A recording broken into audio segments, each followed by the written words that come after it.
Hello, hello, hello. There we go. That's better.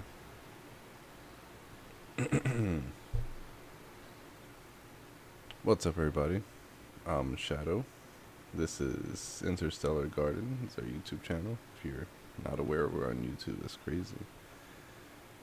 It is really early in the morning for me right now. It's like 5 a.m. I was supposed to start this like an hour ago, but that's fine. It's better late than never. Pulled the mic a little closer this time. We're gonna leave the window open just because it gets pretty warm in here. So I might be muting my mic occasionally just in case it's a little too loud outside. But yeah, welcome to the live stream, the fourth and final live stream for the Interstellar Game Jam 5, where the theme is retro, and we've been playing through every game from the jam so far, and just using that time to give everybody feedback, first impressions and stuff like that.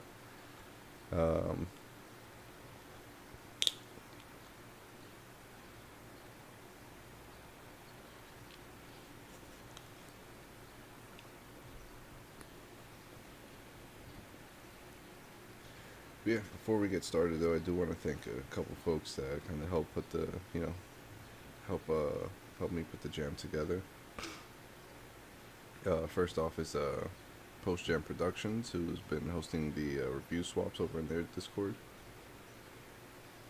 Yeah, they're a community of other game jammers that come from a whole bunch of different other game jams, not just this one, but like GMTK, Brackies, Ludum Dare. They all come together from a bunch of other game jams, and the whole premise is continuing progress on games after game jams are all over. Yeah, you can check out a link to their Discord in the description below. Also, shout out to Design Buddies for helping us get the graphics and everything for the jam, and giving us shout outs on other social media platforms and everything. Yeah, the winners for the game jam will be getting a role exclusive in our Discord and in the Design Buddies Discord as well. Yeah, their server is about they help folks with getting jobs in certain areas. It's like job board and everything, in like different design fields. There's different resources as well for you to grow in that field as well. So if you want to check out that Discord, the link for that is also in the description below.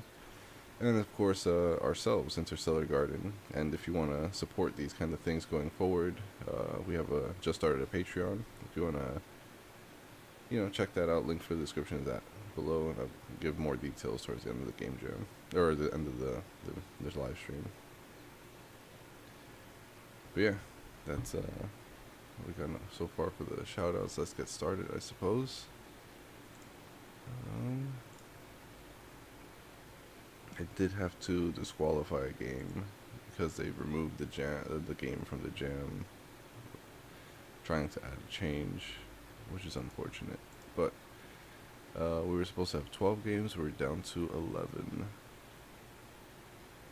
But yeah, nice even number on the bottom, making it the perfect grid. So if all of these games work, we'll be playing through Walkman, Operation Starship Probe, CattleRun, Retroactive, Rail Constructor, Project Virus, Astro Scavangers, Time Traveling Dude 3, Decor Brick, Their Last Stand, The Misadventures of Morgan, and Arcade Anarchy. And since we'll be playing less games this time around, I did also want to retroactively, and in spirit of the jam's theme, go back and try out a couple games that I missed out a couple features on, due to my negligence, I suppose. But yeah, one of them is Pong-versation. I didn't realize that you're able to get the ball to spawn, so we're going to go back and check that out. And then also Player 2 has disconnected, which I forgot to include the audio for the game in the stream. So we're going to play through that again and make sure that we include the audio this time, because that was my fault. We didn't realize until we were already completed the second game, and then we went back and just redid the second game since we were already playing it. But I didn't, we already spent a good amount of time that stream playing the first game. It is unfortunate that it had no audio on stream, but that's okay. We'll go back and fix that. But yeah, I have all the games up here, up on top, listed, ready to go, installed, ready to play. And we'll start off with that one. Now, I suppose. Yeah. First up, we have Walkman, which is a play on words for the Walkman, which is an old cassette player. I'm pretty sure it's a cassette player. I could be wrong. It could be an 8-track, although this is a stereo cassette player, so I think I was right the first time. Walkman. Chill, listen to music, and take a walk in this experimental text-based walking simulator. Submitted by Not Only, but Also. And this is well,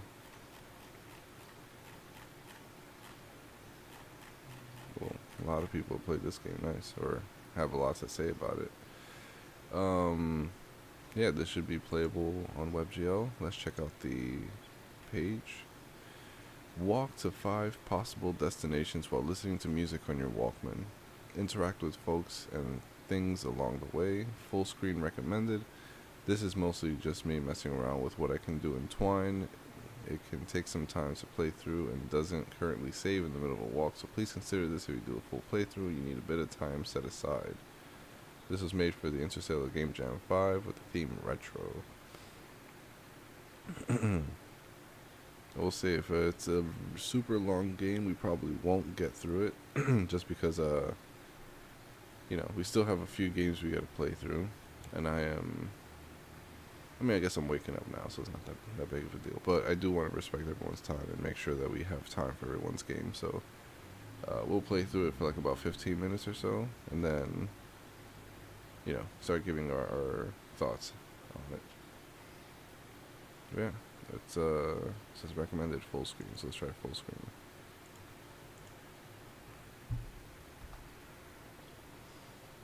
Use left arrow key to step with your left foot, and right arrow with your right foot. Alternate between these arrow keys to walk, and watch as you get closer to your destination. Don't walk too fast, you'll hurt yourself.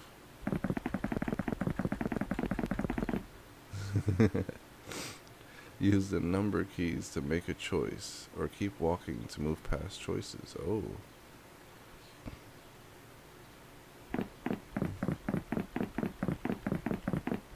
I can't just walk away from this tutorial. You're ready, your Walkman is on. Oh.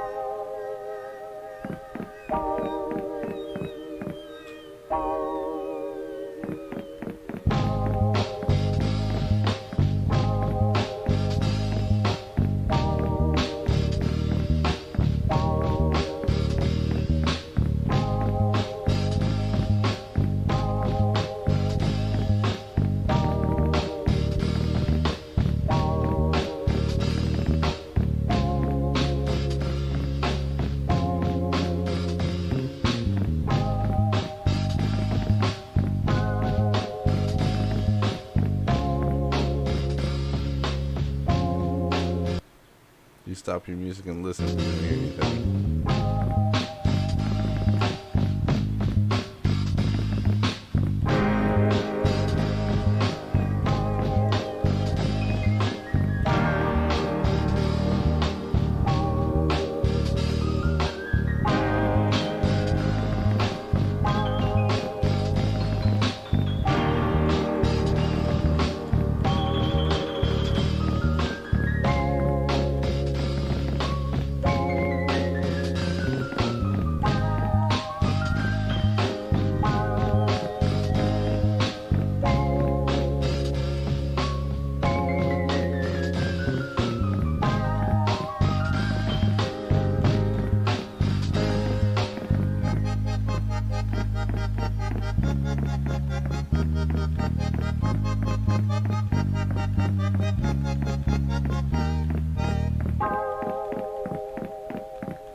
a pretty chill game. I do like the beat.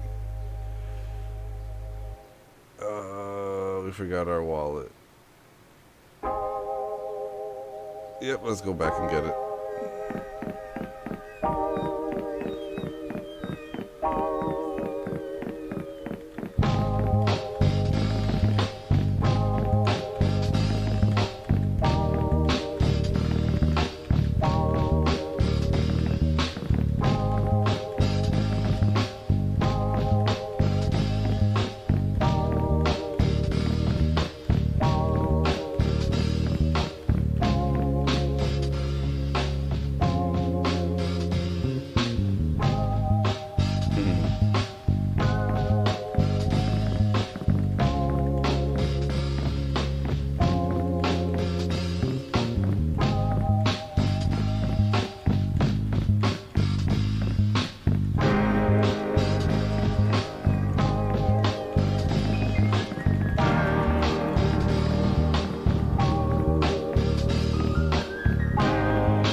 How far did we live from the video store again?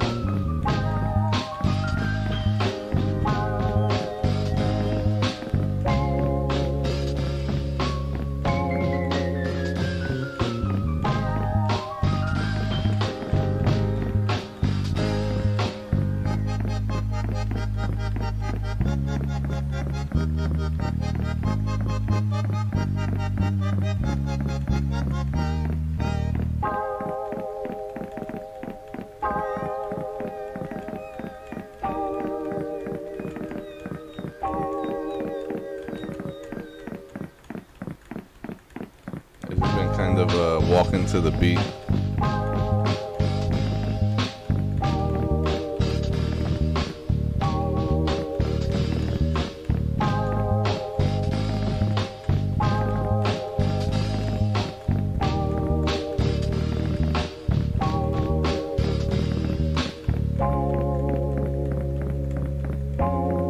And the game's been telling me that my legs are getting sore because I've been tapping too fast.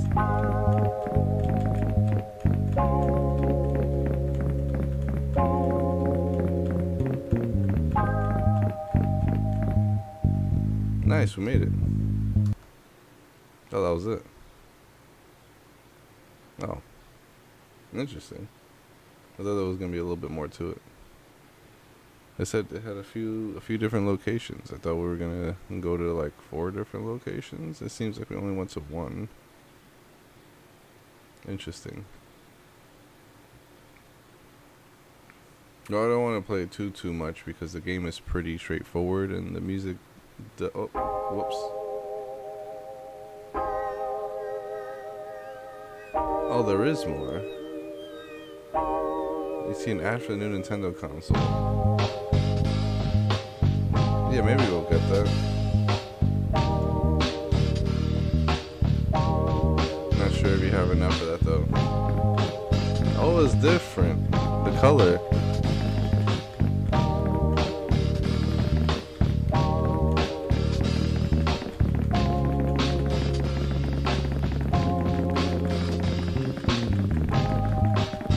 Oh, it kind of stops you when you get to that point.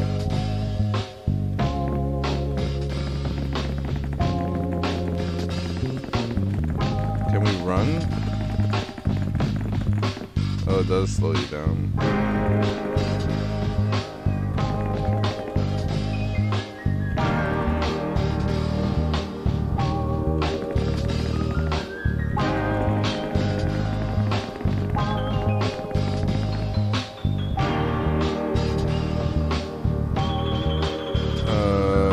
Why do I keep forgetting my wallet?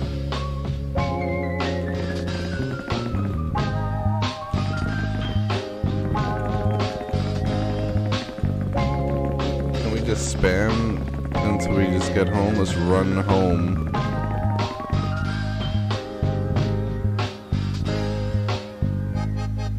Flip them off. Nice.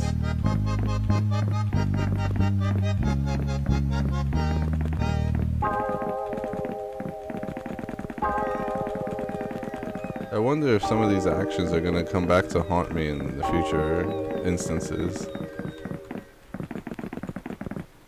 Like the person who I just flipped off, are they gonna come back with like a baseball bat and like break my legs or something? And that kind of just ends the game.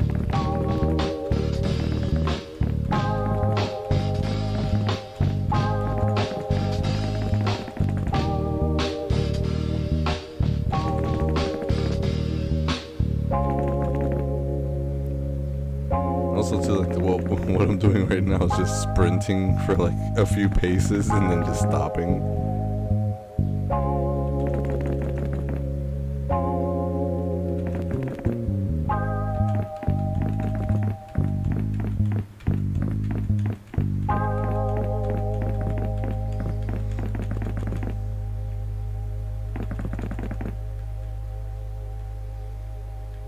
This is a pretty chill game, all things considered. I think after we get to the mall, though, we're gonna kind of call it there, if we can get there in time. What do you want? You don't hear anything. This is Runaway.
The mall is really, really far away.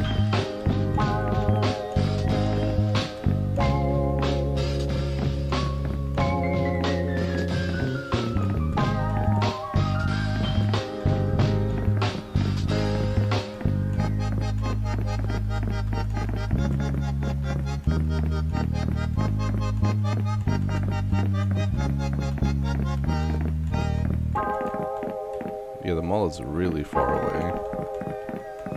So far we pet a dog, we flipped somebody off, we checked out a car accident.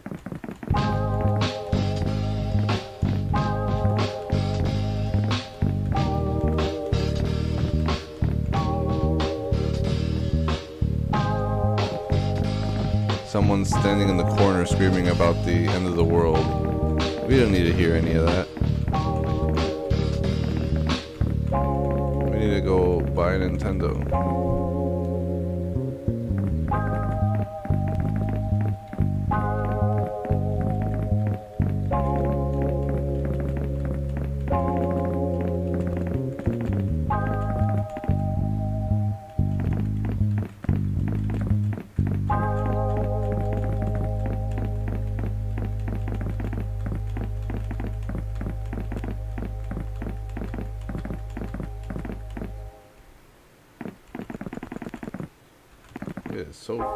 The mall is so far away. There's no real way you can kind of speedrun the game unless, I mean, I guess you can just ignore all the events and just keep walking.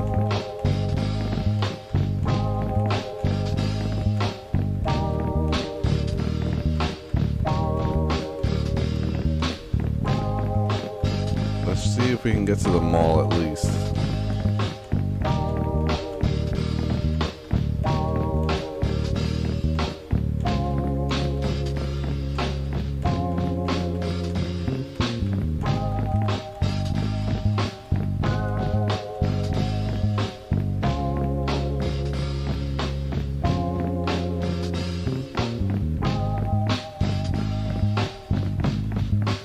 See what's the maximum pace we can do.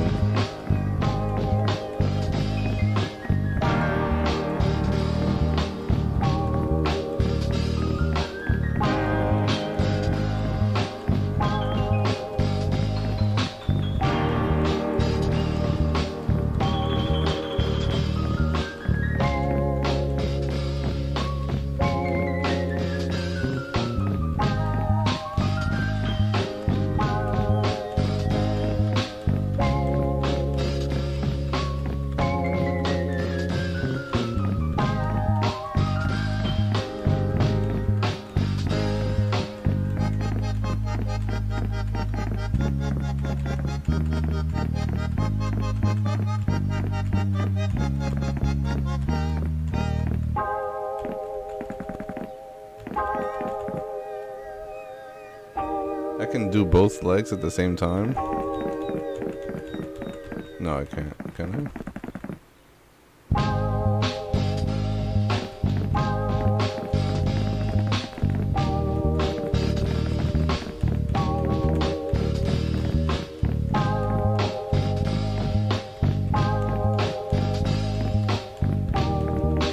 We're making progress. We're making progress. We walked through a couple of puddles already. It'd be interesting if one of them is just like poop.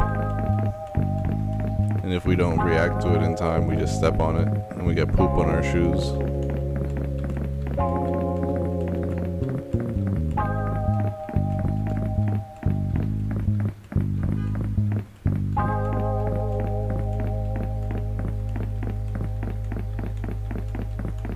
I'm trying to speed run the game, but you can't really run in the game.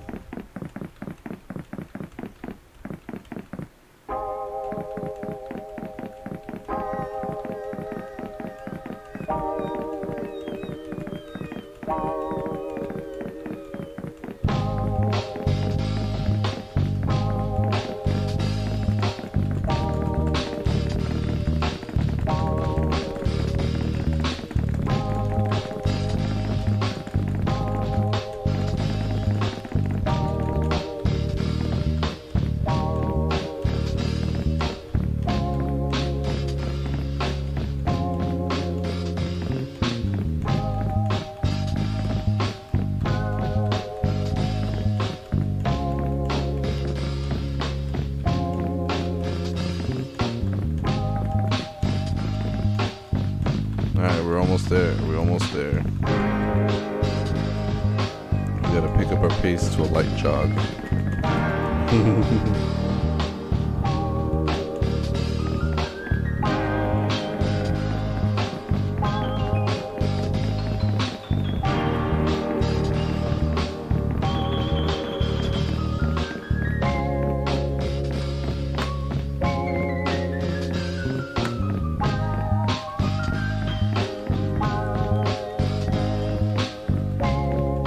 I wonder what the new Nintendo console is gonna be. Is it the N64? Is it the Wii? The GameCube?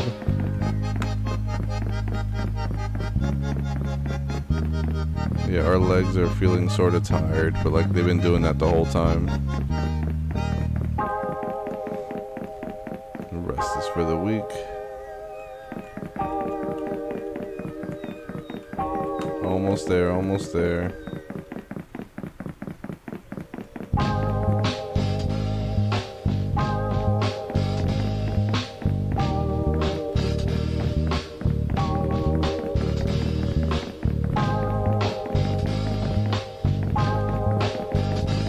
Almost there.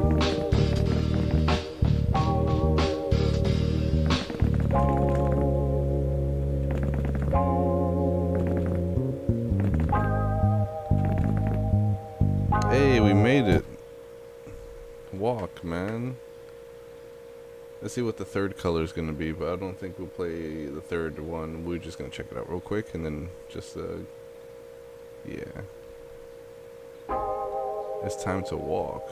Oh, we're going back to the mall again. We already went to the mall.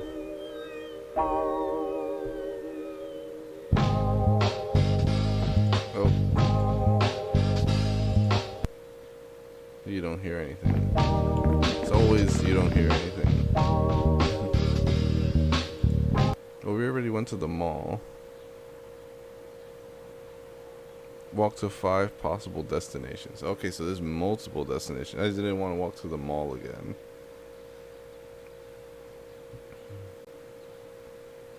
Even though it might have been for a different reason. But yeah.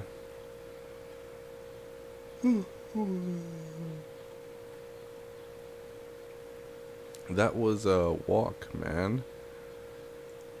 I did like the overall vibe to the game. Pretty much a straightforward walking simulator, text adventure. And I like there was like two kind of plays in the theme there. One with going back in time with where the Walkman kind of existed, and you're just walking and vibing, and that's the whole idea. Um, and the other one too, where you always keep forgetting your wallet, so you have to go back and get your wallet. Because I'm pretty sure it happened twice already. I'm not sure if the third instance was the same mall, because the color was still blue, so it made me think it was still one of the same destination. So so I wonder if it's randomized or you get to choose, or if it's in order. One improvement, I don't know, because I didn't play through the entire thing. One improvement could probably be having a choice of locations, especially if you've been to one already. Have like the locations unlocked one by one. I don't know if if it does do that. It seems like it does. It tutorializes you at least. So my idea is that it does kind of do that. Maybe it is you do go to the mall twice. I'm not sure. Or maybe we are already at the mall and walk that much around the mall. I don't know. I should have kept playing, but it's from what it seems in the description too. It is a long game, and you can't really speed run it either. It'll be interesting if you can, but I guess the name of the game is called Walkman, not Run Man. You're not doing the running man.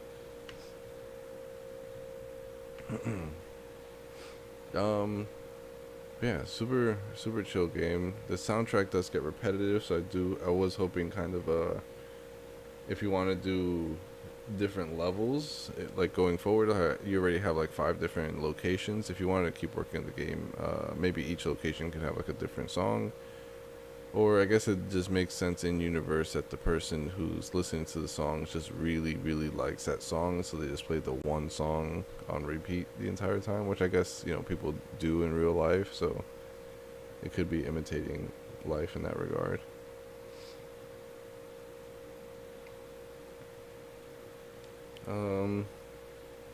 Yeah, again, that was a really, really chill game. More what's it called? What do they call it? Random interactions? Yeah, more of those like interactions that come across, and then maybe some way, shape, or form having some of those actions be reflected on the player in some capacity. I'm not sure if it does do that. Again, I didn't play through the entire thing, but in the event that it doesn't, I think one strong suit for the game, like if you wanted to continue working on it going forward, would be to add like a memory system. Like the one person that I flipped off, like who knows, like I said, like later on in the game they confront you or something, and you can just choose to just keep walking past them. So yeah, they'll be interesting in that regard. You can do a lot with text adventures. You can still have a health system. If folks do want to run, you can maybe have it degrade their health, for example, and if they lose too much health, then they pass out or something, and they have to restart their walk. But yeah, there's a couple different directions you can go on with it if you wanted to keep working on it, for sure. Even if it is just a chill walking simulator. There's, like I said, a couple different events you can throw in there, and then maybe a memory system, so that way, like the person you waved at the beginning, like maybe because you waved at them, they give you a health item, another random encounter. Maybe you can pick some stuff up along your journey. Like, oh, the person in front of you dropped their wallet. Do you pick it up, or do you just keep walking? And then you can pick it up, and then if you walk fast enough, you'll be like, hey, this person seems stressed out because they lost their wallet. Could it be the same one that you found? And then they give you a reward, like money, and then you can go to the mall and spend the money on the new Nintendo or something, like like little things like that. There's like like money and health, for example, or a couple things that you can play around with if you wanted to flesh out the gameplay a bit more. Cause yeah, like I said, you're just walking, and it's pretty much just in a straight line, and then things happen as you're walking. So that's a pretty interesting take on the theme, I will say. very chill vibes overall, and I did appreciate just going for a walk as the first game for the stream. It helps ease into it a bit. I don't have to do any Twitch gameplay, 360 no scopes to start us off. So that's badass. But yeah, that was Walk Man, not by own. That was Walk Man, submitted by not only but also. Interesting name.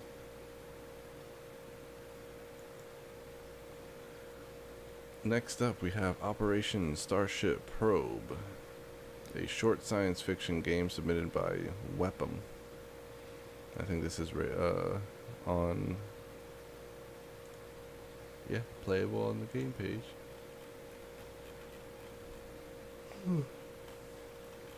Yeah, it's getting a lot of comments and stuff. I love seeing all the comments that a lot of these games have been getting. Like I said, I really, really appreciate you guys taking the time to, thoroughly give the people feedback. I know I'm doing these live streams too, which is a huge help for, I know how much it's helpful seeing your own game get played. But the overwhelming amount of comments that I've seen in the games as well, like that's a huge, huge help, and it helps folks see things that I wouldn't even see, But yeah, this is something that is playable, WebGL build. Let's check out the page. And also too, if anyone is watching the stream, let me know if my voice is a little too low. I did mess around with the gain a little bit to, make sure that the outside noises aren't, recorded too loud. But yeah. Control a small probe tasked with exploring an abandoned starship. Your job is to discover clues that might have led to its fate. Oh, it's a derelict ship. Oh. Starship probe. Oh, okay, because we're the probe. Okay. Controls right mouse button to move around, left mouse button to interact with the environment. Okay, cool. So it's a point and click.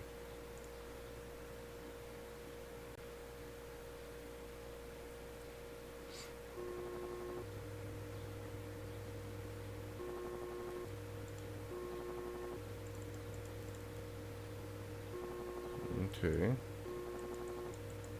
We're clicking. Objective. Search the abandoned starship. Oh. Where is it?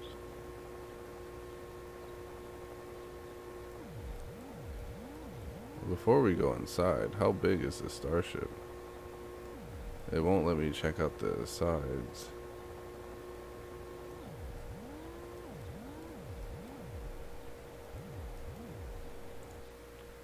I wanted to see if I can fly, like do like a circumnavigation of the ship before we hopped in.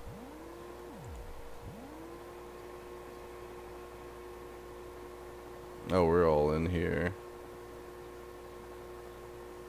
And it's all flickering and stuff. I guess it makes sense because it's a derelict starship. I don't appreciate the creepy vibes that the game is giving off. Don't appreciate it whatsoever. A passageway is open somewhere. Nice. Oh, nice.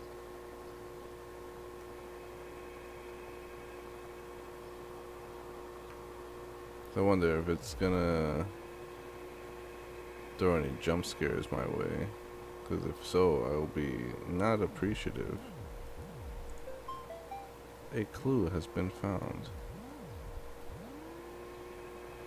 Can I see what the clue is? I mean, I see what the clue is physically, but can we like get a text description of what's happening?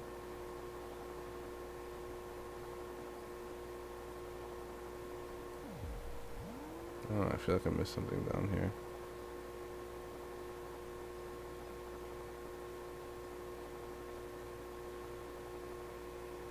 Oh, yep, I definitely missed something down here. Is it clue number 2? Is this where I came from?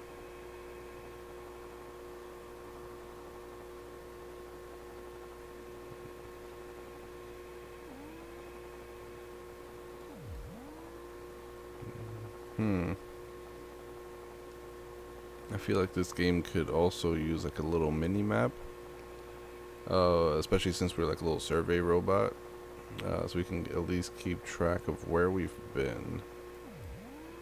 Not necessarily the whole map, because obviously the whole point of the game is exploration, but for large areas, because the ship seems to be like a large ship, getting some clue as to clue as to where we've been, so we don't really backtrack on ourselves.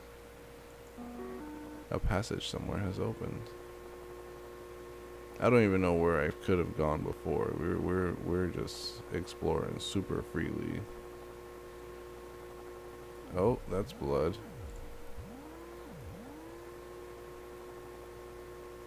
Can we get in there?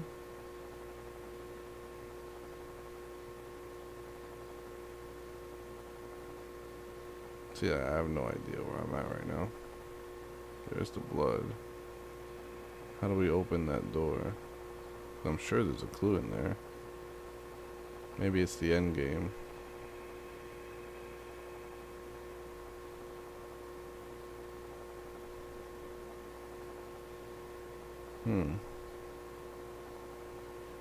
Yeah, no, seriously, where the heck am I? Remember going through here. Or don't remember going through here? Are the noises getting louder? Oh, that's the exit. Oh, this is where I started. We went right. Okay, so now we go left. Yeah, like I said, having a little mini map would go a long way. And it also tell us like where we at least found certain clues after we found them. Uh-oh. A clue has been found. Can we go in here? Probably shouldn't follow the blood trail, honestly, and especially as it's extremely dark over here. I'm guessing these are like ventilation shafts.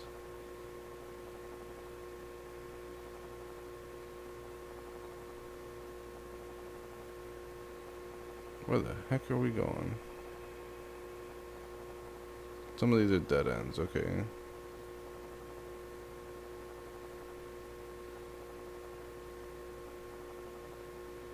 A lot of these are dead ends. And going up, I'm sure it's just, you know, up where we came from. There has to be an exit down here somewhere.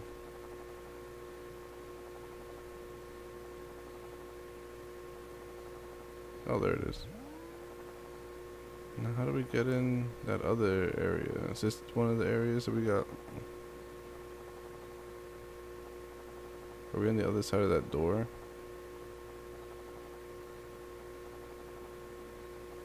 Where the heck have we been? That's a dead end. Why is that a dead end?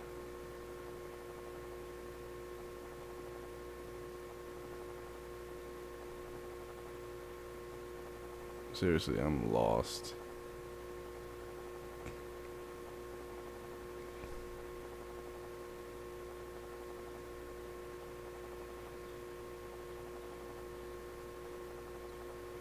Why are there so many dead ends?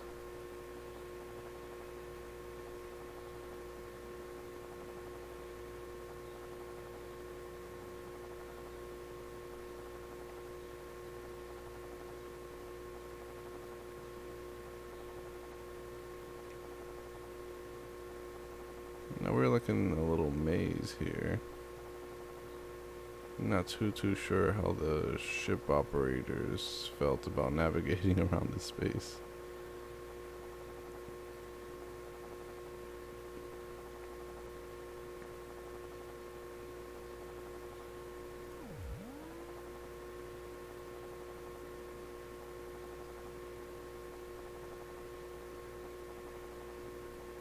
I feel like I've been here already.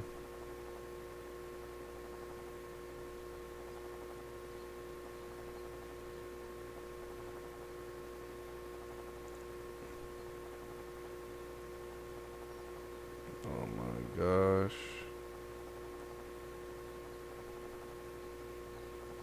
We should like pick like a general direction and just keep heading in that direction. but yeah, we think we've been here before too.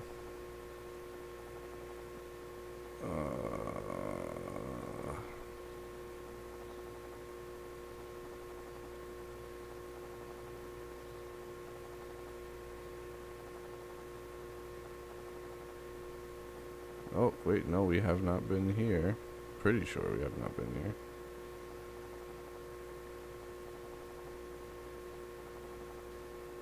I mean, if there's rare instances you see blood, I think you remember those areas, but I keep going left. I think we should just keep going right and down or something, like pick a direction to go to. Nope, we're going left anyways, never mind.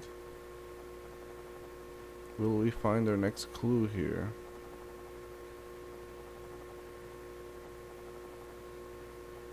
Or was the clue right up there and I just drove right past it? Ooh, computer. Nice, a passageway is open somewhere, but this doesn't really help me because I don't know where it may have even been. I remember this area.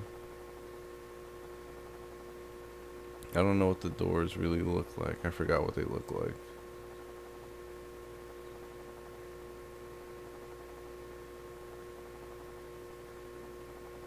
And I keep getting turned around into dead ends.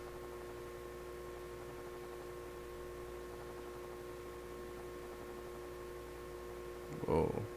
No, we came out of there.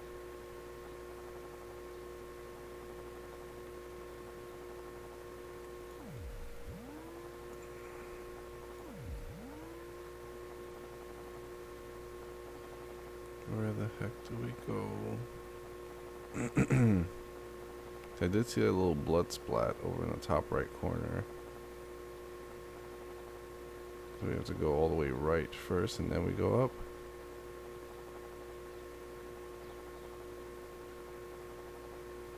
Was the doorway near the blood splat is the question.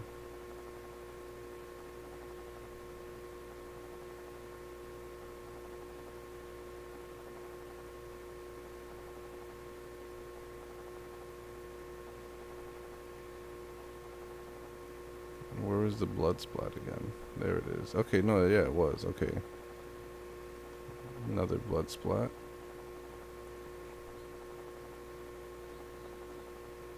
More blood. Oh, there's a dead guy. A clue has been found. 3 out of 5. I'm worried I skipped one in the first area.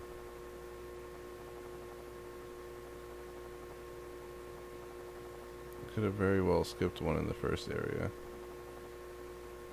Now we're like in some sort of cafeteria. Or like a break room.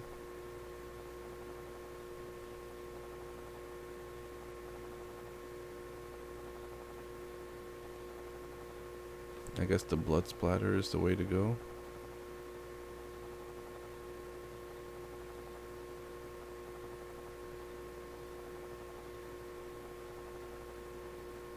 Now do we go left? Or is this kind of where I came? Oh no, there's blood. More clues, more clues. Is there a computer here? Yeah, open the door. That's a door, okay. We just got one more clue and that's probably like the jump scare at the end, huh?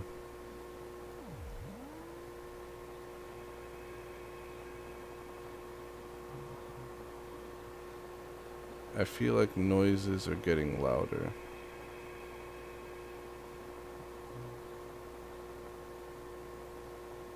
I could be wrong. See, there's that first clue. Okay, so we looped back.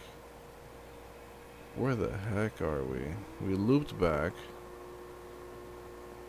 to this area where we found the first clue.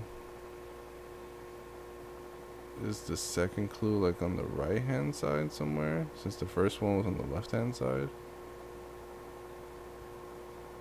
This is the exit.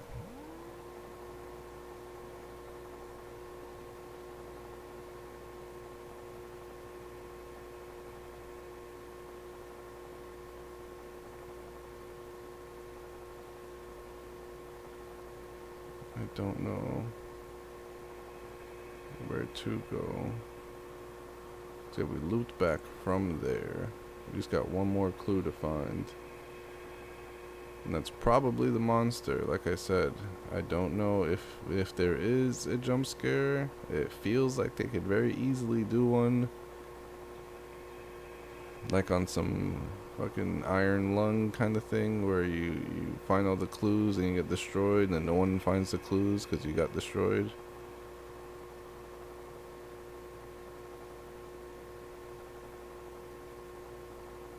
Spoiler alert, sorry, for those who haven't played Iron Lung. Well, this is where I found the scratches, wasn't it? Yeah, I found the scratches, and then we went into the ventilation system. We went to the ventilation system, and then we were not able to find the other clue there. So maybe, and there's another clue here, in this direction?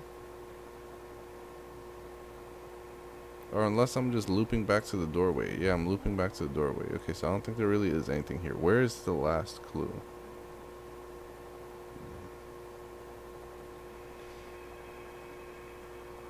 Again, having like a little mini map here would be handy dandy.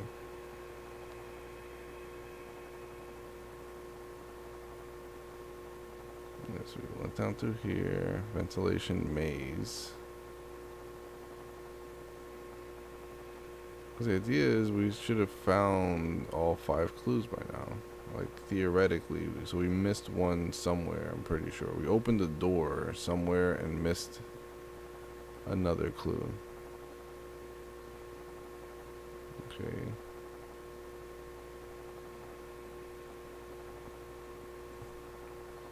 Trying to see if there's any other areas and events that we missed. But yeah, if we can't find the clue anytime soon, then we'll just kind of call it. That's because I am a bit lost.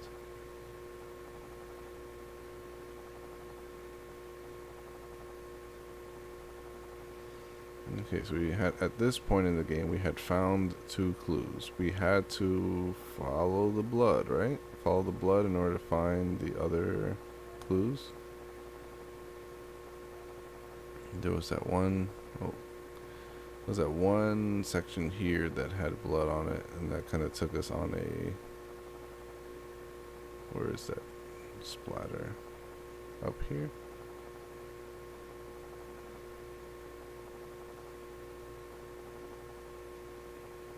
I already lost where I'm going.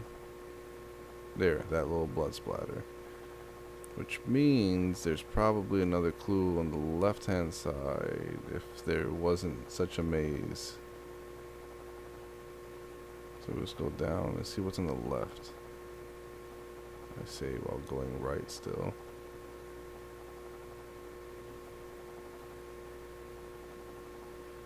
I see a room down there. And it's another dead end, okay. If we keep getting dead-ended like this.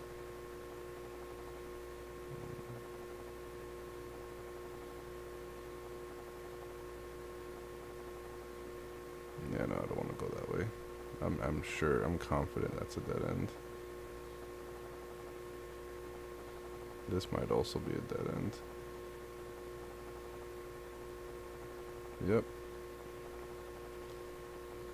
I will give it like 2 or 3 more dead ends that we bump into before we call it. That's a dead end. That's one right there.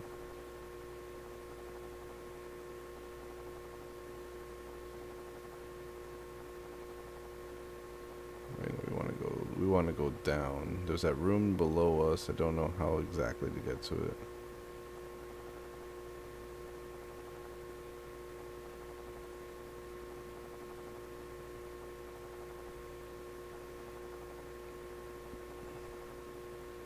Maybe we do just go to where the blood is, because I don't see anything else in this area.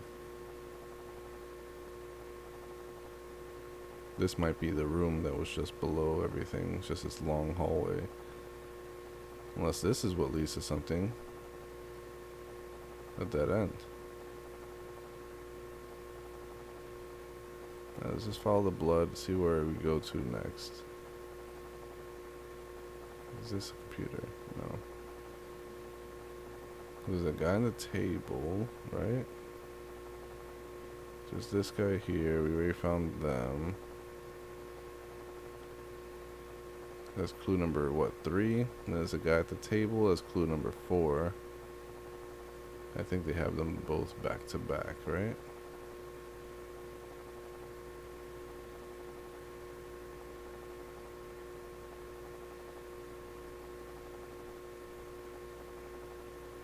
So, like I said, is there another body I'm missing somewhere? Also, these tables are weird. Nothing there, nothing there. Up on this corner. Nothing. Is the 5th clue the monster? That's what I'm guessing. Also, where did we find that other guy that was sitting at the table?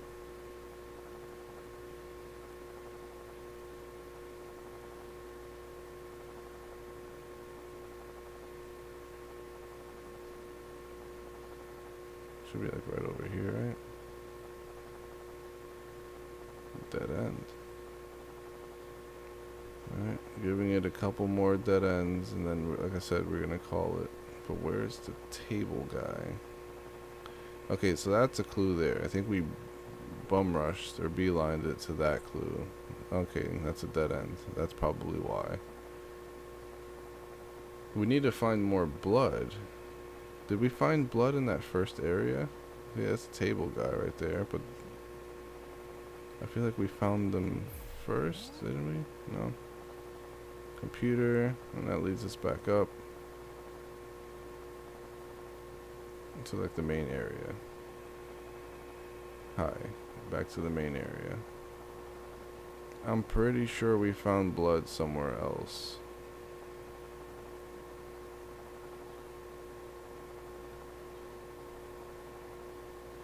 Also, I don't think we've been here. Is this where the 5th clue is? Is it just a monster? No. Alright, I think I give up. I don't know where the 5th clue is. We looped back on ourselves multiple times.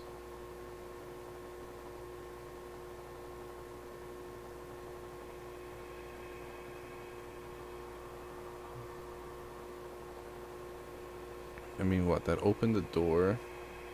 We'll check that door, I guess. I'm pretty sure we went through it already, but it opened that door and then it let us come back up north.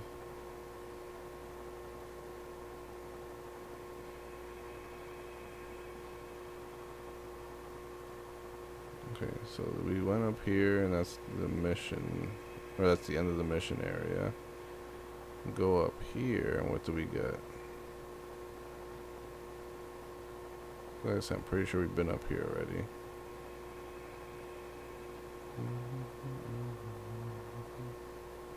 Yeah. Okay, so yeah, we've been here already. Alright, I give up. I don't know where the last clue is. I'm sorry. I've been going in circles like crazy, and without a mini map I don't know where I've been, and this place is a little bit maze-like, I will say. I'm sure there's a door that I had bumped into somewhere that I have just ignored.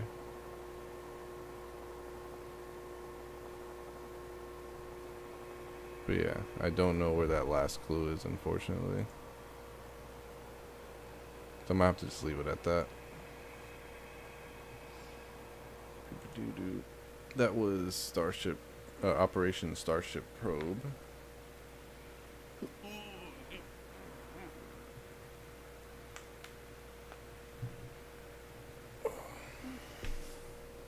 Yeah, that one, like I said, I wasn't able to find out where that last clue was. Maybe there was a computer that I missed out on. Maybe there was I just walked right past a clue during one of the sections. But I felt like we did the loop twice and still weren't able to find everything. And it was definitely set up for a jump scare, if that's what the intention was. Like the 5th clue 100% could have been the monster that destroyed everyone.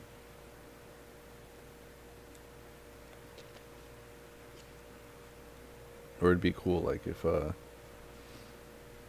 fifth clue is like the monster's cage, and then once we find the fifth clue, then the monster starts hunting us down, and we have to escape. That'd be an interesting twist. But I didn't see anything for. Yeah. Yeah, a lot of people agree. Like the aesthetics were really nice. So it had very, very tense feeling, and I do mean that in a good way. Like like I was saying, I compared it a little bit earlier to Iron Lung in the regard that you're exploring this mysterious area. You have like your little flashlight and stuff, and it's very tense. The little background music with like the breathing, the ambience that it creates. It's very, you know, it's very subtle, but it's really nice. I was full on, like I said, I was full on expecting a jump scare at some point, but I feel like to add to the gameplay, there should be some sort of mini map feature, or not necessarily a mini map, or like a map of the places that you've been throughout the ship so far. So where you can kind of see areas that like branch off, and you're like, oh, I missed that branch earlier. I didn't fully explore that one branch. Because it does get maze-like in some areas, which isn't necessarily a bad thing, but without that mini map, I kept getting turned around, and I definitely lost track of where I have and haven't been a couple of times. Um, yeah, especially like with the lighting system, you can't really fully see the area around you, so you have to kind of move around, and that does add to the gameplay, the little tense feeling that you're going for here. Um, and I guess the it matching the theme could be like you going back and doubling back on where you've been, or just yeah, or just going back to an old vessel that has been decommissioned. So there's a couple of different ways you can approach going back to it. And I do like the whole aesthetic. Really is nice. The feel of the game is nice, but there are a couple things missing to kind of fully elevate it to that experience. Especially, like I said, I wasn't able to complete it because I got lost and was not able to find out where the fifth clue was. I thought I was on the right track, and I wasn't, unfortunately. Um, maybe there was a whole area I missed out on, but without knowing where I've been, getting turned around so much made it tricky to even know where that may have been. And I didn't want to keep making loops around the whole level, because then it'll just take too much time. But, yeah. I wish I could speak more as to what the ending of this game would have been, but like I said, there's a lot of horror elements. You could have definitely have, like, something chasing you down would be very interesting. Uh, or you could have nothing chase you down, just have like a jump scare at the end or something. It's very fitting for either kind of set of gameplay. But yeah, that was Operation Starship Probe by Weapon.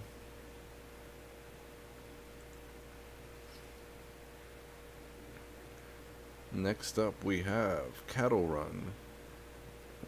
Wild West cowboys and dinos explore, fight, and eat. Exciting graphics and gameplay keep the fun coming. Submitted by Assassin56, Terravol, and Zeramis of the Renegades, who I feel like I've seen these two names before. I remember Zeramis of the Renegades being here.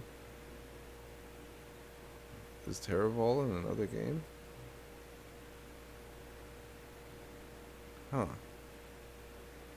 Could have sworn I played one by Terravol, one of these streams. I guess not. Maybe I did. I don't know.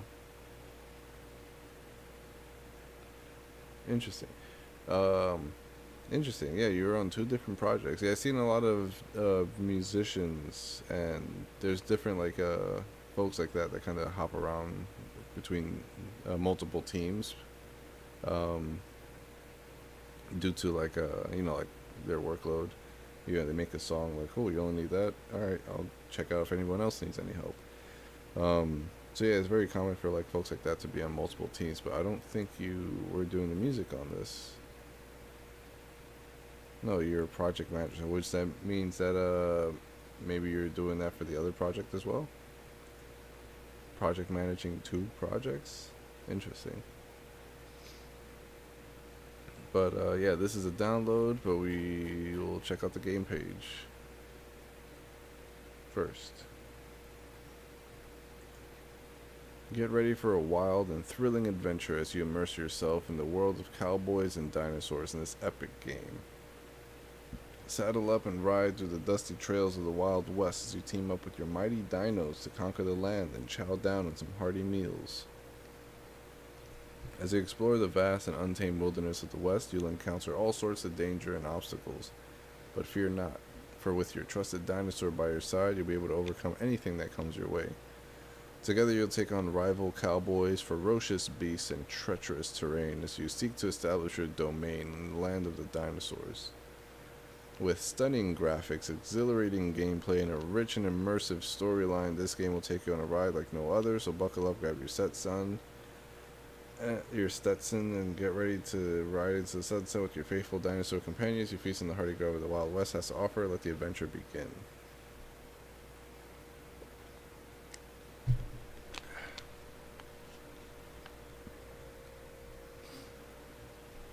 So yeah, we have few different folks here. It was at 1, 2, 3, 4, 5, 6, 7 person team for this game. Interesting.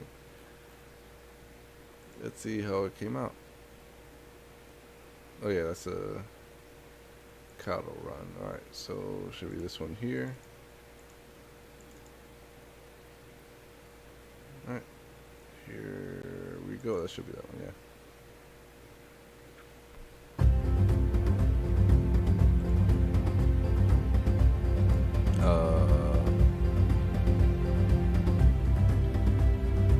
How do I play?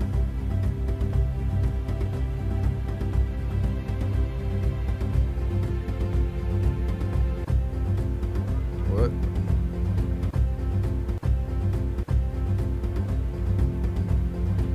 Oh, I'm just moving. Alright.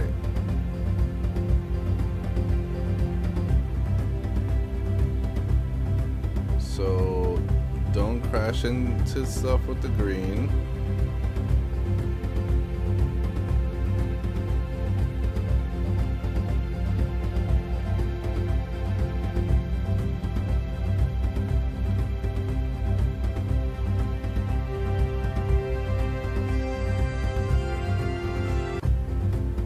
Win? I can't see whatever this is supposed to be up here. It looks like a meter, but I'm not sure if that's good or bad.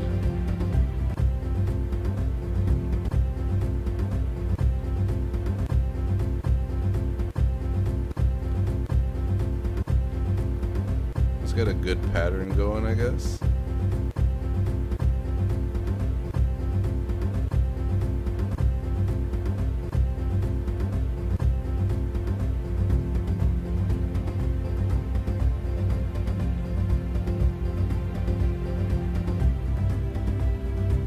I don't know what that meter is. I don't know if that's words or not.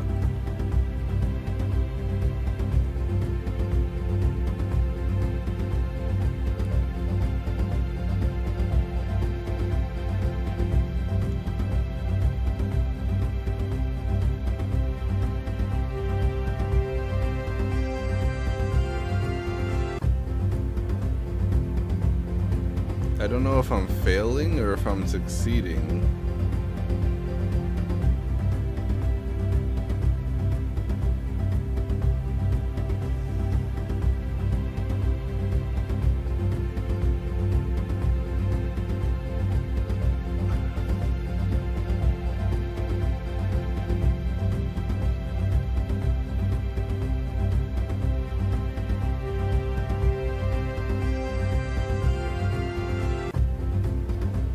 It sounds like this song is supposed to take like is supposed to, you know, what's it called? Like the beat's about to drop right where the game kind of just comes to an end.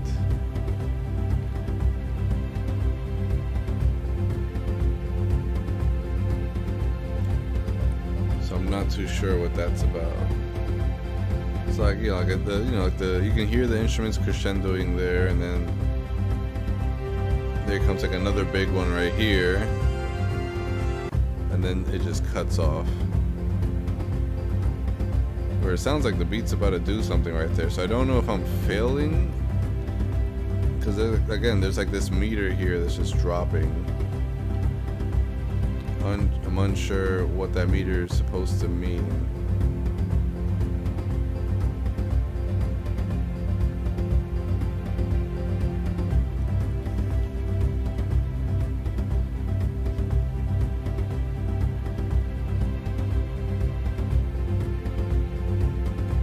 Again, I don't see any other buttons to press.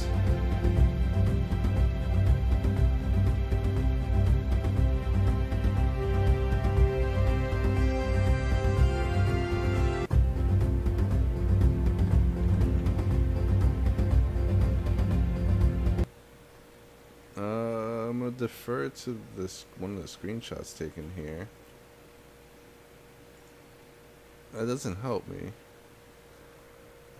What is this, a face here? Is that a dinosaur face? It might be a dinosaur face, I'm not sure. But this felt like a meter that was just kind of going down, and then the game would kind of end once it stops.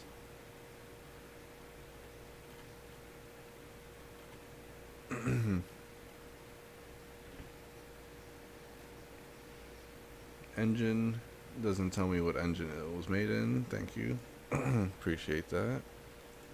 And itch.io. Okay. Interesting.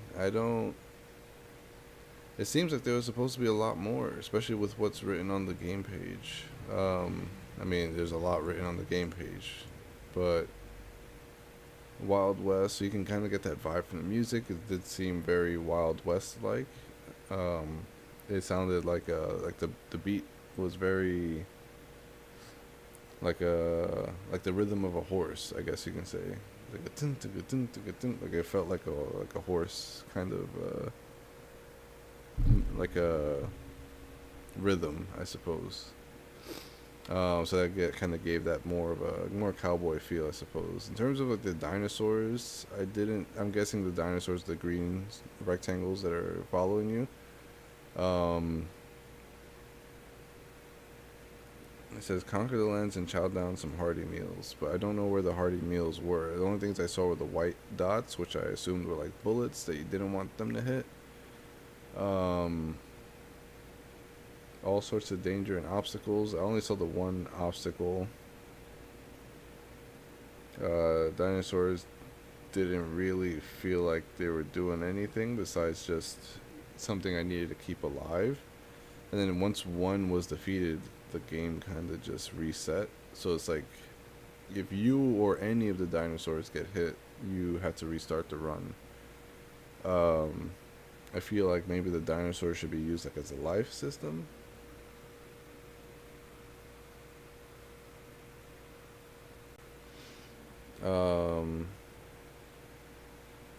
Because then it'll be interesting, like if a dinosaur gets shot, then you could just delete that one dinosaur off the screen, and they still have the other two, and then when you complete the run, depending how many dinosaurs you have completed the run with, gives you like a scoring system.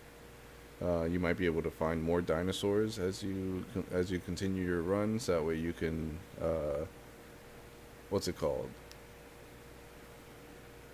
Increase your life, and then increase the amount of dinosaurs you get at the end, so your score increases. So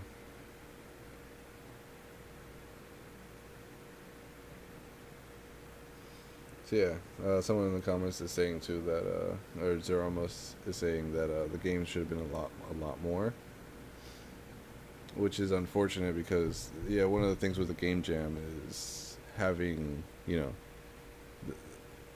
submitting the game in its completed form. So like having like the builds gradually kind of created or progressively as you're going through on with the development of the game can help, you know, flesh out the game a bit more. Because then otherwise, if something goes wrong, then you're left with an early build, and I think that's what happened here.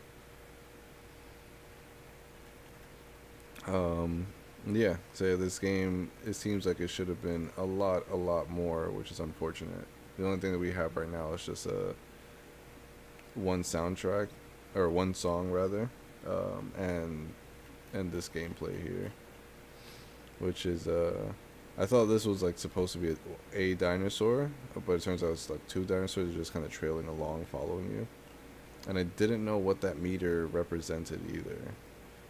Um,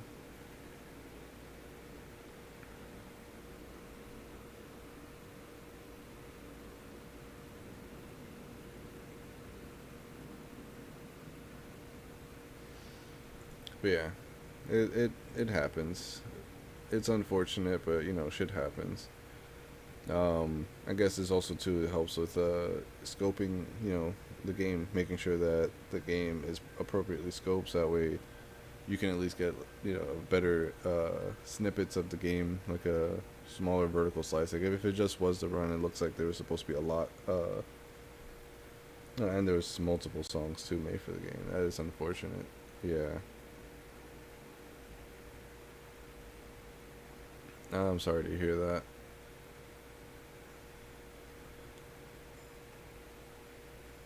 But yeah, again, shit happens. The fact that you guys were still able to submit something, again, that does speak volumes. It is unfortunate that there was things that were missing from the game, although I don't know, having some screenshots and an explanation in the game page too can help with you know, let people kind of like envision what the game could have been. But again, you know, folks still would just judge the game with what they have in front of them, and it is just that one mode with you know, not too much incentive there. Um, yeah, I guess there's not too much I can say as the game already kind of took a shape and form that we don't see here. So anything that I could say kind of already could have been resolved in the new build. So there's no point kind of speaking on things that I can't see yet. But yeah, I hope that if you guys continue to work on the game and develop it, that we could see that build that, you know, that didn't make it into the final cut, and then also too, when that time comes around, feel free to throw in a bunch of screenshots as to what the build, you know, would have looked like, so that way folks can, you know, can see that there has been an improvement as to the first screenshot taken versus what should have been, you know, what you guys wanted to have for the actual vision of the game. Because right now we just have this one screenshot, and it does, you know, it's a nice cute dinosaur, which is awesome, but we don't even really see that in the build at the moment, which is a shame. But yeah, that was a CattleRun by Assassin, Terraval, and Zeromus, and a few people actually. Balex, Clay, Knight, Kickin' Chicken. There's a few folks in the team, which tells me that there definitely should have been a lot in there for sure. But it's a shame that that's the only thing that we got on there. That's okay. Next up, we have Retroactive Rail Constructor, which is a railroad building game. Looks like the train is turned around backwards there. Plan and build rail links with limited supply. Submitted by Bert Henkel. Hello, Bert.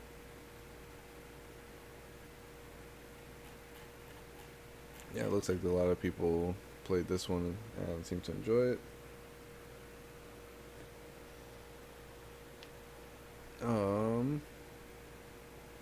And this is on the game page too, so we would check out the game page. It's WebGL build, nice, and a lot of stuff here.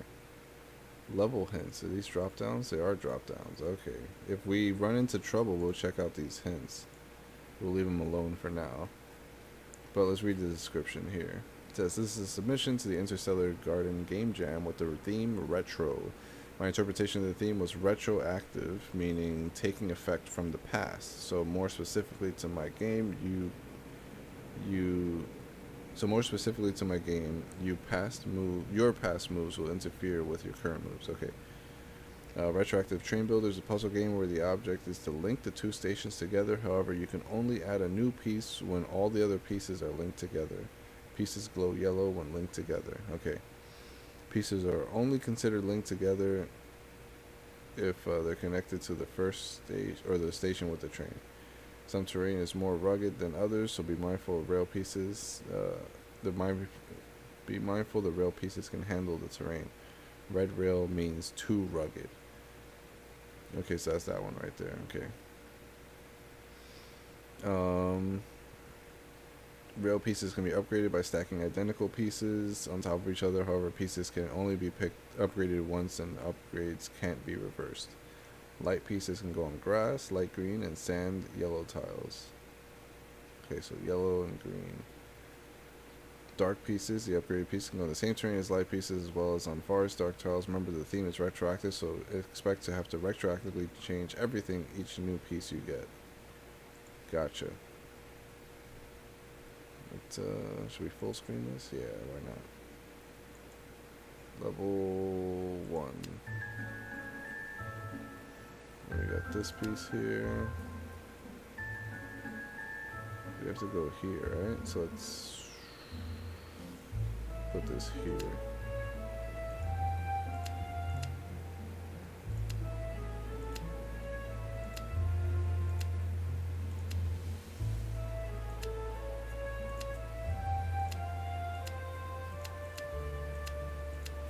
Did we lose already because we got straight pieces?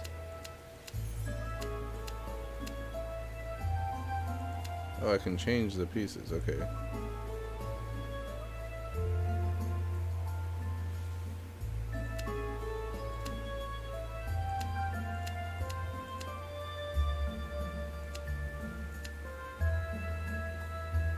Oh, I upgraded that piece. Okay.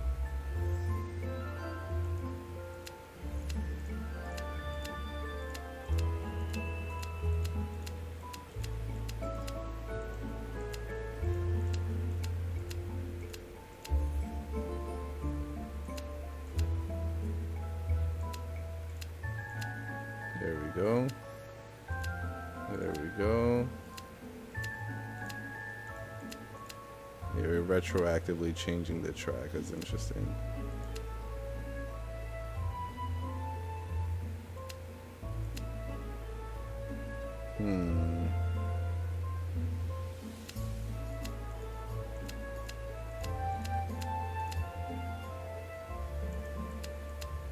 Can we rotate the pieces? No?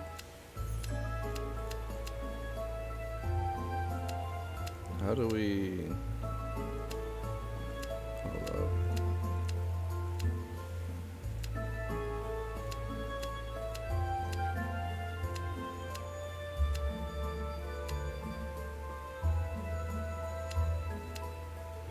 Hold up. Hold up. How the hell do we... Do we want this here, right?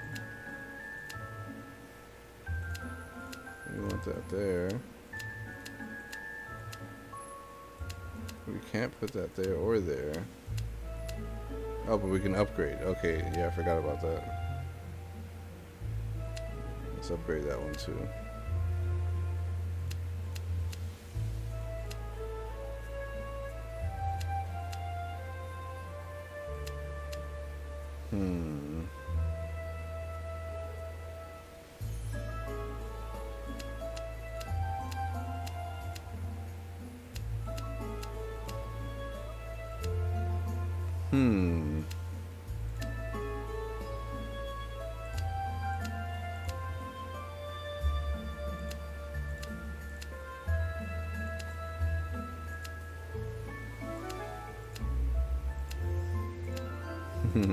I don't know what I'm doing here.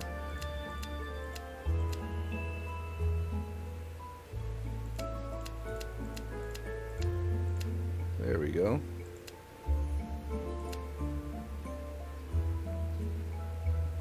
And we only can upgrade once. Okay.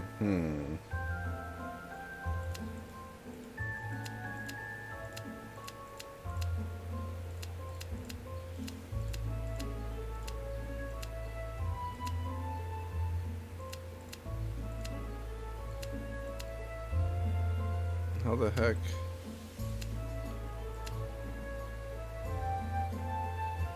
Hold on a second.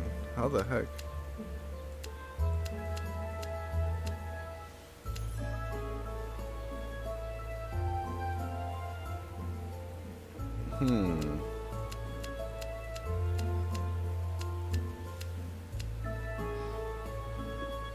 I don't know if that helps or not.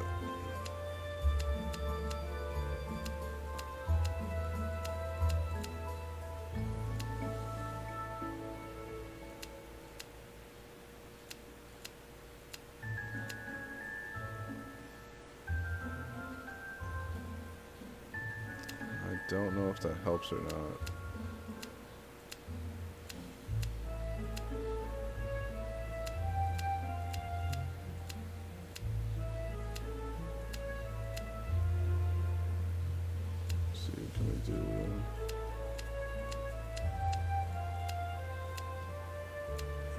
This, yes, but how do we connect this one?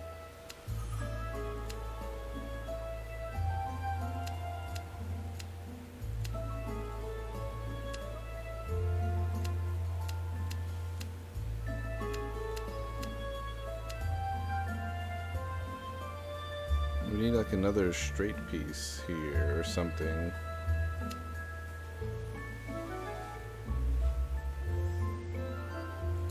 Like we can do something like this, but then we can't connect this one anywhere.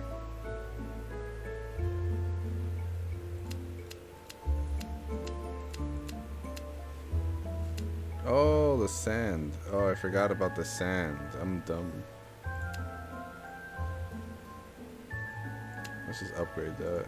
Yes, that's what we needed.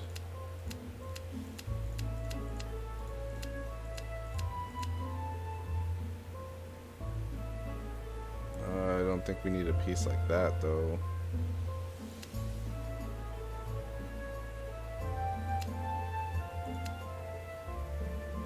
We need another one of these pieces. Do we actually? Hold on a second. Can we just finish this here?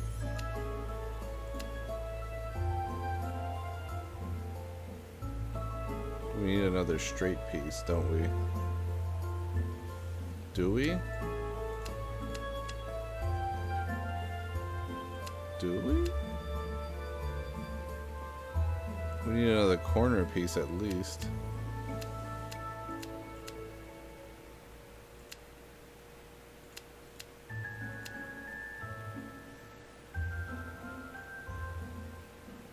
I had a whole setup and I forgot how I put it. Okay, that goes there, that goes there.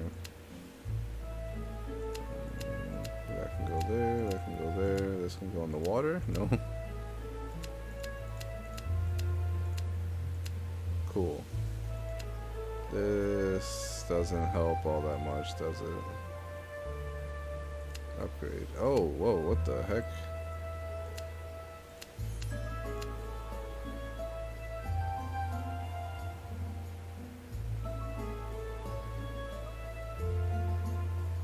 This can work, right?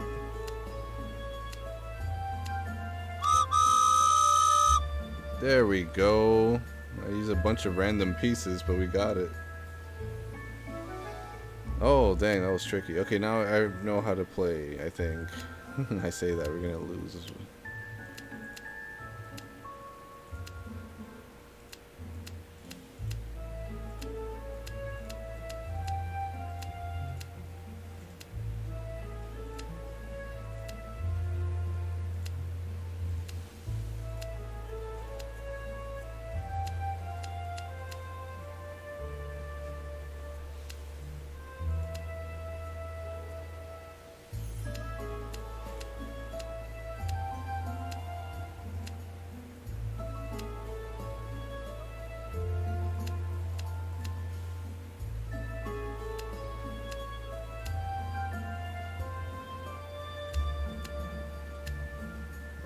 Okay.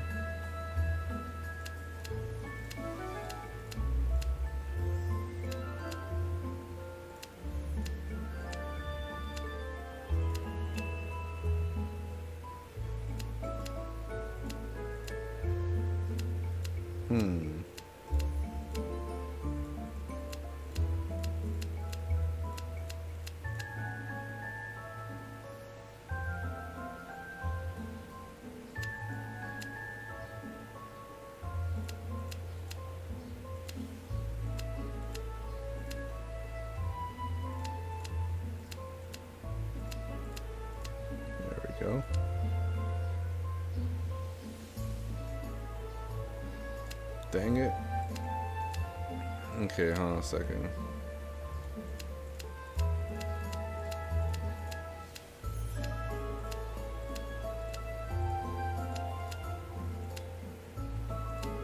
Okay. Okay. So we want to see if we can start getting it straight over here.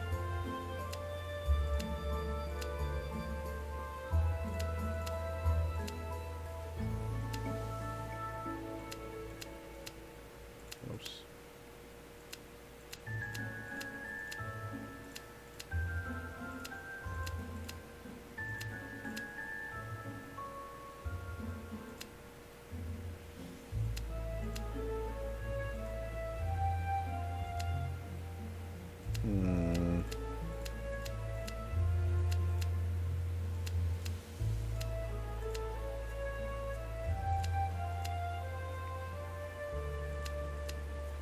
Okay.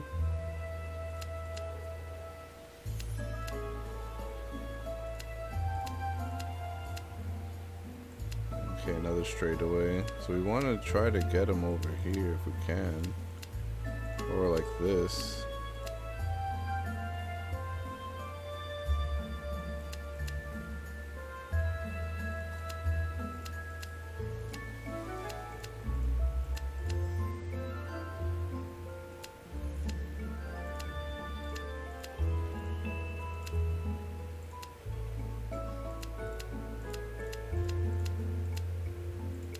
We're making progress.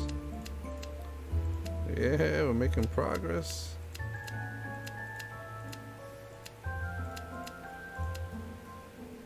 No, we just stopped making progress.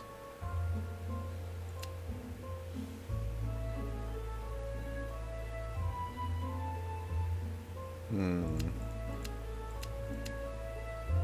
just upgrade it for now. Dang it. Actually, no, that's fine because we could just put it here now.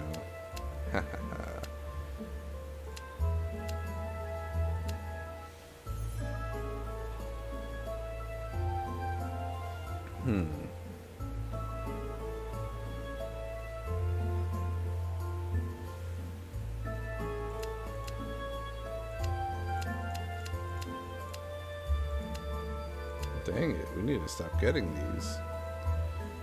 Let's push these up a little bit, I suppose. I guess we can't. We can push these up a little bit.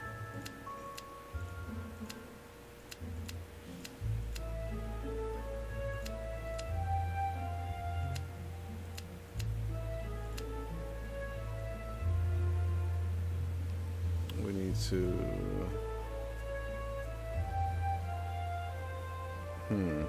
Can these go in the water? No, I figured. We need one more straight piece right there.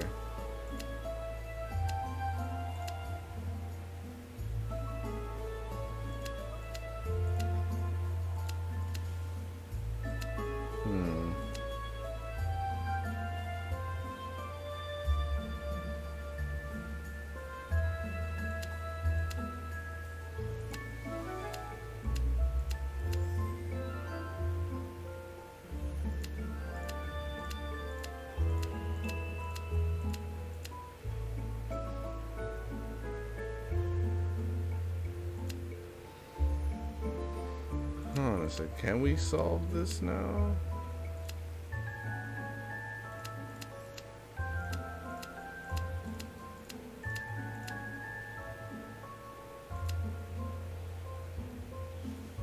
We need one of these pieces here at least.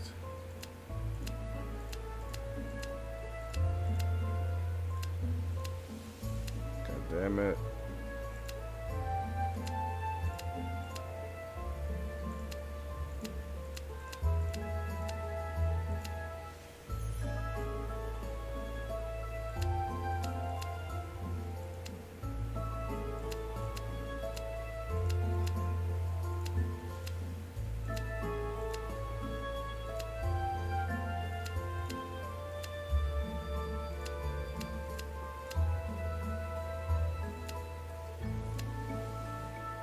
Hmm.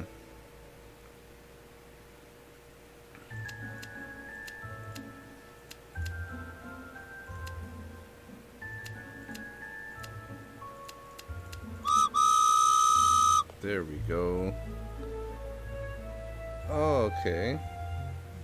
Is it 4 levels? Okay, let's try to speed run this.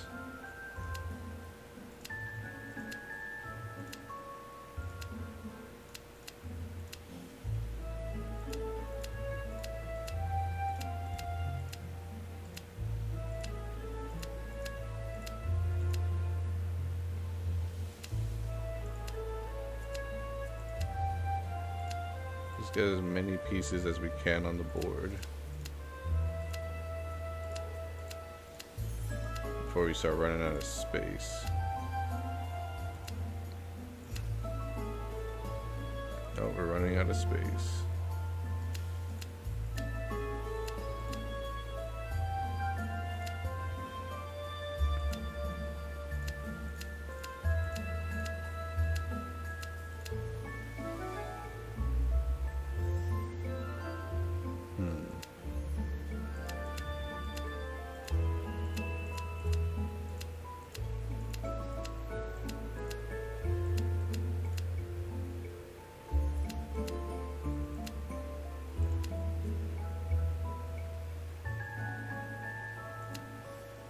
To start upgrading these. Ooh, this one's gonna be handy.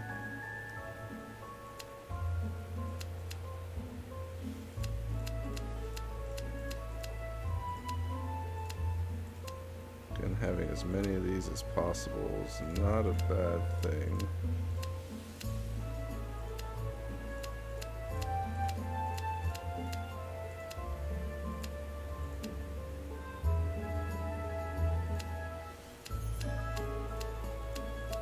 We just start upgrading them later, which is fine. Or now. Let's upgrade them now, right?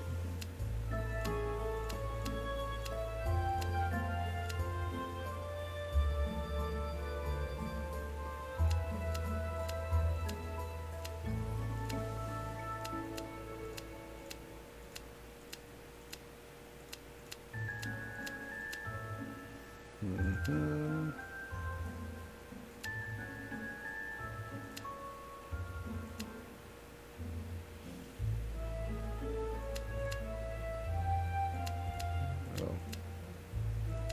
What I say, am I out of pieces already?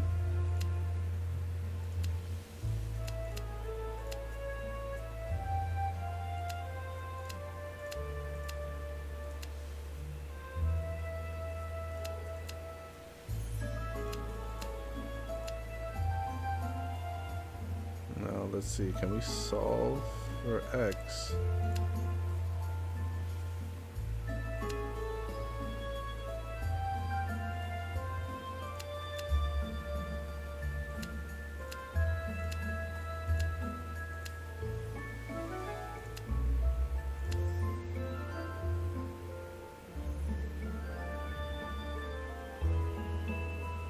Two more pieces here.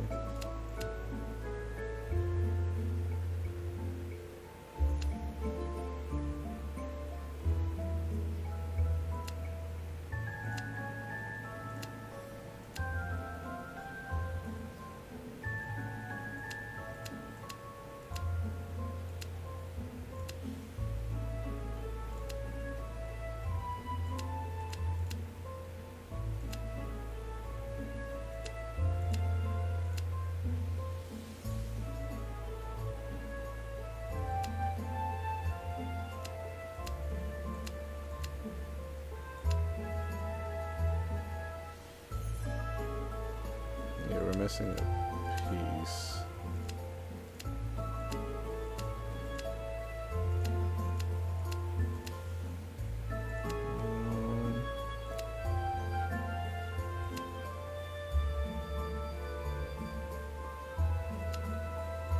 No, we don't need this one. That's the one we need.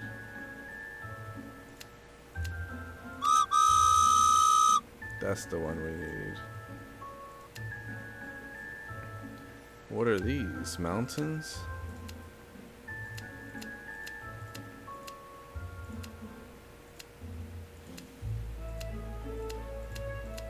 We might fail this one right away.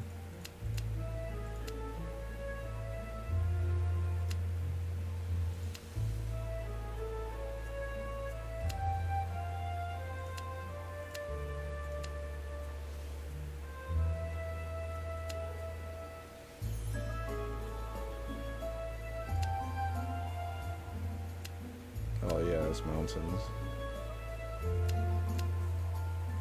That's mountains.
This is a very relaxing game. I know I haven't been talking all that much. This is a very chill, just kind of rail construction game. I might leave it at this third one though, because I can definitely see myself getting carried away and just, you know, continue playing this for a while. This is very, very relaxing.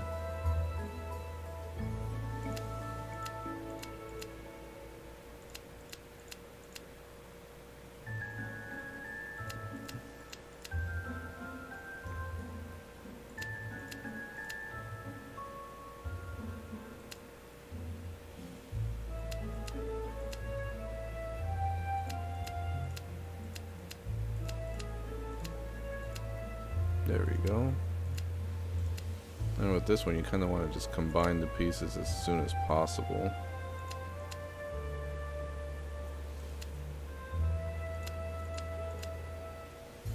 So we want that that there.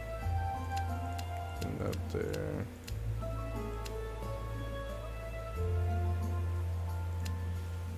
We want this one here. We want this there, that there.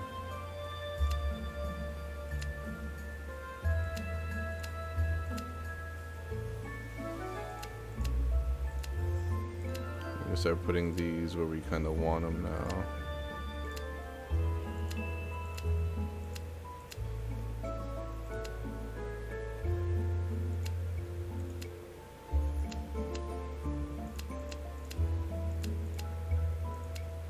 And this is like a little staging area for upgrades, essentially. So any unupgraded pieces have to go here until we can break out of this forest area.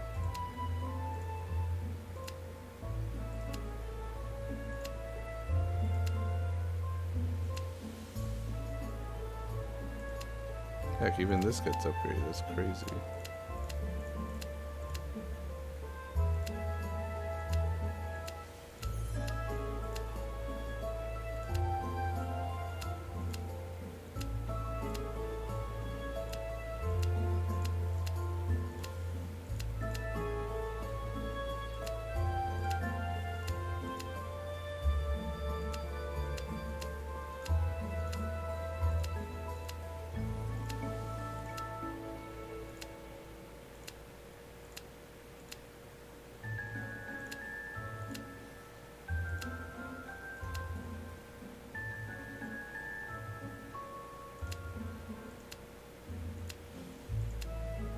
Making progress now that we are free from that.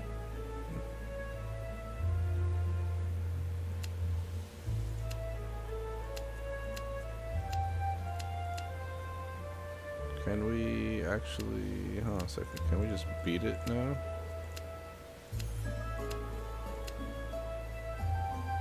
Need one more straight piece.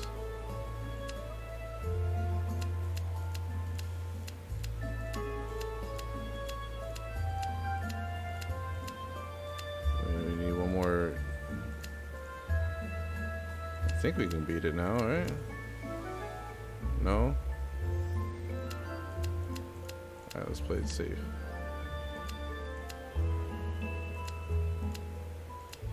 Need one more right corner piece. That's it. That's how we win.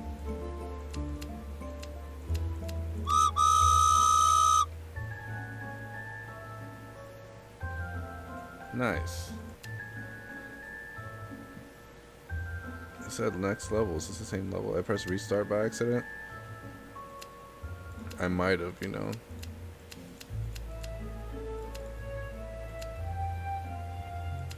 I might have pressed restart by accident.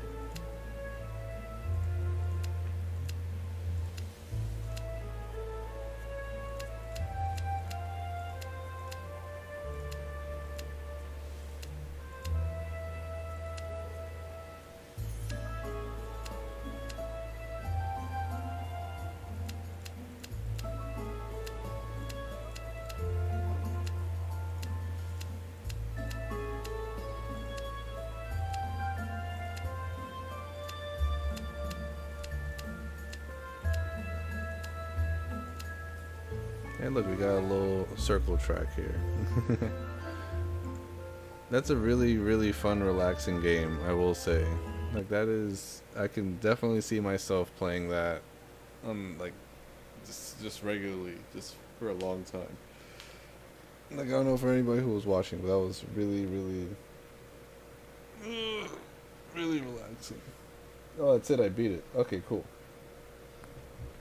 It was just those 3 levels. I thought there was a 4th one. Alright, cool. Badass. I did beat it. Hell yeah. That was a nice game. That was fun. That was really interesting. I like the approach on the theme. Was very, very well, you know, thought out. I can 100% see more levels being created with this kind of system in play. Maybe even one that has like multiple train stations where you have to connect to one and to the other one in order to complete the level.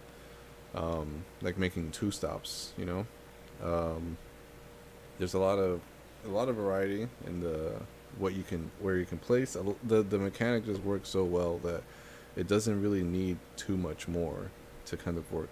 It already kind of works as it needs to, as is, which is really good. The soundtrack was really relaxing, and it kind of fit the kind of like thought processes you have to make while making the game. So that was pretty cool. Um, yeah, the art is very cutesy, very straightforward. You don't need to do too much. Like the color coordination thing is more than fine, in my opinion. I know there are folks that have color blind deficiencies, so like they have trouble seeing certain colors. So maybe that's something to keep in mind for more accessibility options. But for the most part, like it just works really well. It is a very fun game, very relaxing, and if you had way more content for a game like this, I can definitely see myself just playing this. It's like a nice little puzzle game. It's really well put together. Well done. Again, that was Retroactive Rail Constructor by Bert Henkel.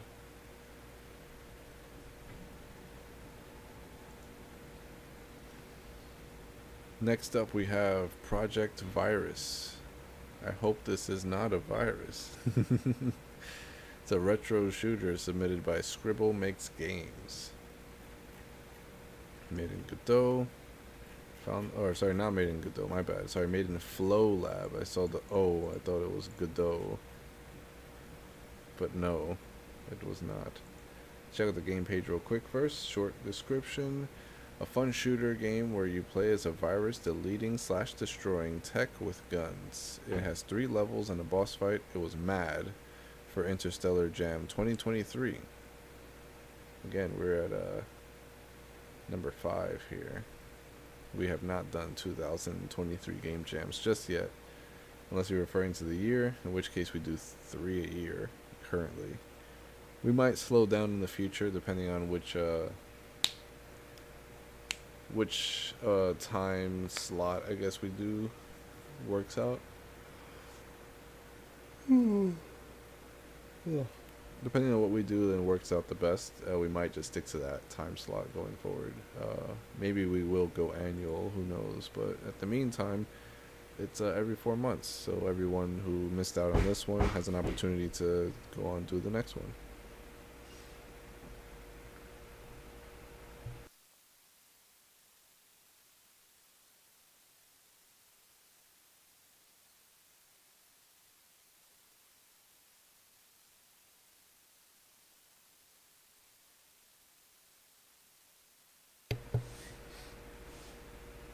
Alright, so let's check out the game that's called Project Virus. There it is. Execute the virus. Let's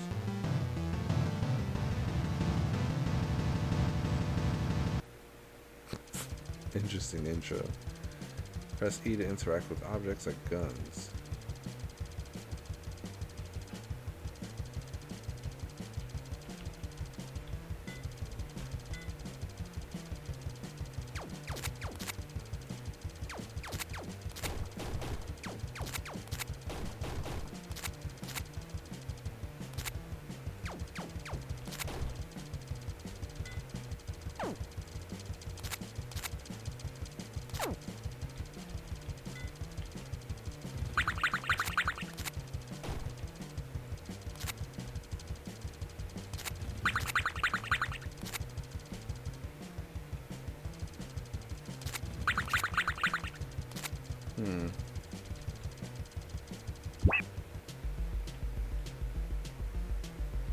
That's the gun that we get. We don't get a choice.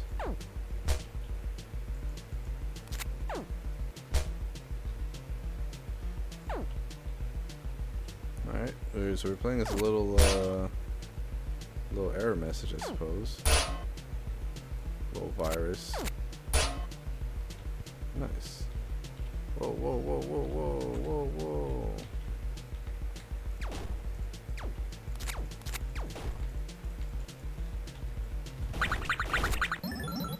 You're dead. Dang, my dead. It's a a little tricky, don't you think?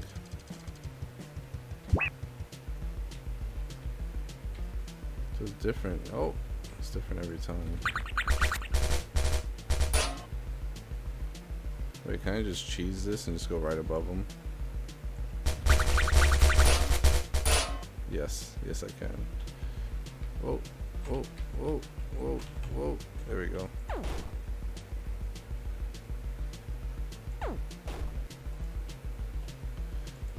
I can't see my reticle anymore.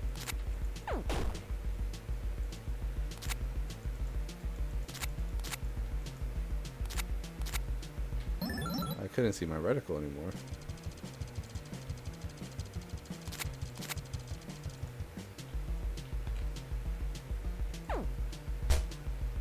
Yeah, let's cheese this again.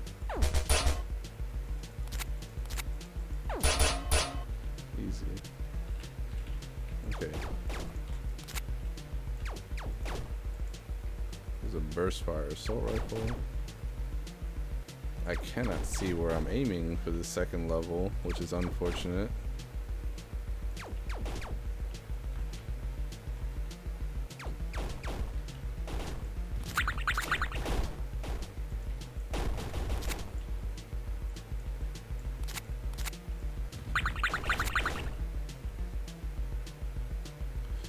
Go away.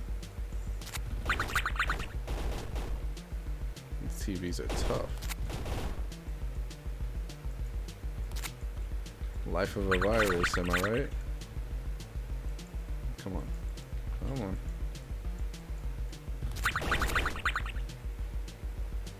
Come on.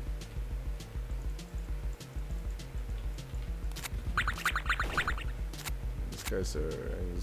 the guns don't reload anywhere near the rate you want them to. Oh, they're sleeping. Do we want the shotgun?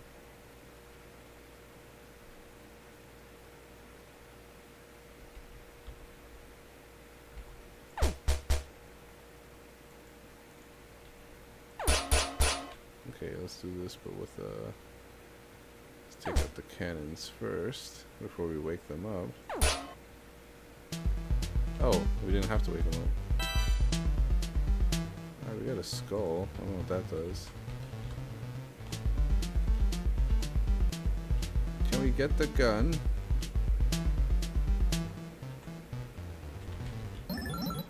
That's not fair.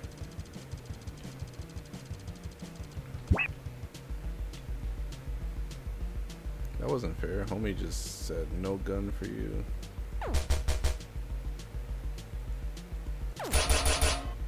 Easy.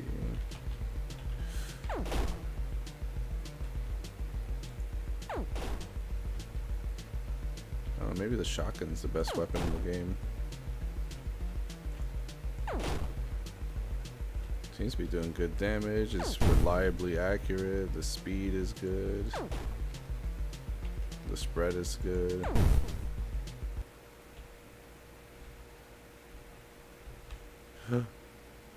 What the heck?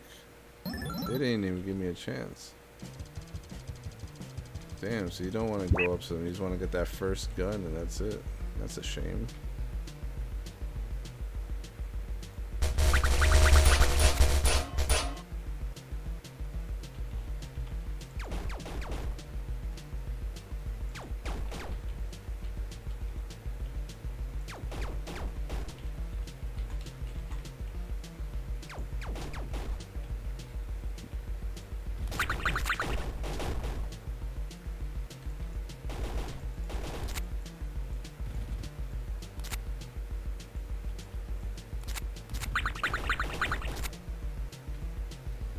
We're gonna try the boss one more time. If we can't get to him, we'll leave it as is. Because I can't see the reticle and that's not helping.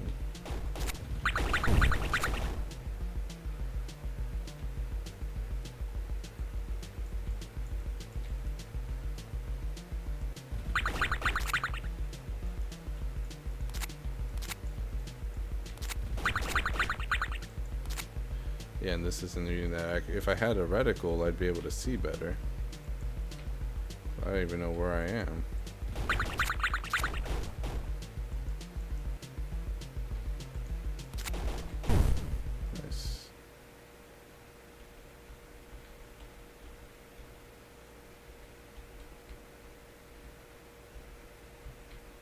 Okay, let's not wake him up, you know?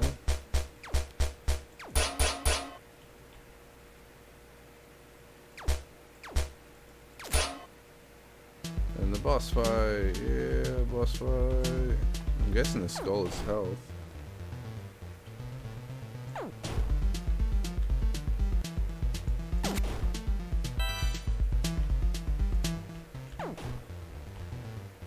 Come on, come on. Yeah, we hit him with all three. Hey, subscribe. Yeah, feel free to subscribe to the Interstellar Garden YouTube channel if you want to see more of these games being played in the future.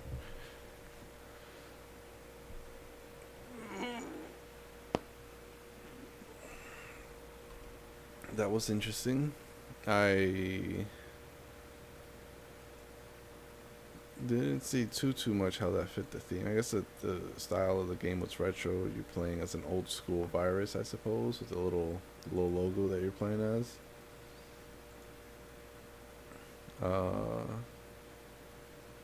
Yeah, the reticle disappearing on us middle of the game was not cool, I would say, because it made it shooting people extremely difficult. You know, it was hard for me to figure out where I was aiming, and then sometimes too I'm a little bit too close to my character, and then so it just swings around my character immediately, which wasn't too bad. The game wasn't that long. Failing one mission just sets you back to the beginning, which is unfortunate.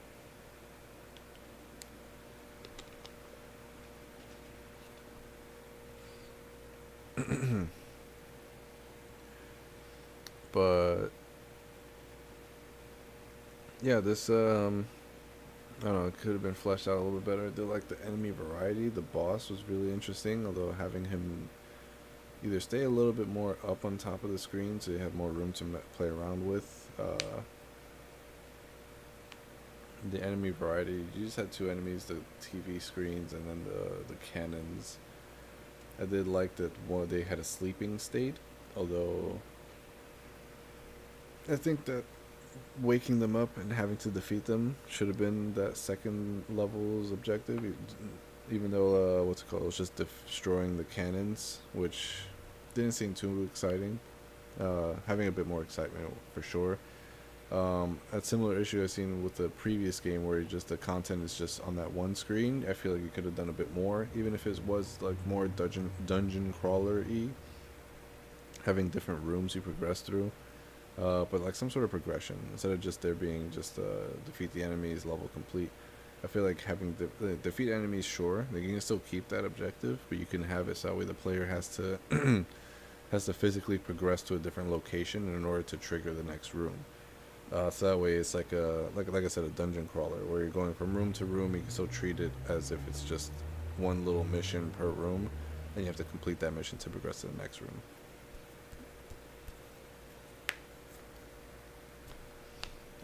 But yeah, that was Project Virus.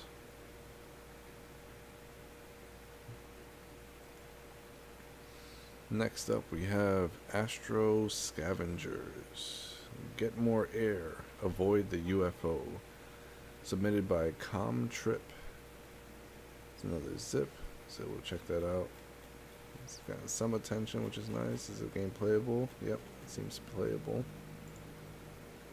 No information on the page here, which is interesting. I was hoping for some.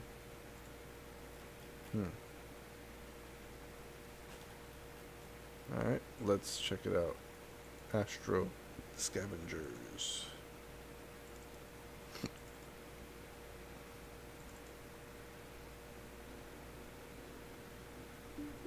Whoa, whoa. Is that me?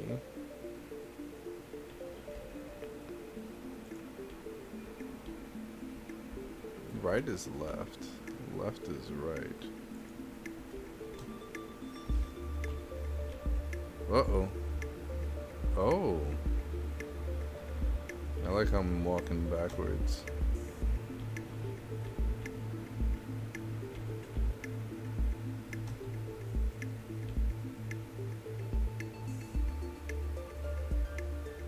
Uh-oh. Did we just fail? Nope. Oh. It just collide. Oh. This is really interesting. I don't like how my controls are inverted though.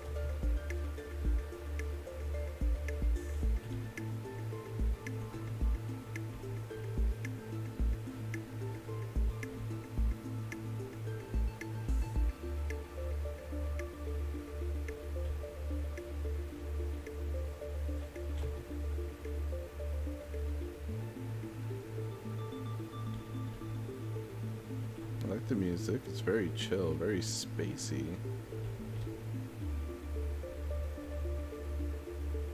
I don't think the O2 tanks are giving me O2.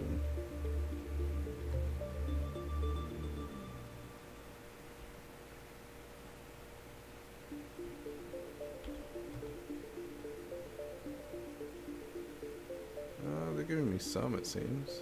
Tiny bit.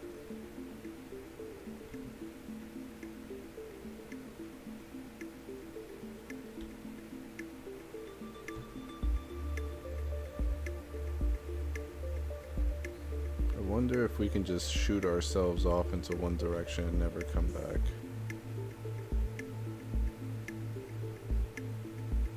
Or will there always be a planet there to catch us?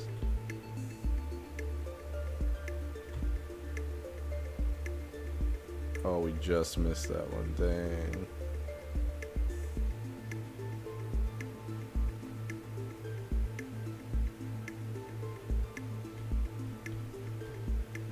Oh, we might hit the UFO. Snap.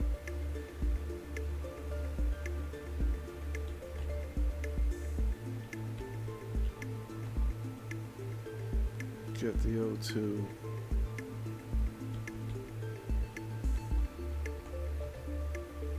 I think we missed this one. Yeah, the camera was a little shaky there.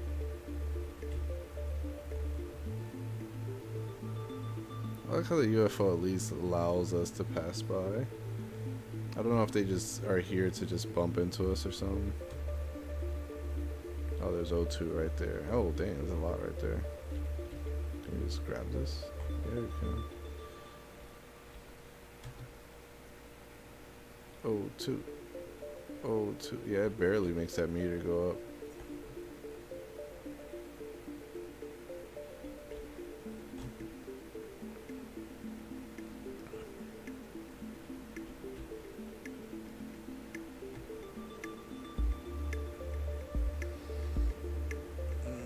Messed up that jump. I like how we flail around when we try to move in space.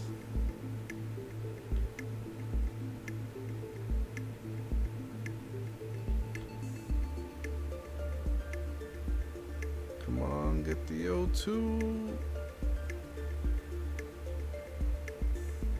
Get the O2.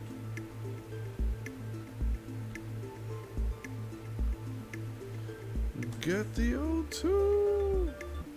Oh, we died. Lack of oxygen.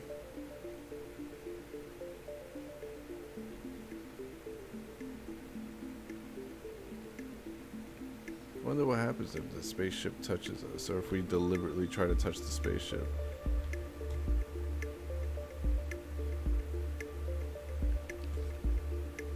There it is.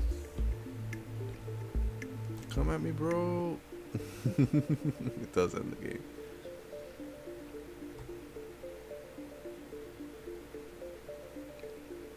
I like the I like the gravity. I like the music. I like the gameplay. I mean, it's pretty straightforward, the gameplay. I like these little planets. They're all different. Looks like they're all using different textures, which is dope.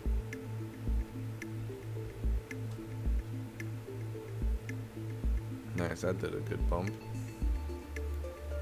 I was gonna say it's just a slider. I can mess around with it a little bit. Oh, no, go away. Moonwalk.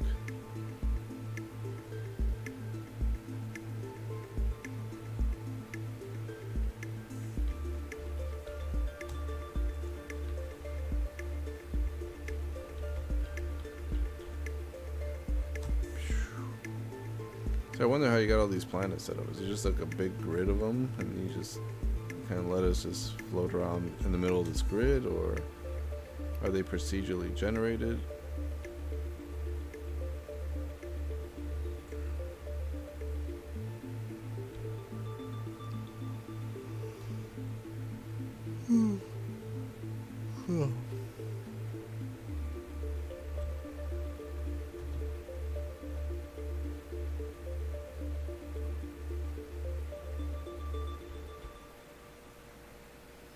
And fire.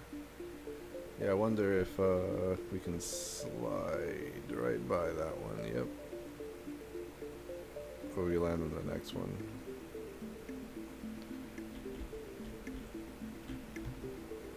Yeah, it just seems to be planets everywhere. I can't escape them. I like the variety of planets, although it does look like you just slapped the texture on them without giving it too much thought, which is fine. But you can kind of see like some of the seams there popping up.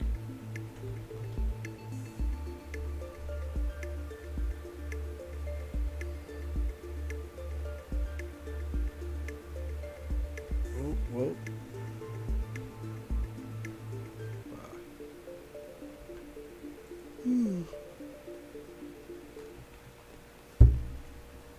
Well, I wasn't quite sure what we were scavenging there. I guess oxygen. We were scavenging oxygen. That makes sense. Yeah, not too sure how that fit the theme exactly. But I will say the music was nice. It was pretty relaxing. The mechanic where you're jumping from planet to planet. I mean, I've seen games do that before, but it is nice. You know, it's nice. It's a nice mechanic. I did not like, however, how the controls were inverted, and I feel like the character model should have turned around and done a little 180 whenever they change directions instead of just walking backwards.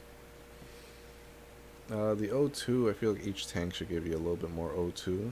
Just a little bit more, maybe. I wouldn't say, yeah, maybe double the amount of O2 each tank gives you. And then as you progress through the game, as time goes on, maybe adding more UFOs to make it trickier to kind of slingshot your way in between them. But yeah, there's definitely a few more elements you can add in there. I mean, the UFOs are kind of like the thing you want to avoid, so that's fine. But giving the character more stuff to scavenge while they're out there, more purpose, maybe a way to fight back the UFOs or maneuver while they're jumping between planets to avoid them midair. Yeah, there's a few different directions you can go with there. Although it's just a survival, survive as long as you can. So maybe you have like a timer, like you survived this many times, this much time, or how many O2 tanks you collected, or how many UFOs you destroyed if you were going to go that route.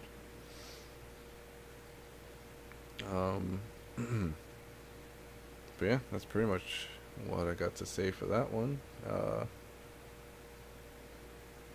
Yeah, again, that was Astro Scavangers, submitted by Trip.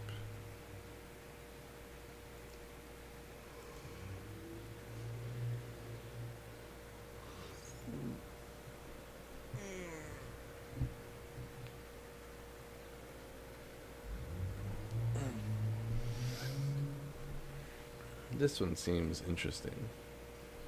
Next up we have Time Traveling Dude 3. I might butcher this name, but it's submitted by Desemprego por Amor. I might have pronounced that a bit wrong. My apologies. It's another download link, but let's check out the page first. Time Traveling Dude 3. A game about a dude that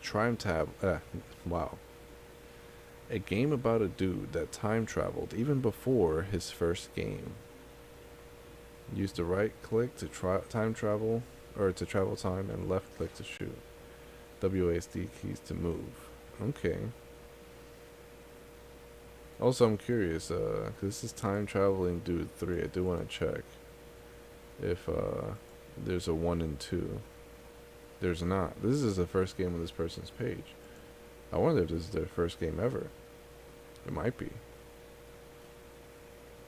Okay, let's try it. Let's check it out. Let's check it out. Time Traveling Dude 3.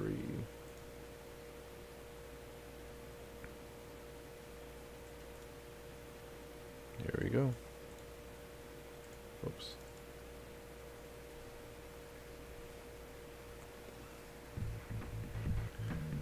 Time Traveling Dude 3. Not a trilogy, this is the first game. Okay. I had to check. The Goblin Menace. Insert coin to play. LWSD, left and right click. Oh, and it does have some high scores here. I wonder if these are real high scores or not. But we just need to get over 800 and we can get on the leaderboard. So that's all we need, 800. Or not even, 754 is what we need. So let's try to get that.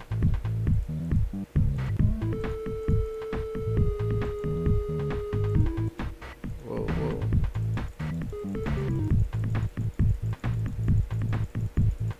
Okay, so it's as fast as I can click. Oh, I died.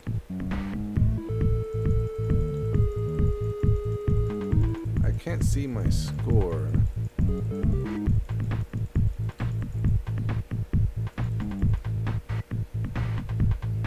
I think I have 3 lives.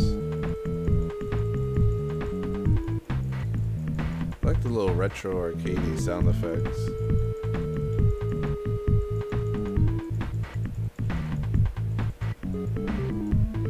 Oh no.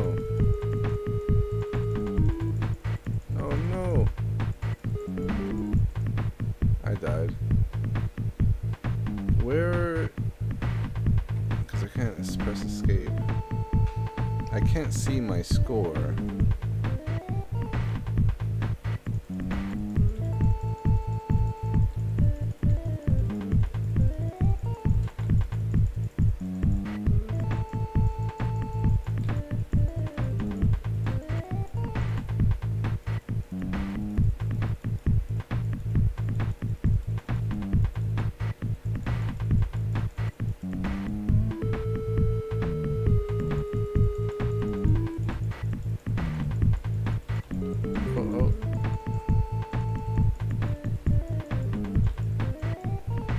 I don't see the point of time traveling, I will say. It puts you in a bad position most of the time.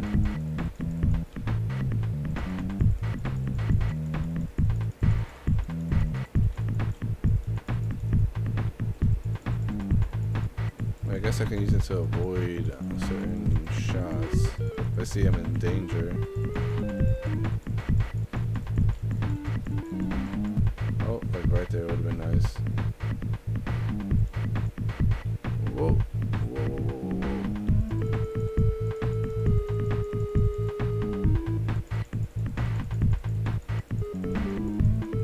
Do I hold it to go back further? No, I just...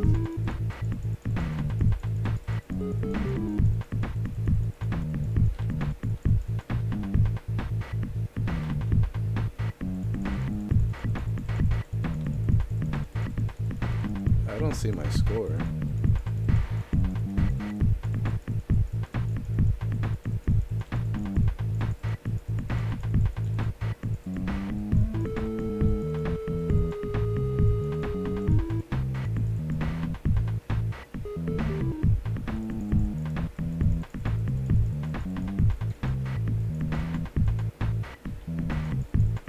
Can I get health back like that?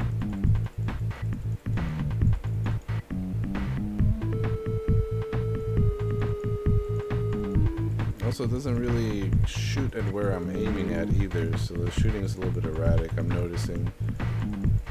Oh.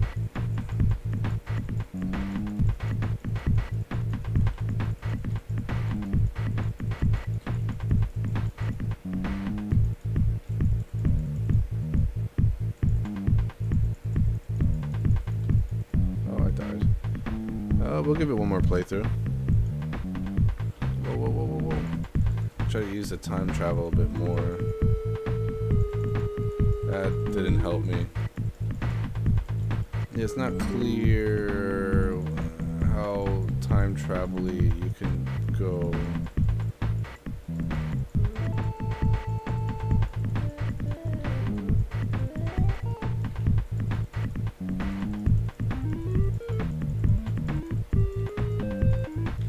Whoa, whoa, whoa.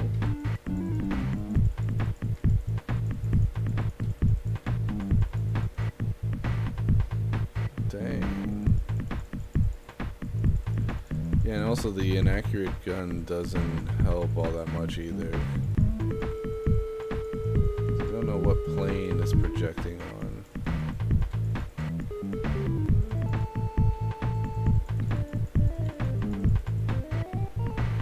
Last life, here we go. This is a nice retro soundtrack, I will say. It's not bad.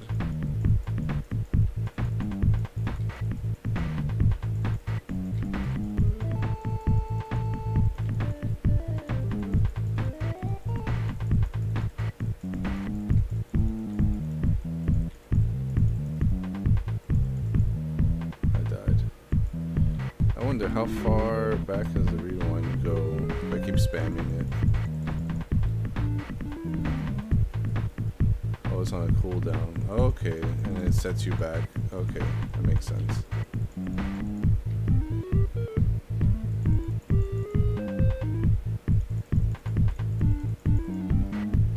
I like how things change color when you go into the time travel mode.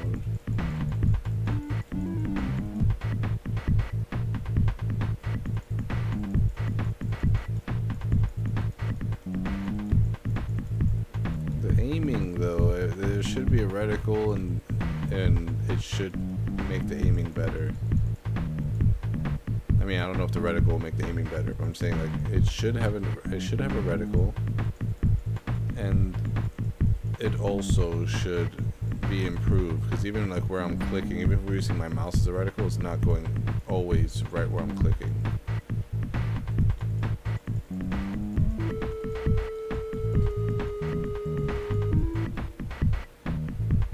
Last life.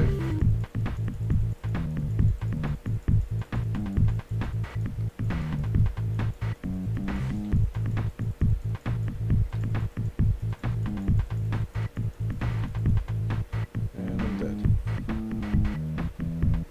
Alright, that was Time Traveling Dude 3.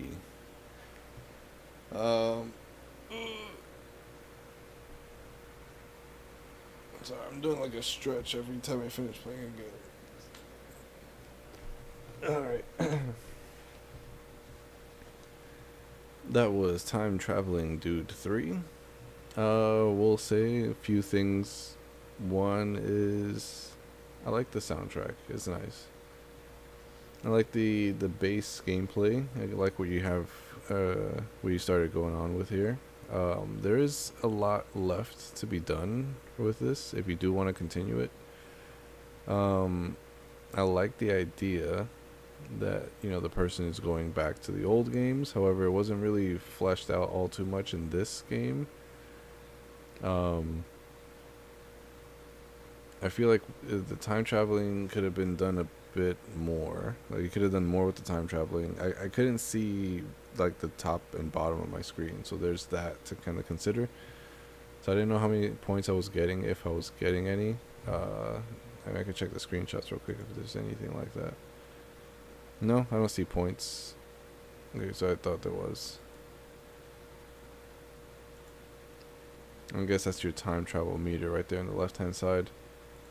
So I did like that about the UI. Like, this was very, you know, it displayed all the information I needed. You know, each of these being a health point, and then each of these being a life, and this being like the meter. That was well done. The enemies, I feel like, need a spawn animation, so you know when they're spawning. They should also have an attack animation, so you can see when they're about to throw an attack. Their bullets, I feel like, should be a little bit slower compared to mine, just so it can give the player a bit more wiggle room to move around in.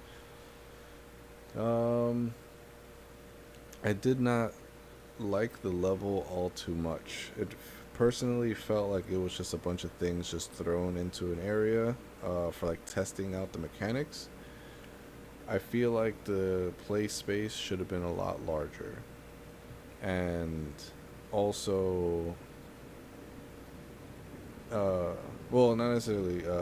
So the play space should have been larger, but also I feel like if you want to continue working on this game, having there be like an actual campaign for the game could go a long way. Of like not just having a larger play space and having like a infinite, endless spawn system, but having a progression to the game, like having, get from point A to point B and defeat all the enemies along the way, or just try to survive all these spawning enemies because they're all time traveling. Like there's different elements you can go with there. And every time you complete the level, who knows, maybe you go back in time a bit. So like you start off in part 3 and then you end up in like the prequel or something, which would be an interesting take on how people release games.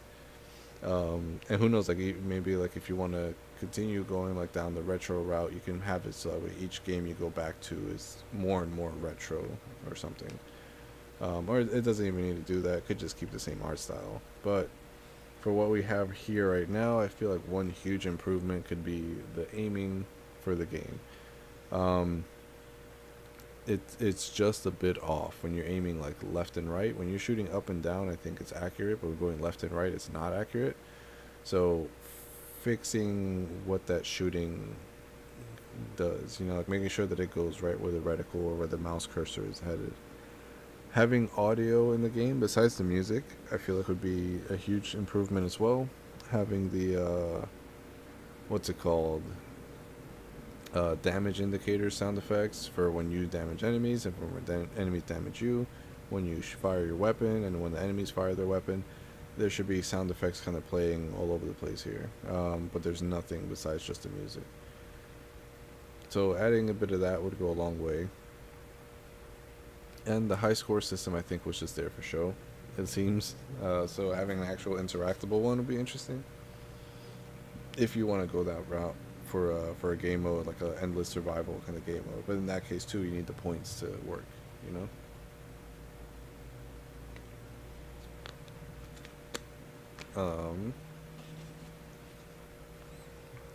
But yeah, that was very interesting. The thing it says is your first game. Yeah, this is the first game. Okay. But also too, if this is also your first game, like well done, congrats for making something that's actually playable. And it looked, it has, you have a good direction that you're going with for the game for sure. But it was missing a couple elements, at least for this playthrough. Just having the scoring system alone could have helped elevate the game experience a bit. And even if it's just like a personal high score kind of thing, that could have helped out as well. But I do like the idea. I do like the premise, and I do kind of see where this can be headed if you decide to continue working on it for sure. But yeah, that's Time Traveling Dude 3 by Desemprego por Amor. Again, I might be mispronouncing that. I apologize. On to the next, which is Decor Brick, submitted by MXO. MXO. Heard from a friend. Nice. Whoops, I'm pressing stuff. Whoops. Oh, I just closed the tab. Whoops.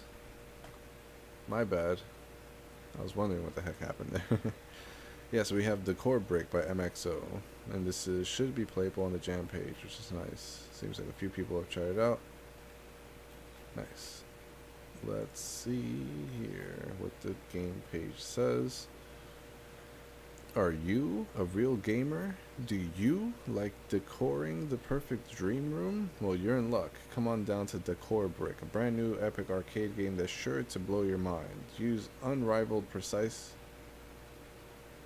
to unlock various furniture to make your room look as radical as possible. Compete against friends and foes alike to make the best room in town. Play Brick Breaker today. What? Brick Breaker? I thought this was Decor Brick. Created for the Interstellar Game Jam 5 in 2023. Nice. You got a little bit of both in there. Hell yeah. Programming Fishy, MXO, art by Lilioff. I don't know. Liolf. Shio, MXO, Fishy, music, concepts, and made in Game Maker. I'm butchering everyone's names today, so I'm just not gonna.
wonder if we can get other things besides just the one thing that keeps telling us we have.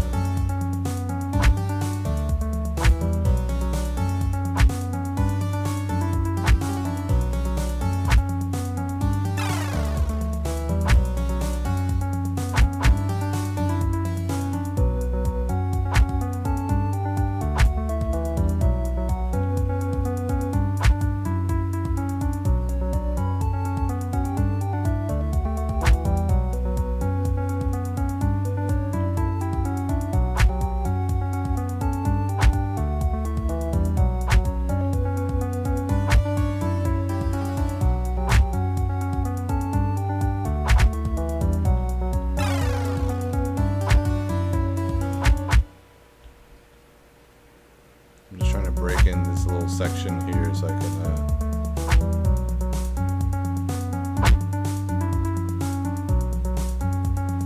can just slide in there, grab 3 of the same thing.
music's a little repetitive.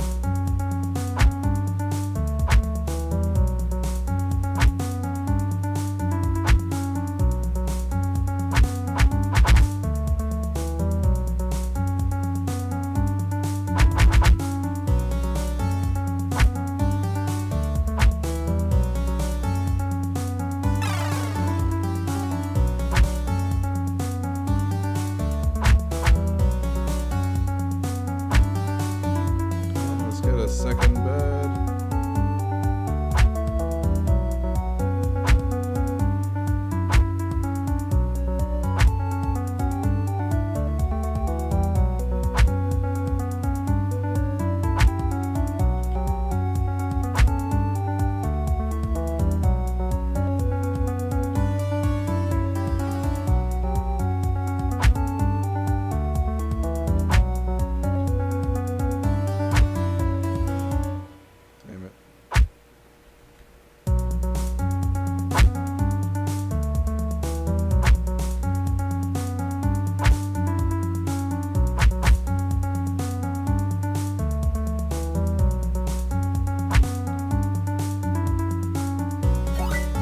Yeah, we got a second bed.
Hell yeah.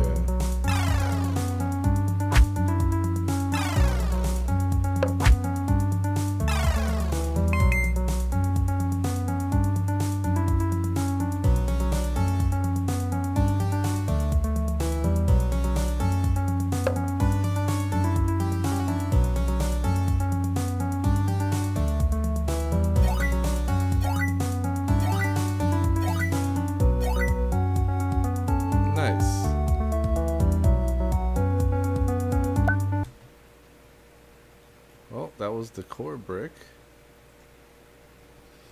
I didn't want to play too much of that one.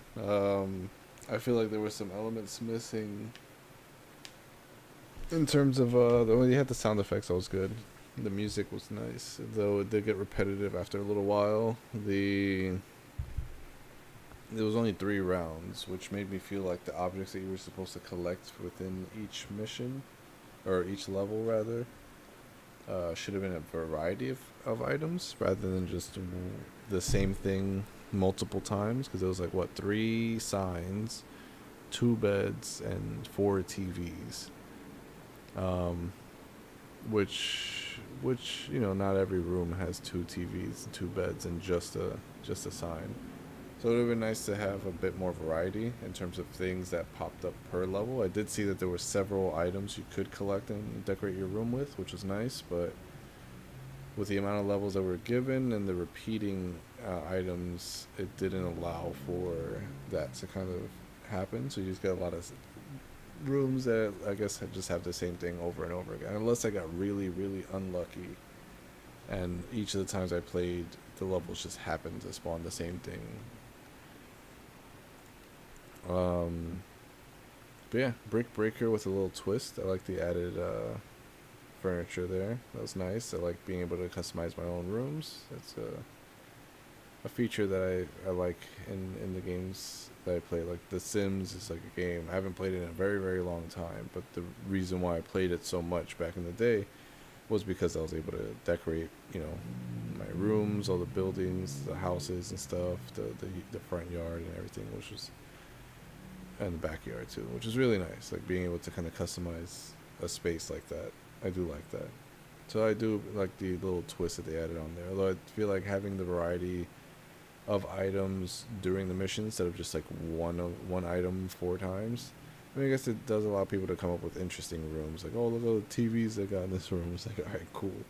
But yeah, to truly like personalize and allow someone to make it their own space. I feel like giving them more levels, that way they can collect more items, and then each level giving them a variety of items. So it's not just the TV level with 4 TVs. It's like, all right, cool. This one has a bed, a bed all the way at the very top, TV, down here and stuff like that. I see like the time element, adding 30 seconds per death, meaning you only have a limited amount of time to collect certain items.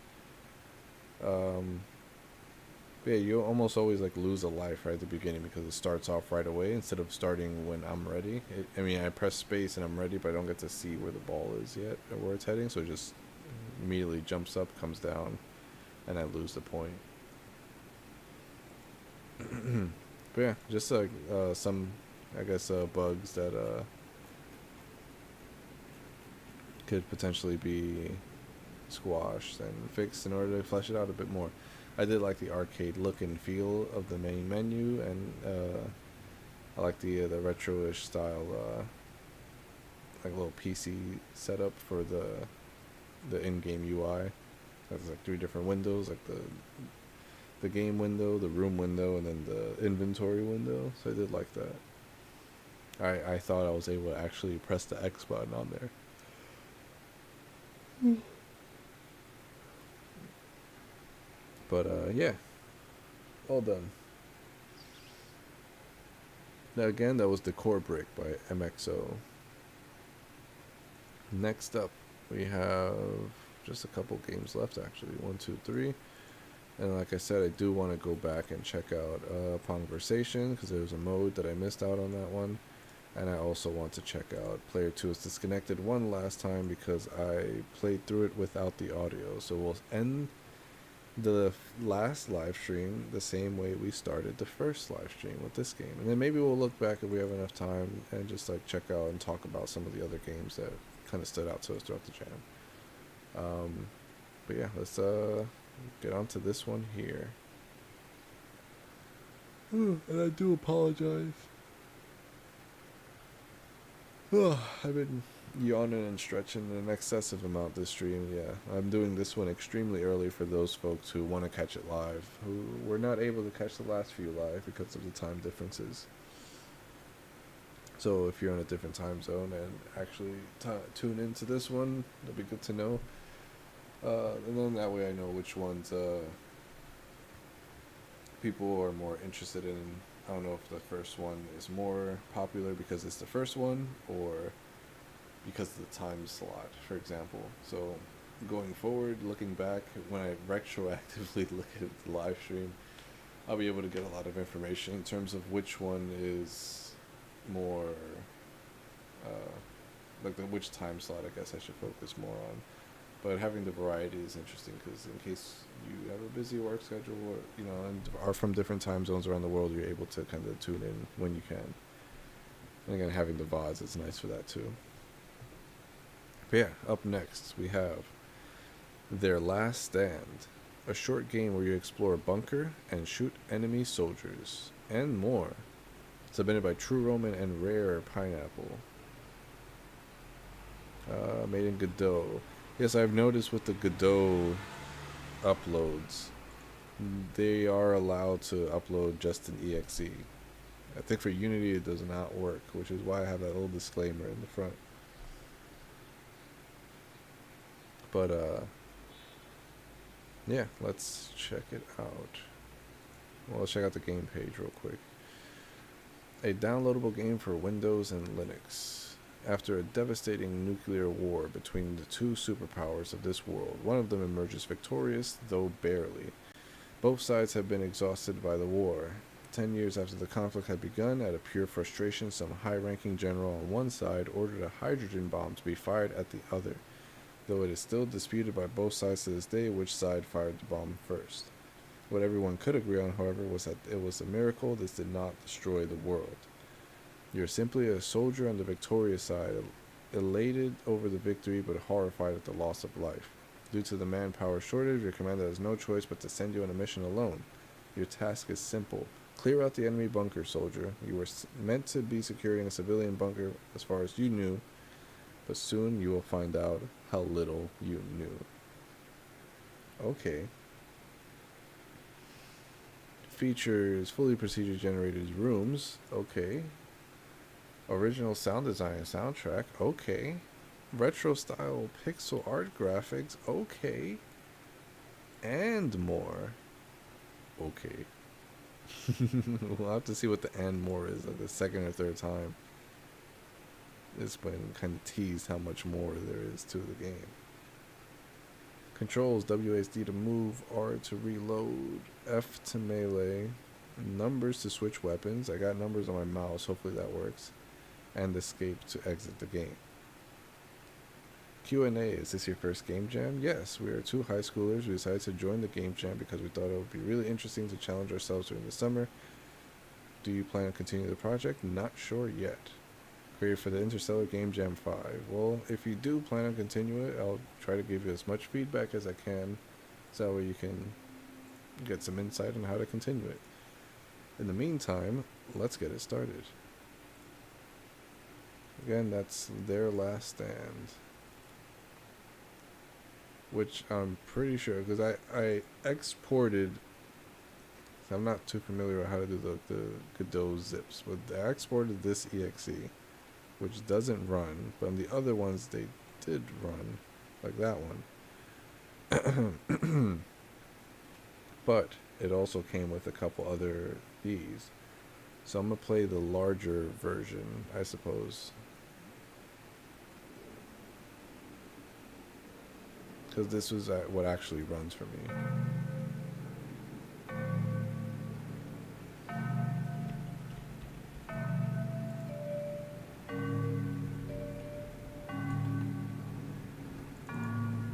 I say that, but I can't play it.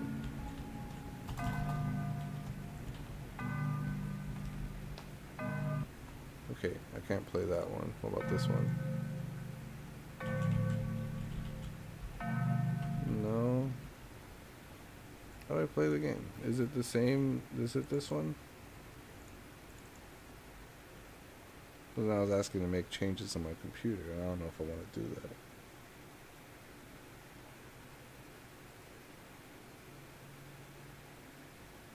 Oh, that's what they want to change. Okay. Yeah, sure. I guess. It's probably a virus, isn't it?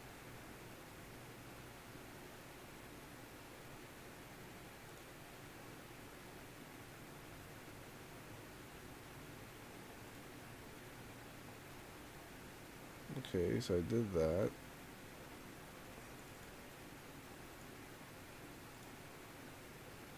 How do I start it?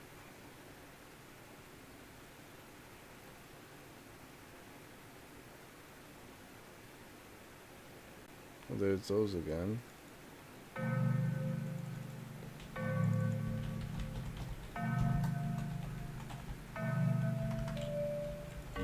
don't know how to start this.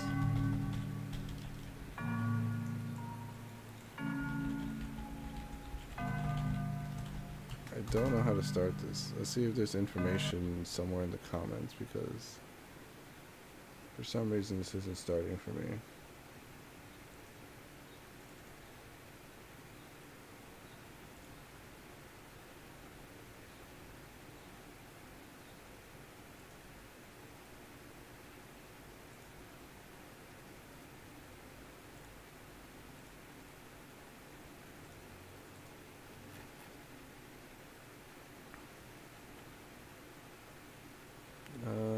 Getting error message.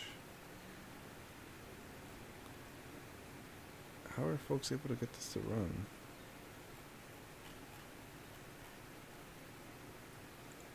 Hold on a second. How are folks able to play this?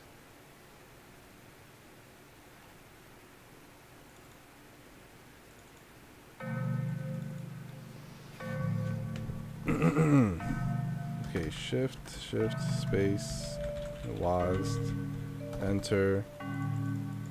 I don't have a reticle, a mouse clicky thingy anywhere. RF, tab, space, 1, 2, 3, 4. I can't play this.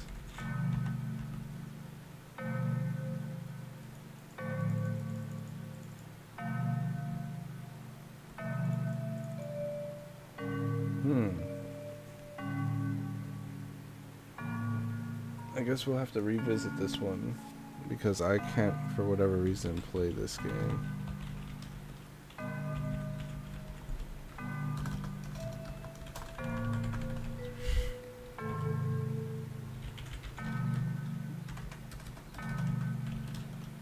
I can't play this game.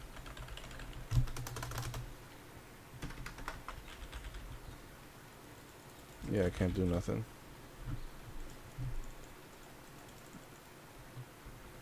For whatever reason, I can't do anything. I'm guessing it's because I'm not in the game properly yet. But still, why can't I play?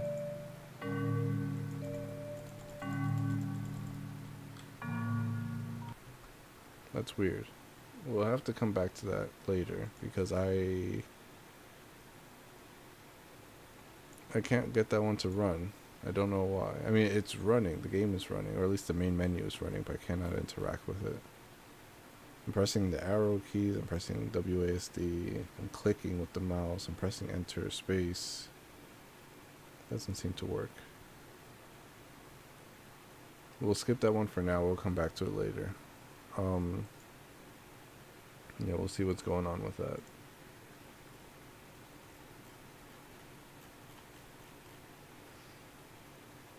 In the meantime, we'll skip over it. We'll go to this game here. Up next, we have the Misadventures of Morgan, submitted by Benign Ben. I'm guessing that's Morgan right there. Unless that's Morgan.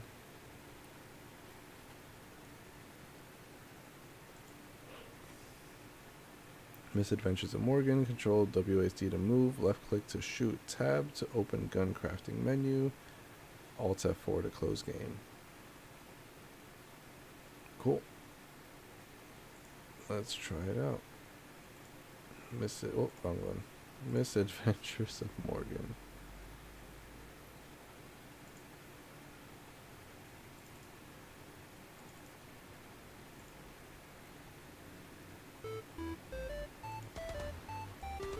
Oh, just straight into it.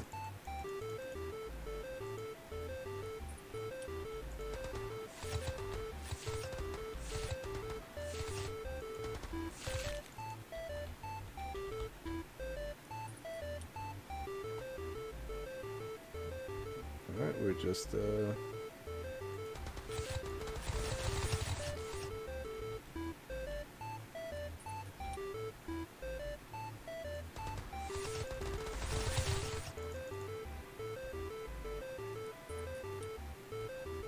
this is F2 again.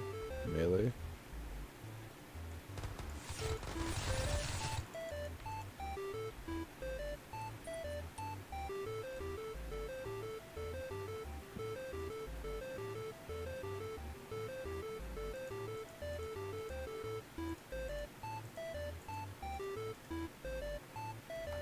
Alright, there's weapon crafting.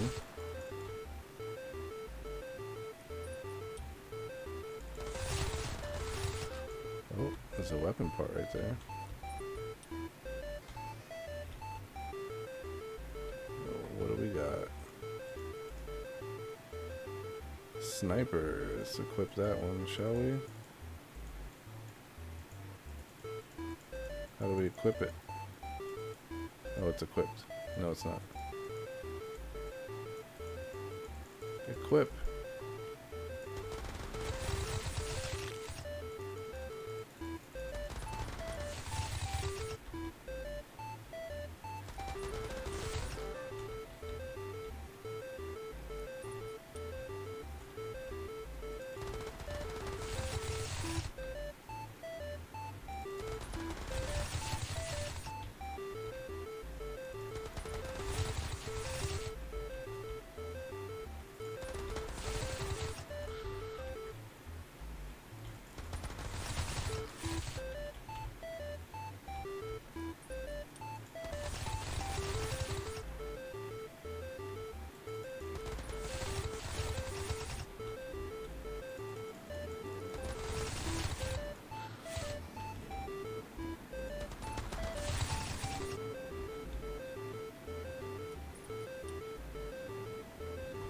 We got different stuffs.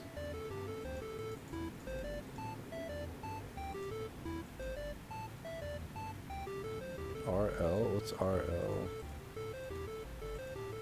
Oh, reload. Can we equip the other stuff? Why can we not equip it? Oh, that's how we do it. Oh.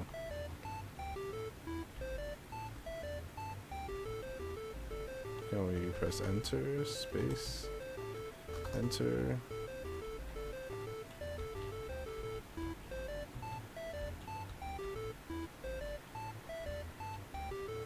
How do we equip it? How do we equip it?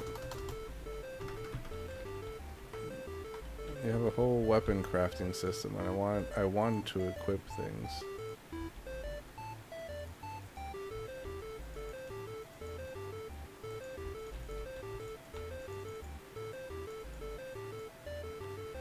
How do you equip?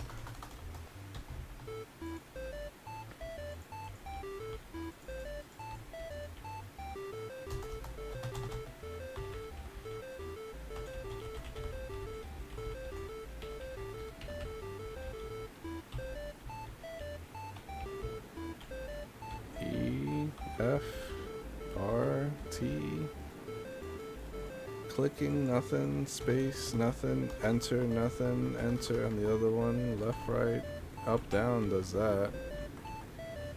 I don't know, shift, control, alt, tab just gets out of the screen. Alright, so we're not crafting any weapons, which is highly unfortunate.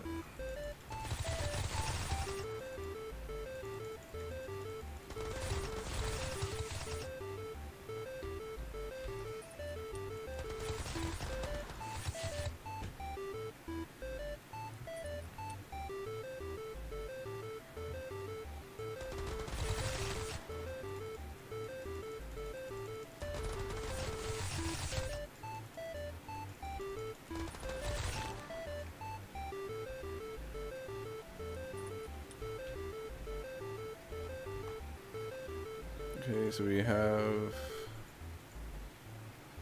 another type of stock. I want the sniper though. Or is it like a confirm button just off screen or something that I'm not able to see? I feel like the equip button should, oh.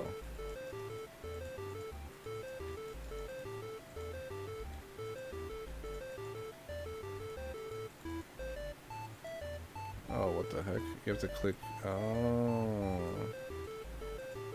I see now.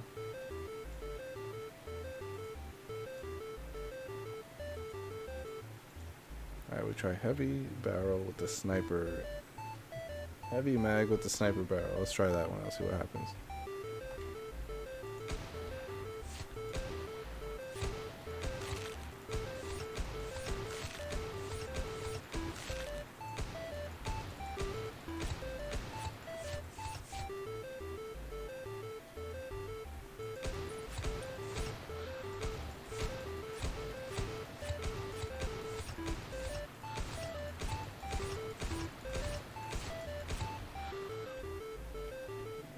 A few more things here. Now that we know how to equip stuff, what else we got?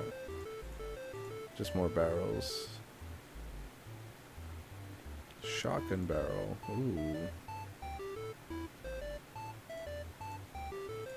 Okay.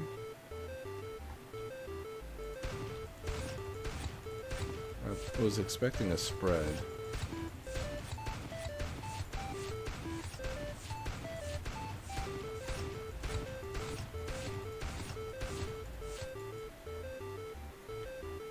Not gonna lie, not a fan. Let's try the other ones too. We got Rasp 12.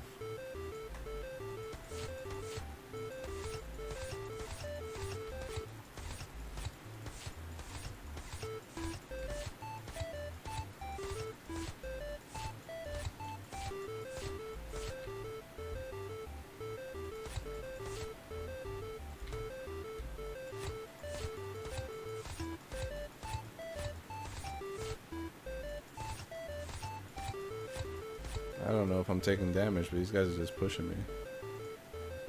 I might have died already.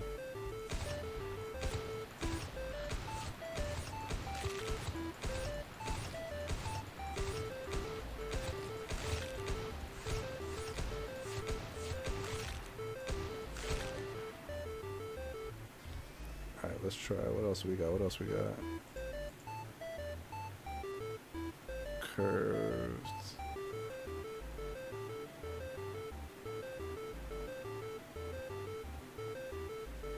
It's the same one, isn't it? It's the same one.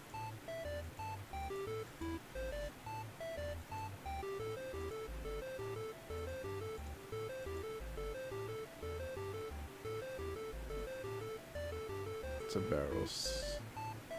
Damage 45. What's this one? Damage 5. That's horrible. Damage also 5. Why is this so bad? Damage 5. Damage 5. Damage 45. So might as well use this one.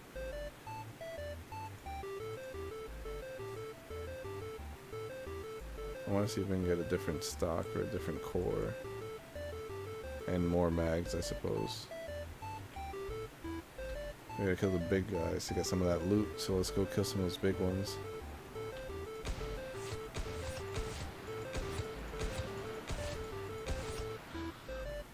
Different barrel.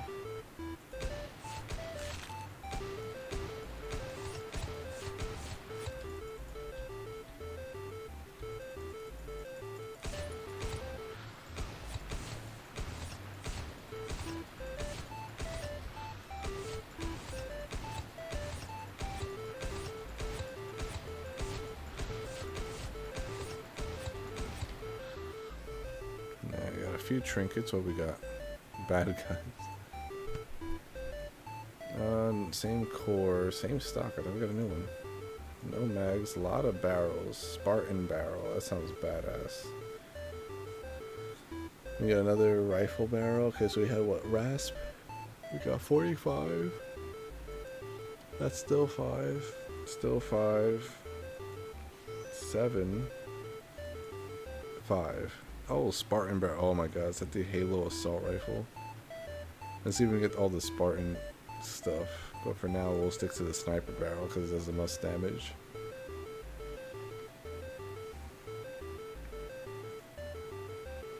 And that has the most bullets too, so we'll do that.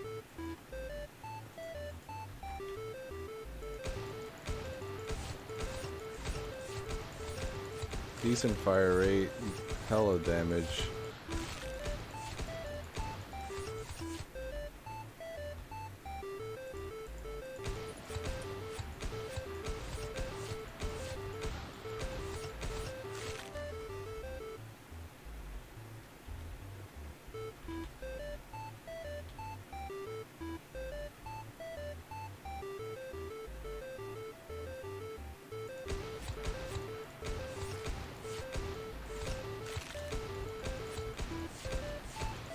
So we have an ice core right now. I wonder how many more cores there are. I'll play this for a little bit and see what we can find out.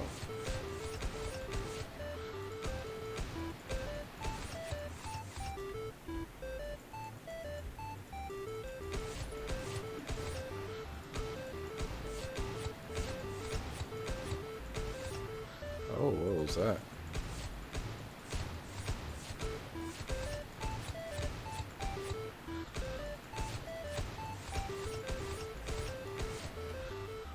We got a couple of cores there.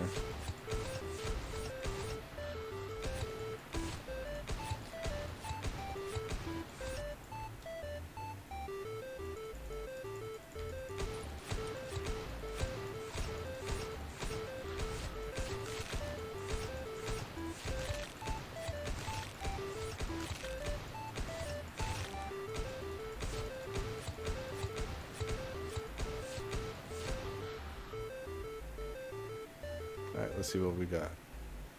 Ooh, okay. So we got the default ice core, then we have the, which gives us elemental ice. Then we have the actual ice core, which doesn't change anything except for the visual. Then we have poison core, which gives us poison, and then we have fire core, which does fire. So we'll try fire. More stuff here. So we have Spartan, we have another sawed off, another Raspal, we have pump action, which gives us still 5, and AA21, which is 25, okay, versus the intervention's 45, which we got like right off the bat, which is amazing. 25. We'll try it out.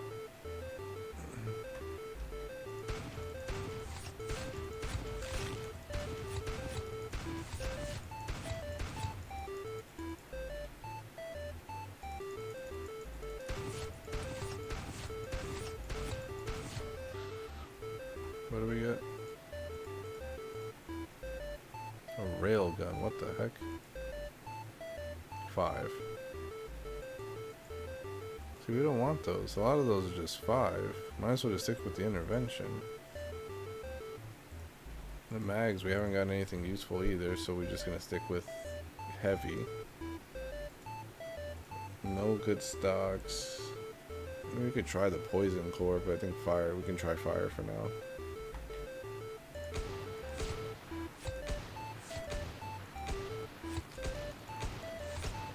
Might just change what the bullet color is, nothing much else, honestly.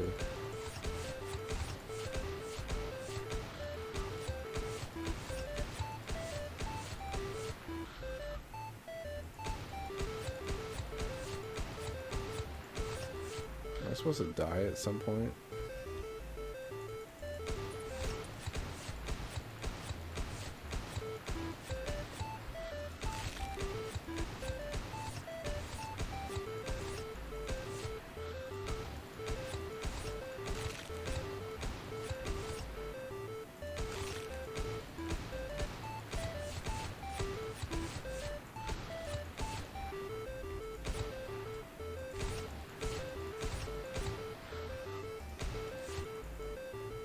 Did I get like a bunch of duplicates just now? I got another intervention. I got another rail, another rasp 12, and a Barrett. Oh, Barrett 50 cal, you say? 60 damage, okay.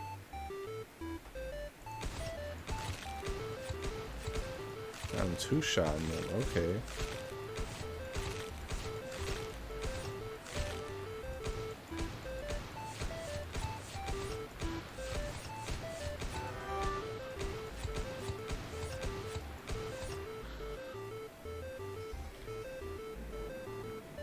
I'd say increasing the movement speed would be nice. I don't seem to be taking any damage, which is unfortunate.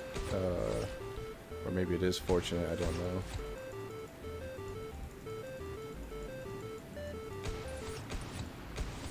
I feel like enemies shouldn't be dropping any duplicate items, especially if you have a lot of them. I feel like having one drop so that way you're not getting duplicates. That has to be another stock, right? Another fire core. Yeah, so we got the duplicate core right there.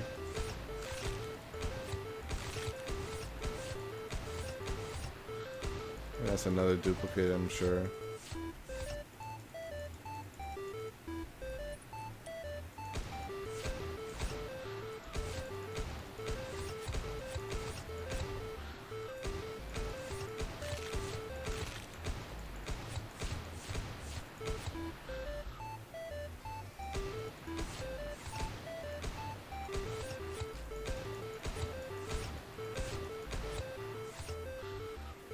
That's another duplicate right there too. See, another fire core, even though we already have one. No new stock. What? I thought that. Oh, box ammo. Ammo 10. Reload 2. What? Ammo count 10. Rate of fire 8. Reload speed 2.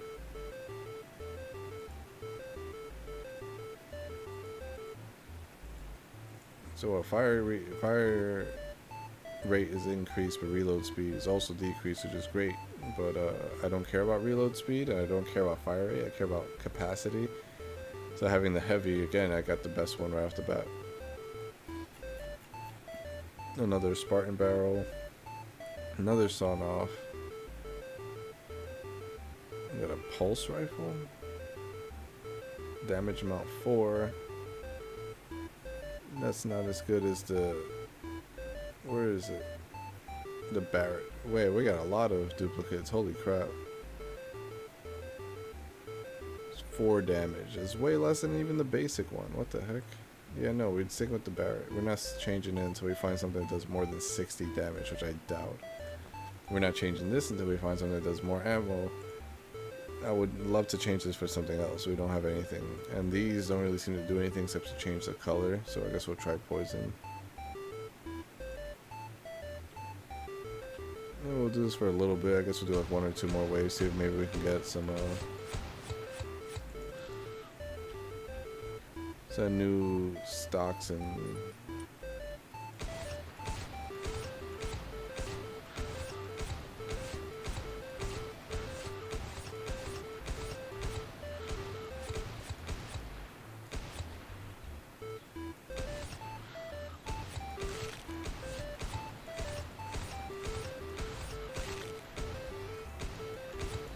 Because we're getting a lot of duplicates, is what's happening too.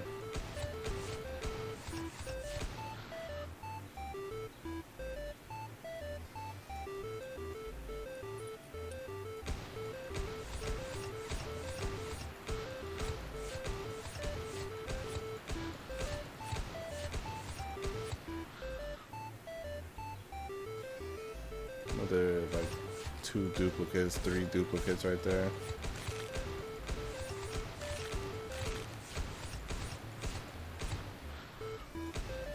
Another duplicate, that's nice.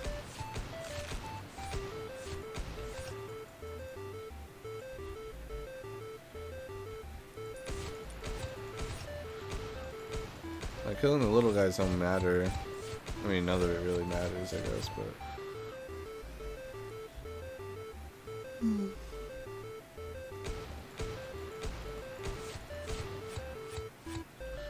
Yeah, we got so many duplicates. Another heavy mag, cool. Another curved mag. As for barrels, we got so many fucking Spartan barrels sawed off. This is new. Does it do more than mine? No, I don't think that's new actually. Yeah, no, we have that one already. Never mind. Yeah, we're just getting so many duplicates. It's not even funny. So much so that I can't find out where I put the Barrett. There you go. It's like right in the middle. But yeah, I think I'm gonna leave that game as is. Play that one for a little bit. Yeah, that was the Misadventures of Morgan.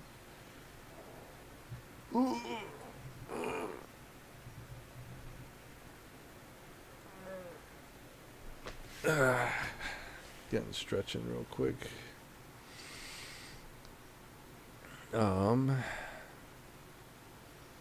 Yeah, I don't see any health in the game. I don't think there was a way. I probably should have just left it alone for a little bit, see if they killed me, but I don't think I was able to die at all in the game. If I was able to lose health, I feel like at least some of the minions have a chance of dropping health, if that's the case, and the big guys dropping the weapon upgrades, that's fine.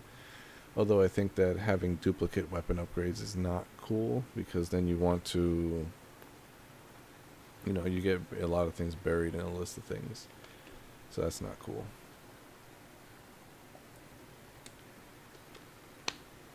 You get things buried in the list, and then also you could have gotten something else, something new, you know, instead of getting the same thing over and over again.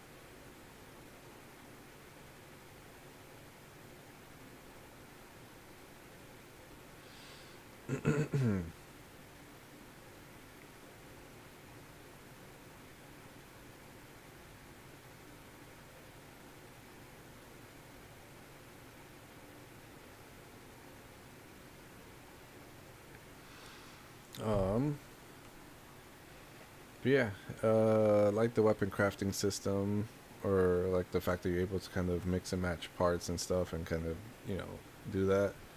Although I feel like that could have been better fleshed out if you did not get duplicates, like I mentioned, and what else?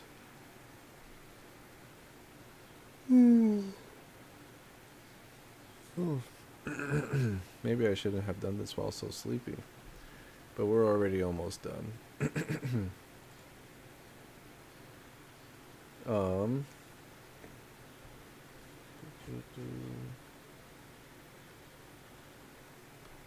Right.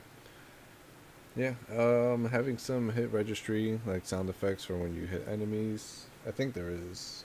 But having the enemies make sound effects too when you hurt them. Yeah, adding different enemy variety, having the elemental do a little bonus damage if it's against a certain enemy type, or the poison doing damage over time. I don't know if it does do that or not. What else? Yeah, like I said, the spawn rate of things, I got like 50 barrels and like no new stocks whatsoever. I like the Spartan barrel.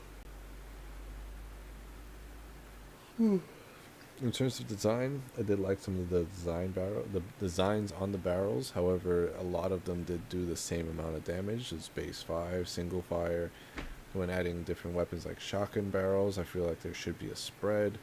When adding weapons like assault rifles and stuff, I feel like it should have like an automatic. Although I could have missed that. And then, yeah, just having different pieces of the weapon be more important than just the barrel doing extra damage. Because once you get the Barrett, you don't need anything else, I feel like. Yeah, but yeah, again, not having duplicates means that we can figure out more of the stuff that there is unlockable, and then not have to worry about getting 12 of the same thing.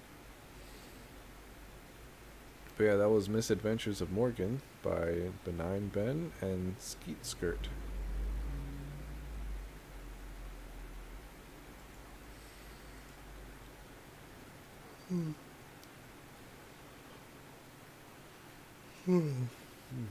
Whoa. There's a lot of activity going on in the comments. Rated by 16 people so far. That's nice. Next up, we have Arcade Anarchy. Go for a high score while playing mini games inspired by classic games. Submitted by Spooksy and Duxies. Ugh. My bad. Alright. And this is something that's played with WebGL, so we'll check out the game page real quick.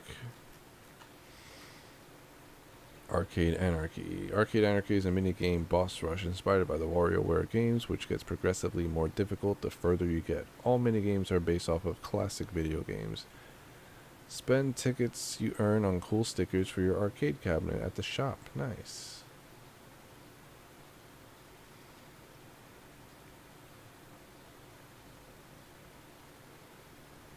You have to write stuff with the pen.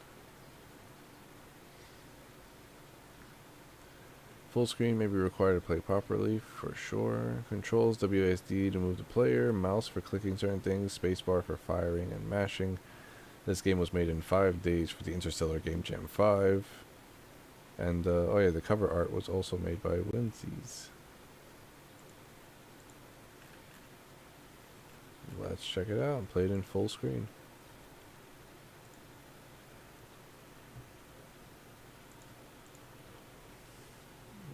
Alright. No sound yet. Oh wait. There is sound, okay.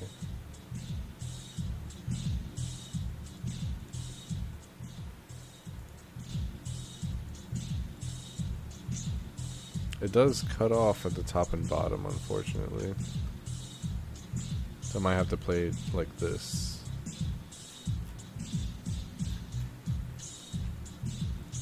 Alright. Start it up.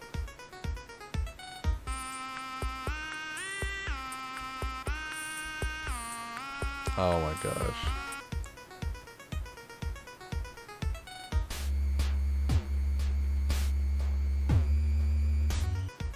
Nice. Click.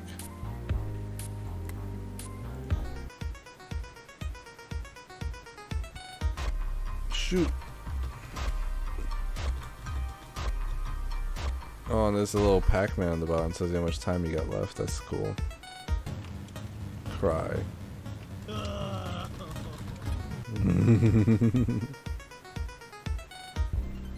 Click. Clashing.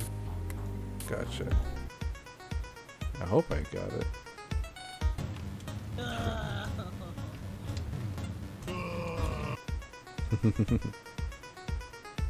I haven't beat Elden Ring yet to know the relevance of that.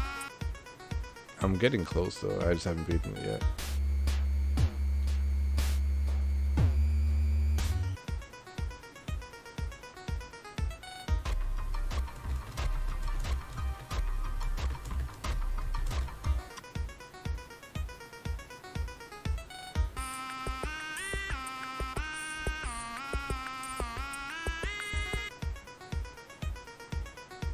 How far can we go?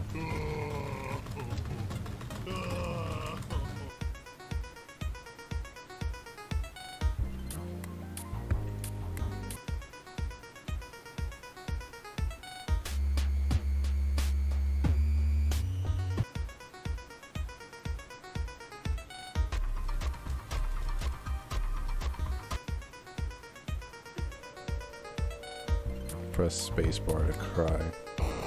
Oh, that was too fast.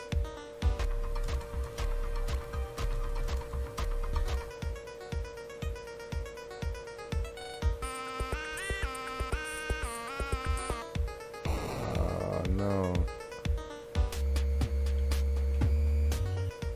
I like how this also has Pong in it, too.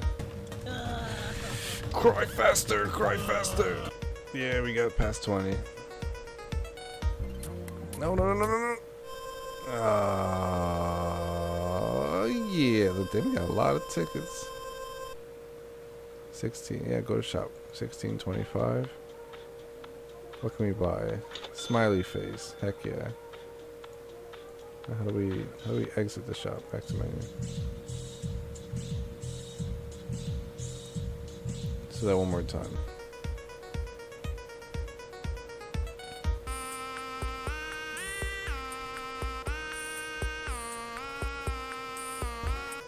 Nice.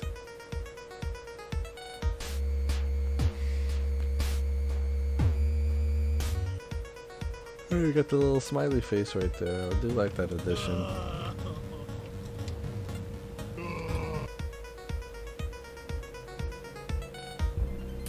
I don't understand the reference with the crying. Like, is it because it's a hard boss fight and so it's like the only thing you can do is cry? Or is it because it's a very touching moment in the campaign?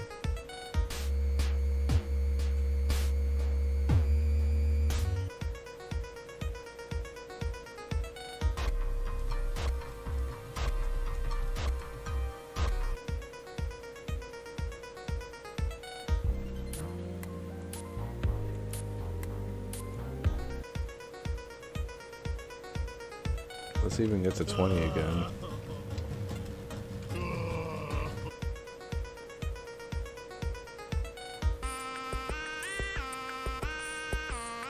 Oh, that was close.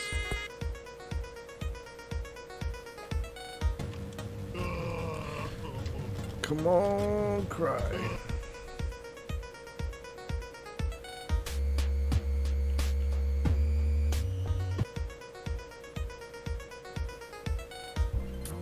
No, no, no, no. I clicked it. What do you mean?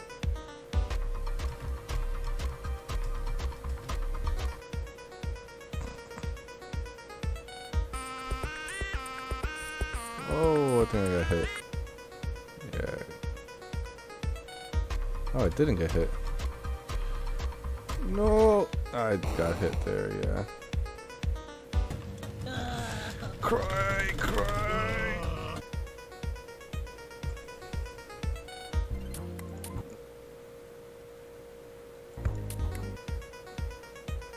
I think I cheated on that one. And we got where we got to last time. Let's see if we can get to the next one. Whoa, whoa, whoa. Oh, we got hit twice. Got another 16.25. Yep, go to shop. It's 22.50. It's not enough for anything. Dang. And I can't leave until I full screen.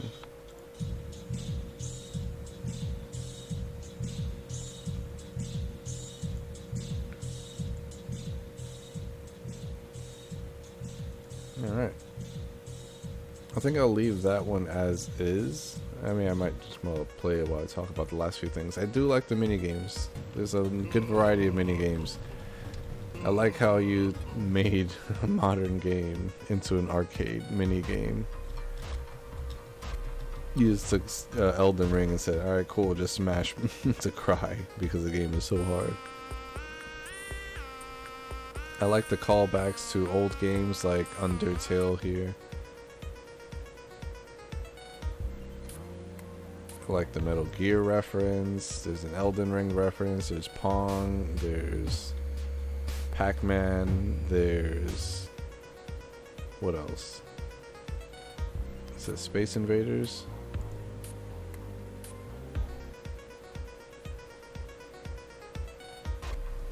Or is this Galaga? I forget which one's which.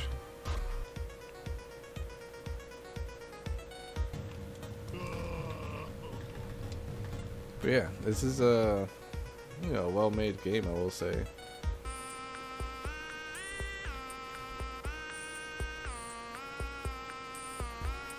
We'll probably just go ahead and lose so we can see what we can scribble on there.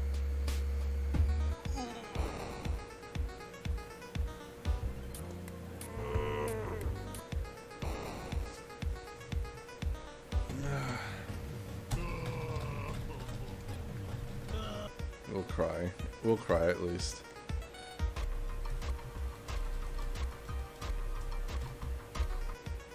I mean, they're not too hard, so it's just easy to just kind of keep going. There we go. But yeah, I like how you were able to take these little snippets from a bunch of different games from older times to more modern times and a little bit in between, and just kind of turning them into little arcade mini games, you know. 3,000, we got enough for the scribbles.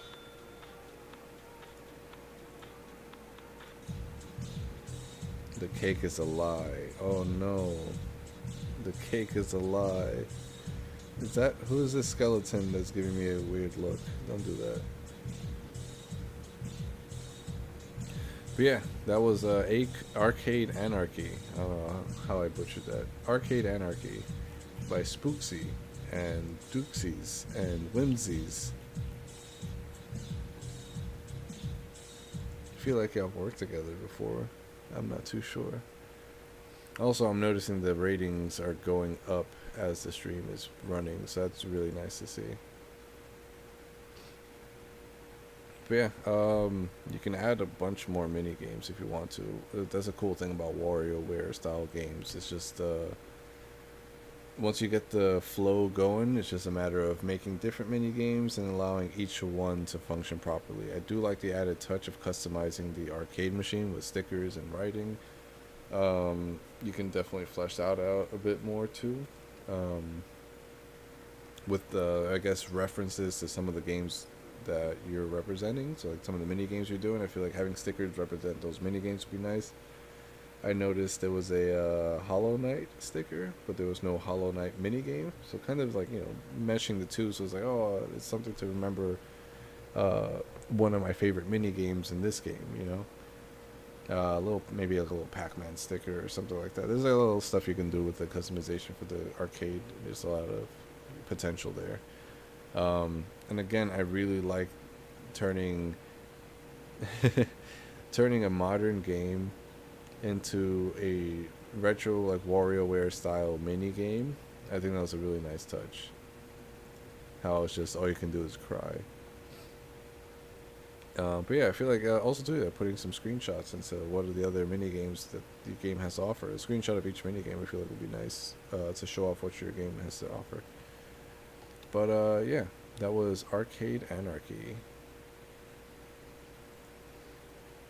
Now I'm gonna try again to get this game to run, but if I can't run, then I think this would be the first game that I don't play live, not counting the games from the previous jams that I didn't play at all live because we weren't doing that yet.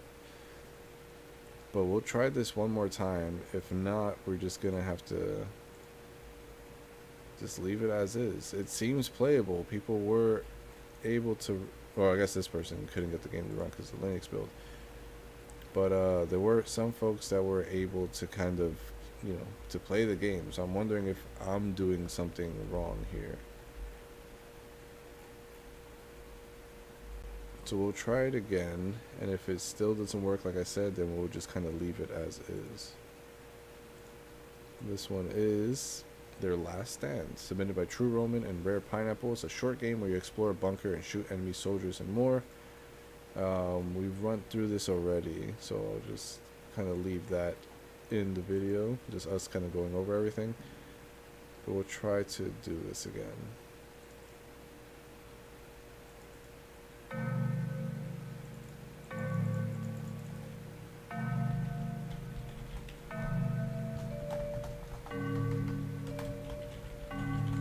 But yeah, nothing is happening when I'm pressing any button on my keyboard, my mouse, numbers, enter, arrows, tab, escape even, shift, WASD, QE, RF, T, H, C, C, X, space, control, alt, shift, enter. Nothing's working.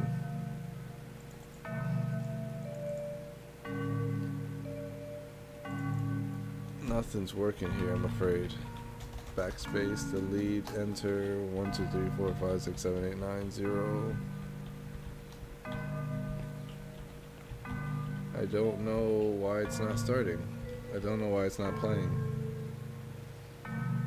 This is a Godot build, and I haven't had problems yet with any of the Godot builds, so I'm wondering if this is a Godot thing or if my screen is getting cut off somewhere. I'm able to see the stuff in the bottom left corner there, and the title seems to be framed appropriately. I got black bars on the left and right of my screen, so it's indicating that it's resized, so I don't know what's going on here. I don't know why I can't play that game. Let me try alt-tabbing to something else and then jumping back in. There we go. Okay, huh? Wait, no. Nope, never mind. This is the Windows version, if I'm not mistaken. Pretty sure it's the Windows version. Unless I... No, yeah, because the other one says set up Linux. I didn't do that one. It's running, you know?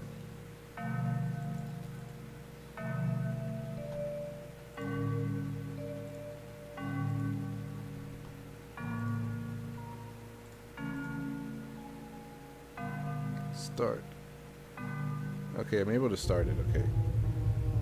I have to do it very weird way. Okay. I should have checked the settings first. Oh, it's generating the bunker for us in real time. Your objective is neutralize all forces, exterminate hostile combatants, exterminate foreign civilians. What? Oops.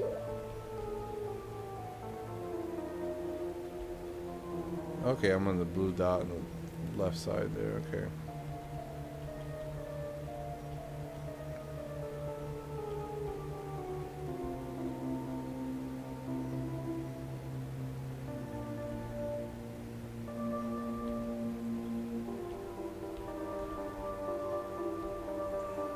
Got a health bar above my head. It's a weird way we had to start the game, but that's okay.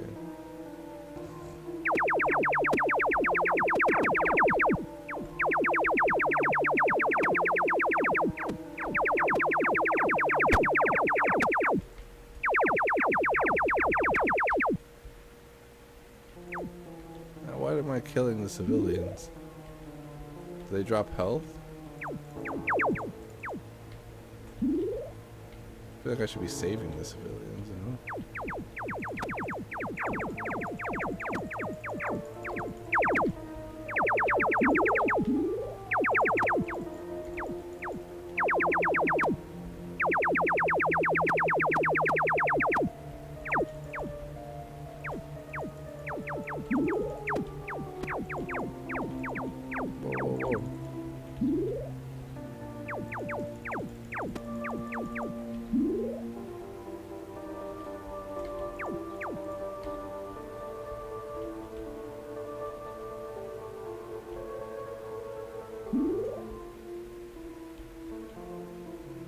These red orbs in the map are.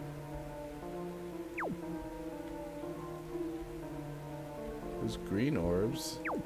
I'm just airing everybody out. No survivors. An area down here.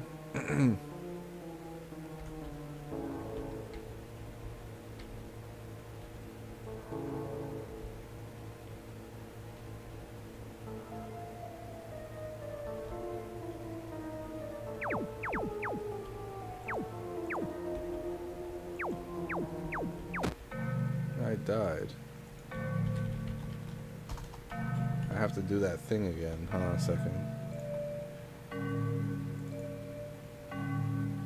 Check out the settings. Come on. It's a weird thing that I have to do to get this to... I guess I can't check out the settings. Alright. Let's just jump back into it.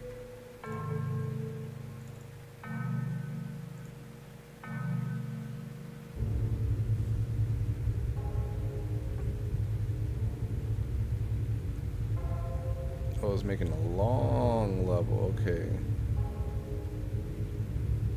Right.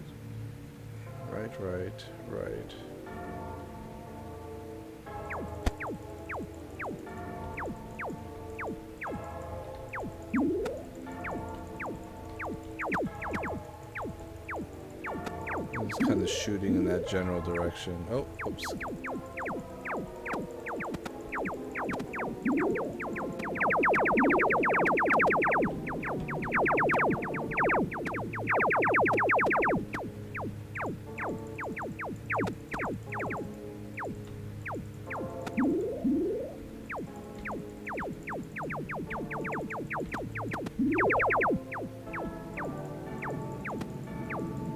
Just shoot them off screen, which is nice. He's got to know where they're at.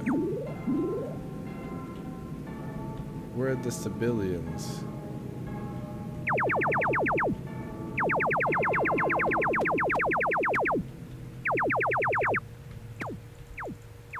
We got like different ranks, it seems. You're in my way, move.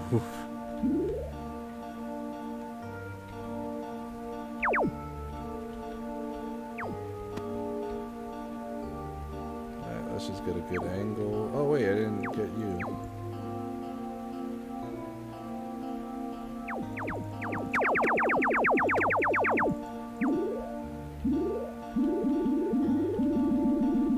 I like to reload that sound effect. So yeah, this game has really nice sound effects. I like the art style. The gameplay is a little dark, I will say. Not in terms of ouch.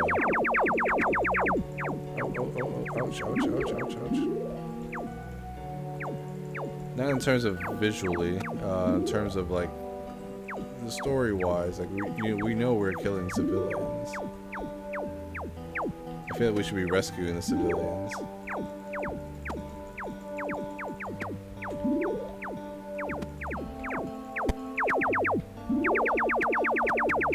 What'd you get up there?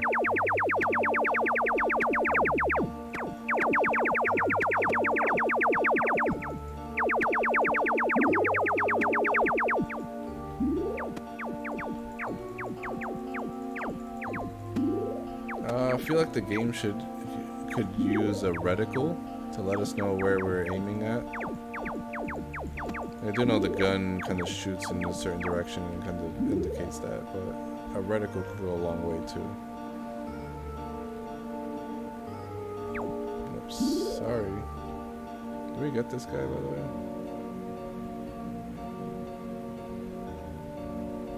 Yeah, I think we got him. Did we miss anyone in here? No, we should got it. We should be everybody.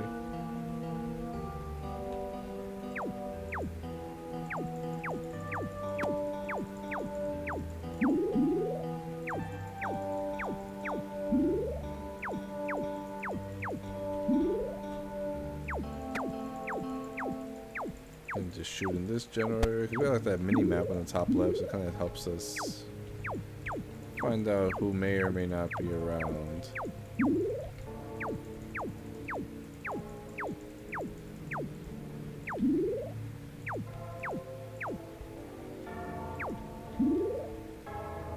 I wonder if we really are supposed to be. Whoa. Oops.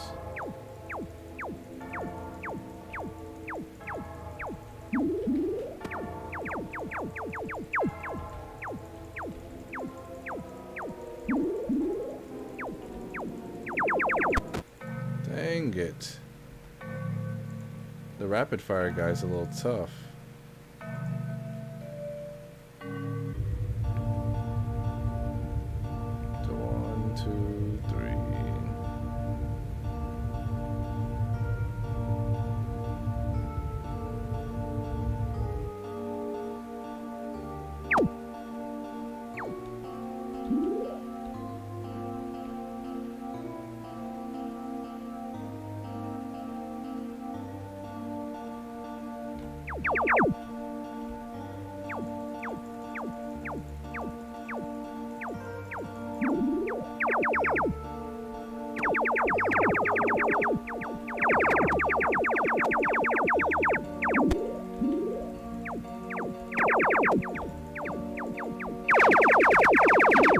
Jesus, that hurt my ears.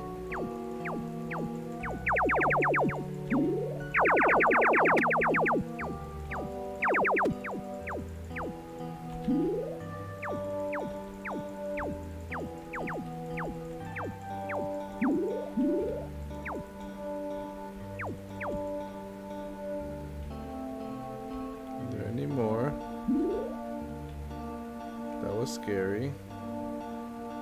We still got a good chunk of health left, but could do with more.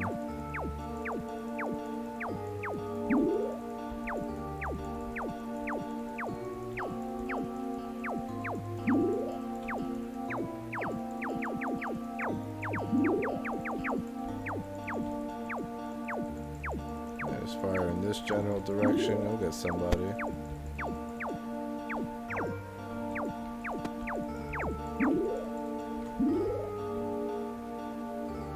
That was easy. Any civilians hiding in the corners? Am I missing a mechanic, by the way? I know this.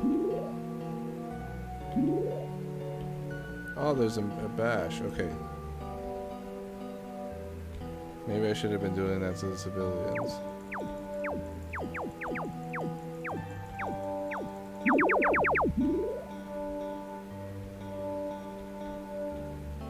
Hello.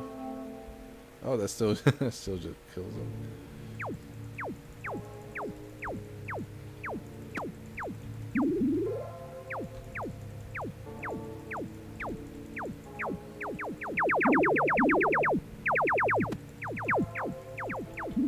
So it seems that you're supposed to auto reload, but it doesn't function.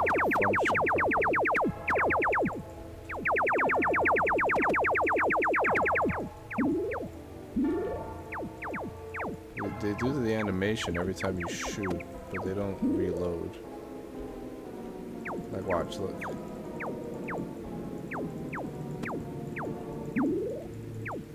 Oh, it does reload. Never mind. I was wrong. Apologies. What's this blue thing?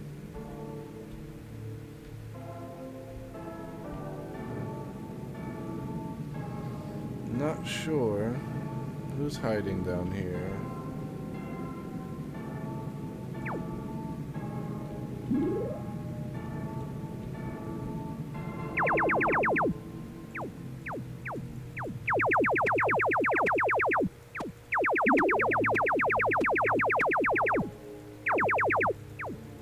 Oh, it does reload, it just doesn't do the number. It doesn't tell you what number you got.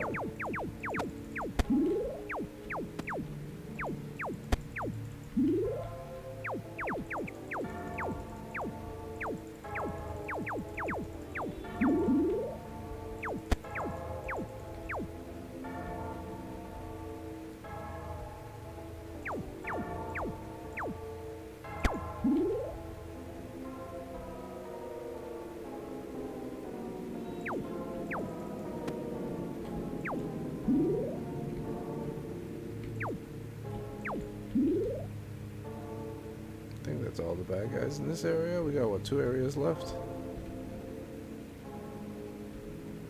See if we can wrap this up and then check out those last couple games. There's a person in here still. Yeah, I'm pretty sure we got him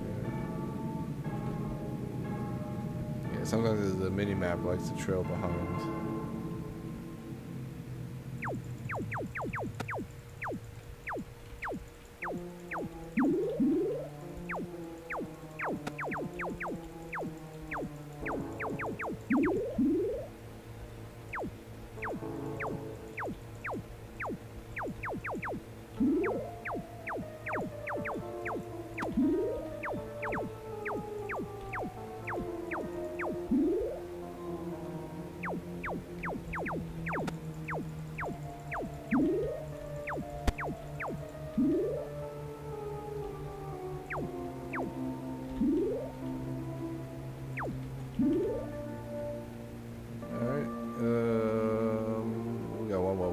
One more room to go.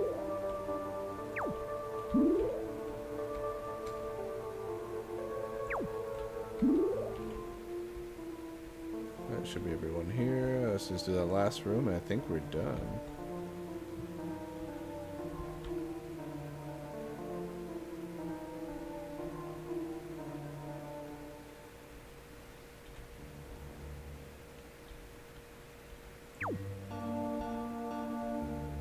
Skirt around the outside here. We don't want to take them on head on.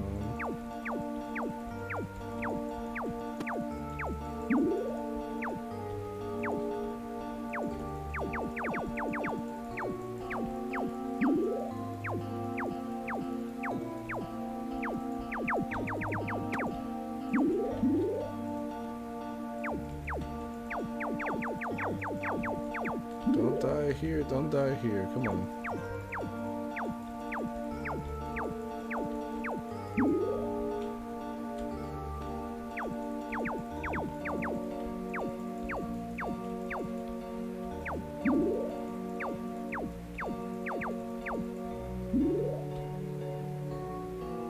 You have 60 seconds to execute all 4 entities.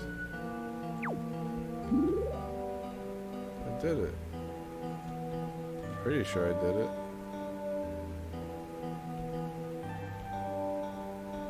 Because I'm pretty sure that triggered when I killed the last guard, right?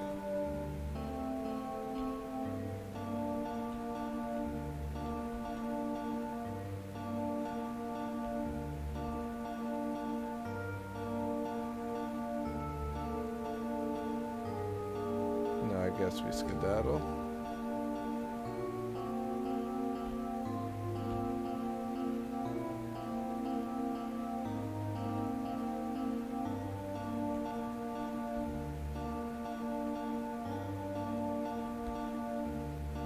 They're executed. It just, like I said, the map just takes time to do its thing. There we go. We did it. I'm pretty sure we did it. Soldier. Yes.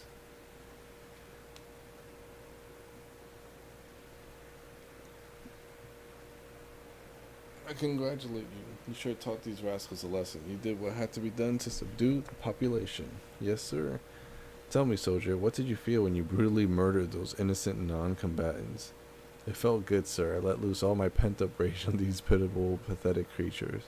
I feel rejuvenated, like a phoenix reborn from the ash. Sir?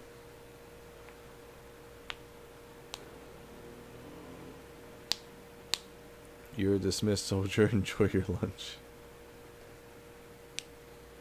Yes, sir.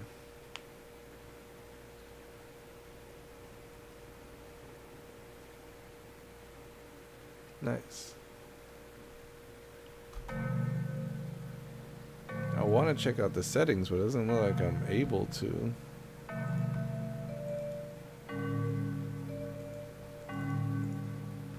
I'm able to start it up at least. That's good.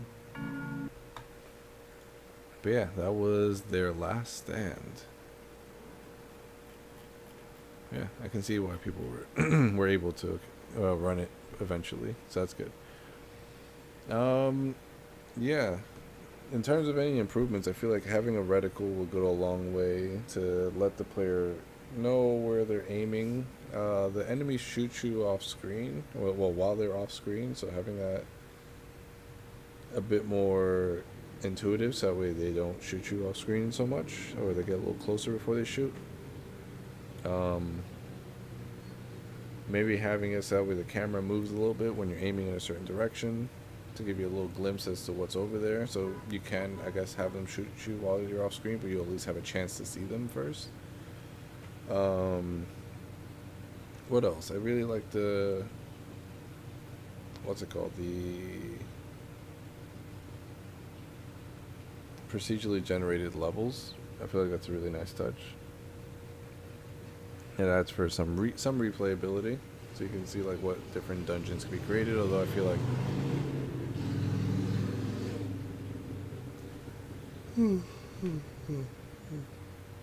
sorry about that. I feel like the procedurally generated areas can be connected a little bit better, because I think it's always go to the right in order to move to the next area, which is fine. But I feel like some of them could be like, all right, go right, and then the next room could be go down, and the next room could be go up. Although I guess I haven't generated enough levels to know if that's true or not. I feel like right now, as it stands, it's a one and done kind of. Once you complete through this game, you pretty much experience it all.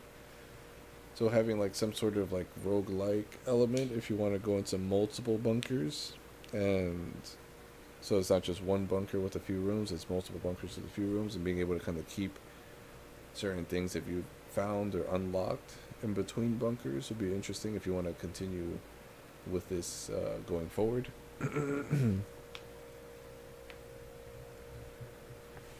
But yeah, that's about it. It seems like really well made. I think they had a good amount of sound effects. The captains or lieutenants or whoever who have like the rapid fire gun, I feel like that's fine, but it does do a lot of damage, and it did get kind of loud at certain times too with all the gunshots firing. It was a little weird executing the civilians, although I feel like maybe we should have extracted them in some capacity, because they are marked in two different colors in the map. The enemies are red, and then the civilians are green. I feel like, yeah, like extracting civilians would be a nice benefit. Because at first at first I thought that the enemies were executing the civilians, and we had to stop them. But no, they were just shooting at them because I was on the other side of them. So yeah, having civilians captured in certain areas, and you go over there to release them, to free them, I feel like that would be another better instance than just gunning them down.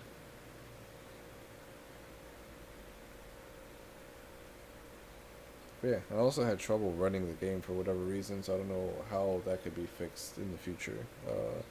A WebGL build would probably be one way to go about it, so that way it just runs right off the web.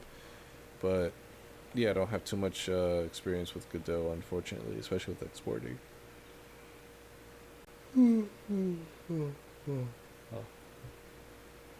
So yeah,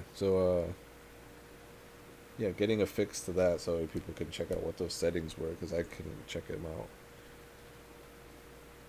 But yeah, that was Their Last Stand by True Roman and Rare Pineapple. Which brings us to the end of all the games that we've already have been submitted to submission order. We did 15 games per stream plus 11 for this one, which makes it 56 games that we played through. I'm not sure how many exactly we did for the last live stream, but there were 50 games that were submitted. Here we have 63 games submitted, but there were more. There was about 66, and if we subtract from there, it looks like because where we're at 56, so like 10 games didn't make it through all the way, altogether. 56, right? Yeah, 10 games didn't make it, unfortunately. Some of them pulled out of their game, some of them got disqualified because they didn't run.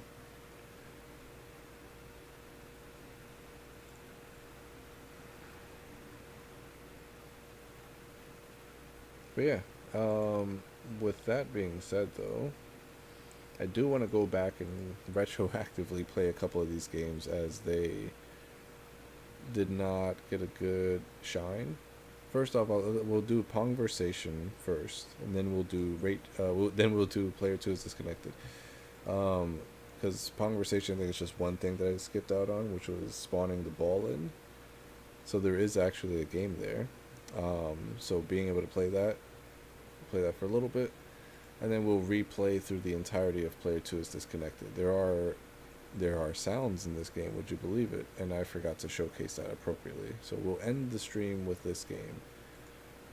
Or maybe we'll go back and kind of do one last look over the games we've played all together. We'll see. So yeah, first up we have Pong-versation again. Should be a download. So we'll find that. P. Windows. EXE. There should be a button to spawn the ball in. I think it's S. No, I think it's P. So we'll do that. P. B.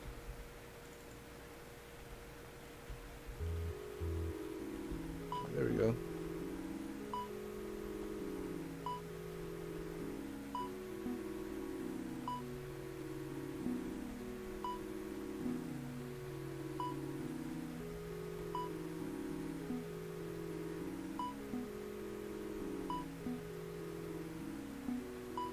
Yeah, how does it know?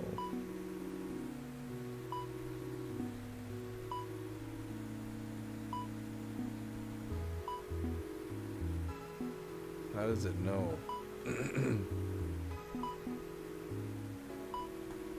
There's no way to beat this bot. The bot just knows where the ball's gonna go. It's not like it follows the ball. It mathematically calculates where it's headed.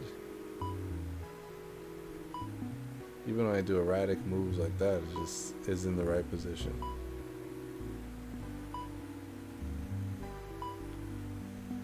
I guess the only one that's gonna lose here is me, so.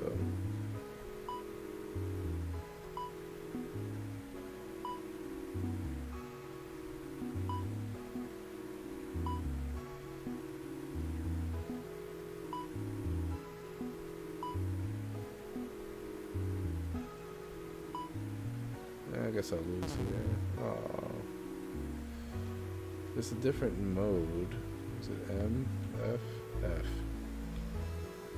Now we got P. Or is it B?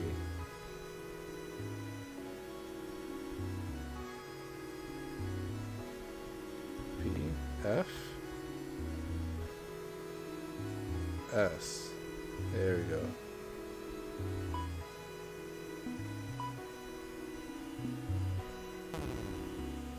Dang it. Dang it.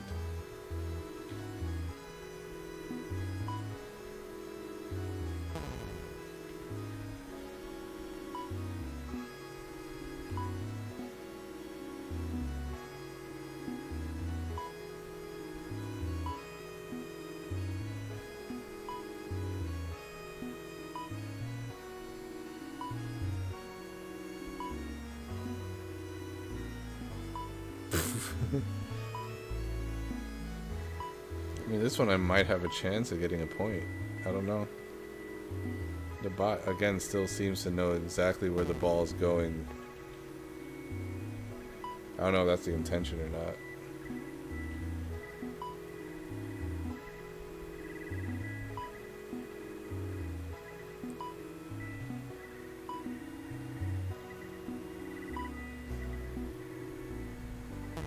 Dang.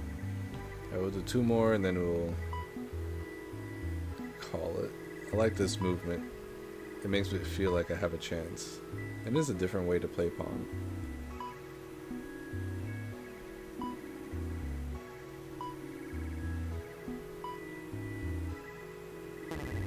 I like how relaxing the soundtrack is. I don't think I mentioned that last time.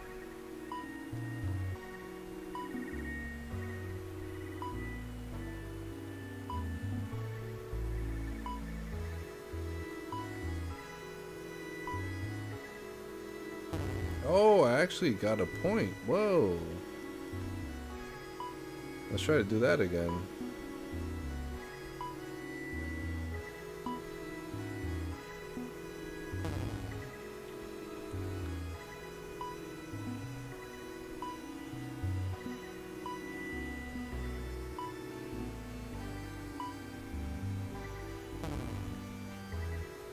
See if we can get one more point and then we'll call it.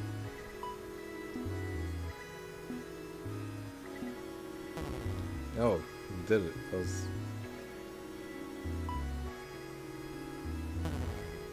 Let's see if we get one more point.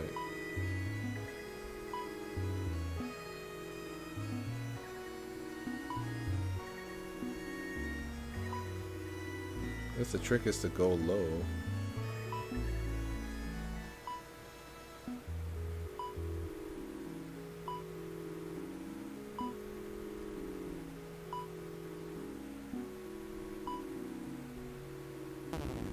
Alright, I think we'll call it right about there.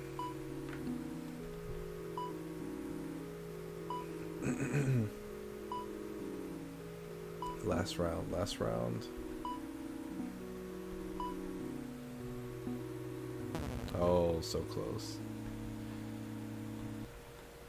Yeah, that was Pong-versation. It would have been interesting to see like the dialogue that the characters would have reflected on each other with. Reflected. I wanted to see that arcade cabinet kind of look and feel to it as well. And yeah, seeing those little cutscenes that you guys had planned out as well would be nice to kind of see all this put together. The AI I feel like is extremely smart. It is maybe a little too smart. Because there's different types of. I'm looking at the different Pong variants.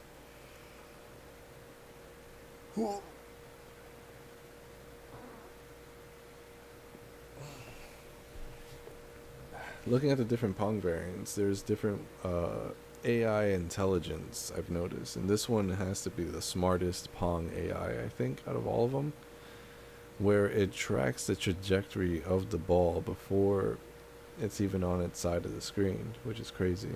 I was only able to get a couple of points on it because we were doing that secondary mode, so that made it easier for me to get points, but also harder for me to defend myself. So I guess it goes both ways. It is a very interesting game mode, for sure. An alternative way to play Pong. But yeah, the game is... The game's AI is extremely smart. And my screen, again, could have been cut off because of the widescreen variety. So I don't know if I missed anything at the top and bottom, like a score tracker or something. I would love to see what this game would look like on its more finished state, for sure. There's a lot of cool things I'm seeing from the screenshots that I want to see in the full game. But again, for one more time, that's Pong-versation, a paddle introspective by Sculpi, Schlaf, and Qualquer.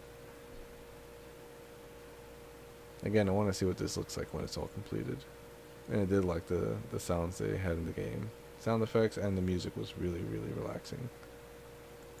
Even though there wasn't dialogue, I feel like there was still that back and forth between the two little paddles. Oh, whoops.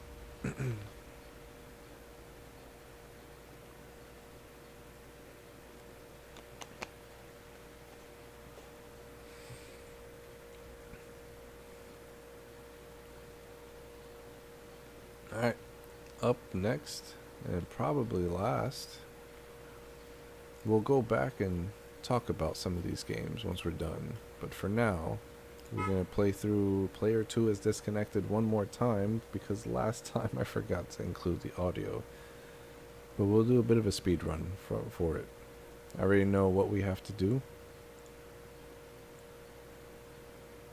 and I know where to go.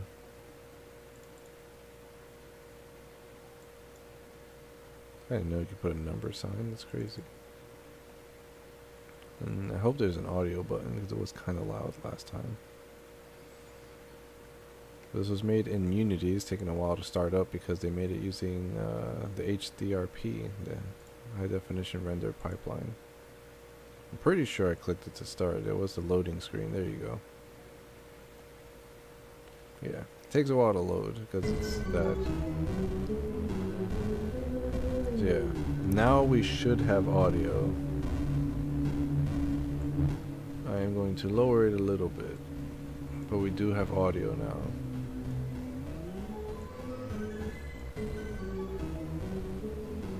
We'll let the intro play a little bit.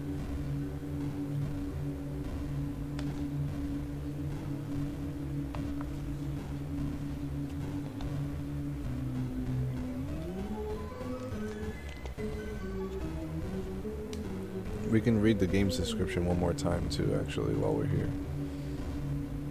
Can you handle your own doubts? After your player 2 died, you just can't focus, so you try and use nostalgia and retro games to try and cope with the loss. Can you deal with your own doubts? This game was made for Interstellar Game Jam number 5. This game was made using Unity HDRP, so lower performing computers might suffer. Also, I am sorry there's no web build. This game contains depictions of suicide. Warning.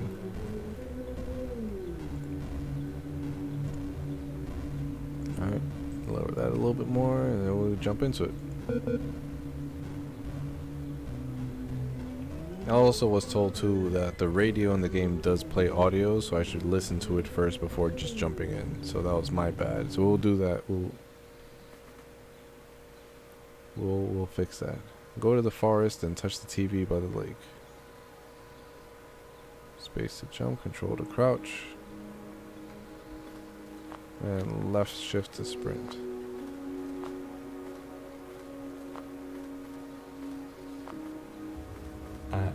I know she's gone, but maybe this nostalgic feeling will clear my head.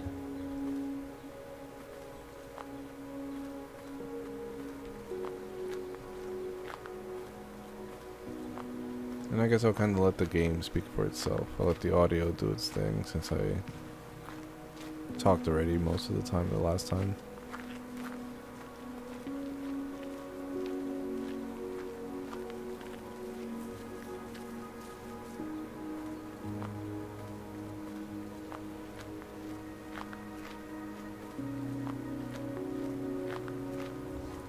We used to play so much Pong when we were kids. It was most likely our favorite game back then, even if it was the 80s.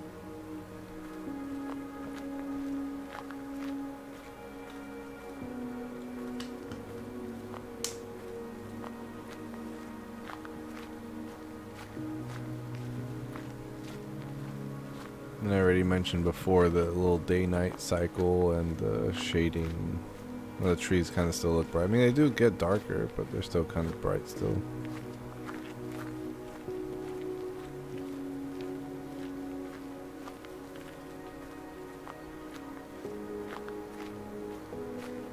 It's a real shame that I'll never be able to play with her again, or do anything with her.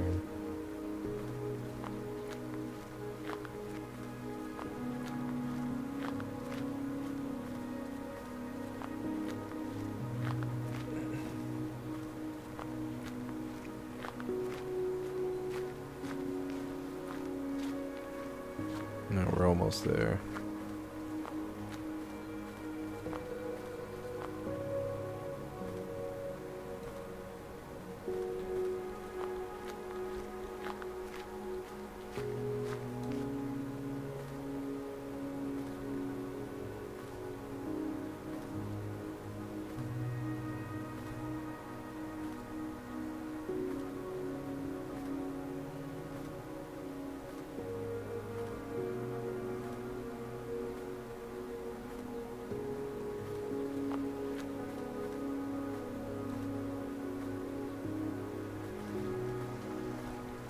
Alright, touch it. Here we go.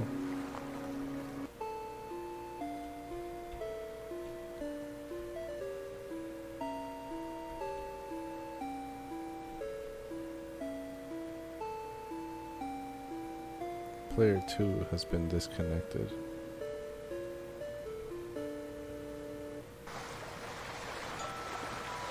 Nostalgia can't bring her back. Find the radio on the other side of the lake, and it's straight ahead of us, and we're Jesus, so we can just run on water. But also, there was like a little Easter egg floating somewhere in the background there. Yep, I think you can see it over there. Which you can check out on the first stream what that is. Over there, you can see it in the distance. But let's go be Jesus for a little bit and just run on water so we can just go straight to the radio. And yeah, there are things that are being said on the radio. I did kind of just run into it last time, so I will, especially now that we have sound, will sit and listen to it for a bit before jumping in.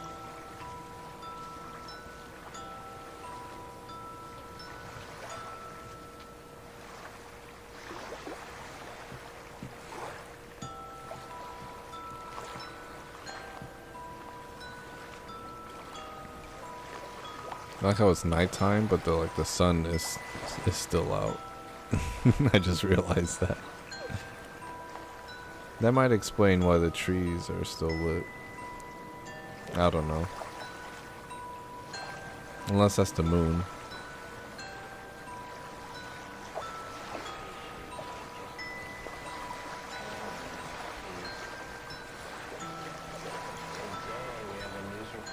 suicide victim who was found at a gas station just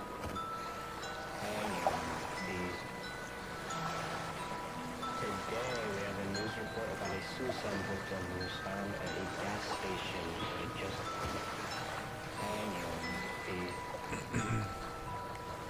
Today we have a news report about a suicide victim who was found at a gas station just A suicide victim at a gas station. Oh, whoops. Oh, look, a gas station.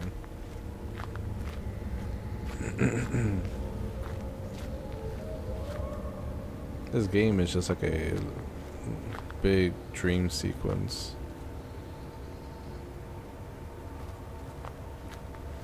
Alright, it's time to speed run. We got text behind us saying, useless, just give up. She can't come back. Just kill yourself. There's no point in continuing.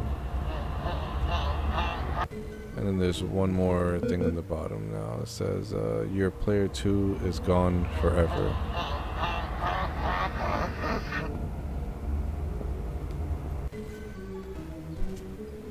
It says nostalgia couldn't save her then, so it won't save her now, but we're gonna retry anyways and just speed run, speed run, speed run.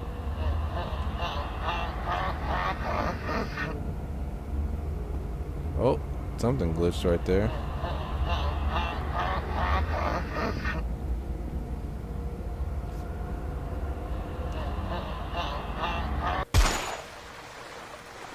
And that's the end. Please don't let nostalgia control your actions, and don't use nostalgia as a coping method. Press space to return to the main menu, and that's the game. It's a pretty dark, story for sure. I don't know if this is a personal story or not, but my condolences to anyone who has had to deal with suicide or loss in the family or losing a friend or a loved one.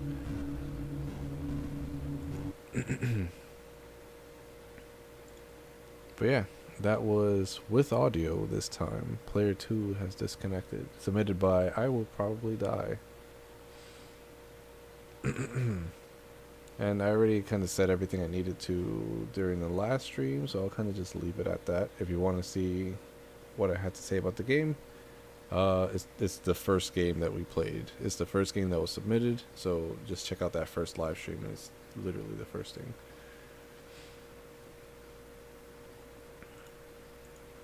But yeah, with that being said, that is all of the games in submission order. For the most part, there was like some games we had to kind of play out of order, so there was that. How many games have been rated so far? So it was like 585 when we started streaming, or not even when we started, because I think I refreshed it. Now we're at 615, so like 30 ratings. It's like someone playing half the games themselves. That's nuts. That's wild.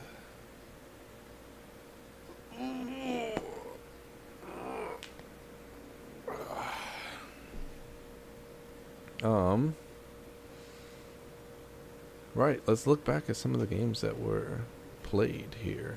So first off is there were a large number of Pong games made for this jam, I will say, which is interesting because there was one theme that I had in mind that I feel like would have encouraged a lot of Pong games, and so because we already had so many Pong submissions going forward, I probably won't pick that theme. I won't tell you what it is, just in case I end up picking it, but yeah, it was interesting seeing the amount of Pong games that we've gotten for this jam. Or games rather that have included some sort of Pong element. So if we go down this list real quick, player 2 has disconnected, mentioned Pong in that game, and there is a scene, there's a short scene where you play a game of Pong, although the ball doesn't move, you just kind of go away. But that is, I guess, a version of Pong right there. First game, boom, right off the bat. Analog Pong, it's in the name, And then what else? You had Which other game had Pongs? That's 2 right off the bat there. Pong Invaders, that's 3. No Pong, that's 4. Pong-versation, that's 5. Which one? What else? What else? What else?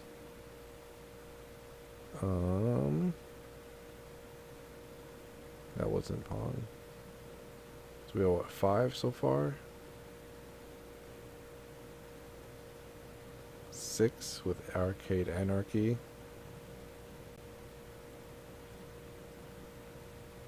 And I don't know if you count Brick Breaker as a Pong one. But yeah, there was like 6 Pong games, at maybe 7. I might be missing one.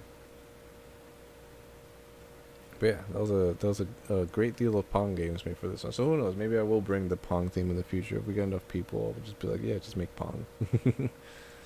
Although the theme that I have in mind is obviously open to interpretation. There always are. So like with this one being retro, it was very interesting seeing the amount of arcade games that everyone made for this. Like arcade games like in style of very quick, very easy games. And I did appreciate that because it, I guess, led to more games being made rather than focusing on a mechanic focused theme or more like artsy kind of theme.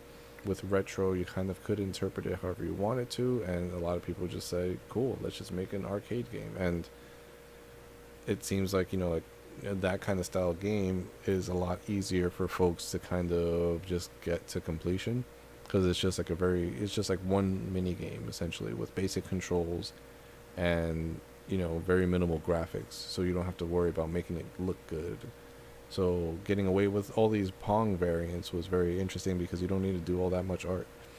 In terms of games that I enjoyed the most, from playing all of the games, that is very interesting because we can look at like the most rated. It won't tell us necessarily which one is the best, but it gives us an idea as to which ones people have rated pretty highly. One boot ahead, if you look at how many ratings it has almost 30 ratings. That's nuts. Like half of the half of the entries of the Game Jam have came together to check out this game, which is incredible. It's right now the number 1 rated game in the Jam. That doesn't necessarily mean it's the highest rated game. It just means that it's gotten the most attention. Even if you go through popular, it's up there as well. Although I'm not too sure how they calculate popularity. If it could just be amounts of views in there, because like with CattleRun, it's gotten 7 ratings, which isn't too bad. But in terms of where it ranks in the number of ratings, it's a little bit lower on there. So I wonder how popularity is calculated. But yeah, games that I particularly enjoyed. One boot ahead was very clever. It had a very nice storyline. And the usage of retro, not just being in the style of gameplay, but in the mechanics as well, using your rocket as the retro rocket to slow yourself down from hitting certain spikes. That was a really cool take on the theme, and very clever with a lot of the puns that they made in that game. Wordress was interesting, but it needed a bigger playing field, I think, like I said. Reluctant Pac-Man was a lot of fun. That was very interesting. I feel like that one could have just made a few more levels and it would have been like perfect. Not necessarily perfect, but it would have brought up the game a lot more. That game was so much fun to play. Let's see what else. The Retroactive Rail Constructor was very relaxing. Again, if that game had more levels, I can 100% see myself going back to it when the jam is done and just putting in a lot of time, or like making probably like convoluted railways. Like I don't even necessarily need to build a direct path, even though that's part of the game. Maybe having a scoring system for that to be like, all right, shortest path to it. But also too, I would like to make larger paths. So if this game ever does come out with more levels and more objectives for the levels, I would 100% go back and try it out. The Walkman was interesting. Just a walking simulator, a text adventure, so that was really neat. Change of pace. Radio DJ was nuts. That one was wacky. That one was very wacky. It was very interesting. And again, if it had more content, or going forward in the future, if they want to keep working on it, add more content, they could definitely do something with that. Let's see, Doka Brave Venturing was a little hard. I mean, I also too was playing the game improperly. Apparently, there was a dash that I had completely missed that could have helped me with a lot of the arrows that could just like dashed right through. So that was my bad. I played the game a little bit on the hard-headed side and made it harder for myself. So that was a whoopsie in my end. But I did like the the little RPG elements, the leveling up stuff, the upgrade system. That was nice. What else? Chrono Pilots is a very interesting premise. I think I messed up the game. I broke it the first playthrough by getting the getting the objective too soon. And then I missed out on an Easter egg where you die as the third pilot. But that's fine. We ended up beating the game early by accident and then beating the game properly. What else? Which other games like really, really stood out to me? Let's see. Scorched Axis had like that double, 2D and 3D. That was pretty neat. So like being able to kind of go back between the two of them. But again, fleshing that out a bit more would be nice. Both the 2D and the 3D, making them mesh a little bit better. Not mesh together, because there are supposed to be two different gameplays, but like mix together some elements of both to really spruce it up, I think. And No Pong was interesting. The wind kind of throws it off a lot because it even going into it knowing about the wind, I still had trouble kind of playing that game. But it was a very, very interesting take on Pong, I will say. And it's interesting that that's among the least rated games. I guess because you have to download it and stuff. So that's a little upsetting that it's going to get penalized for that.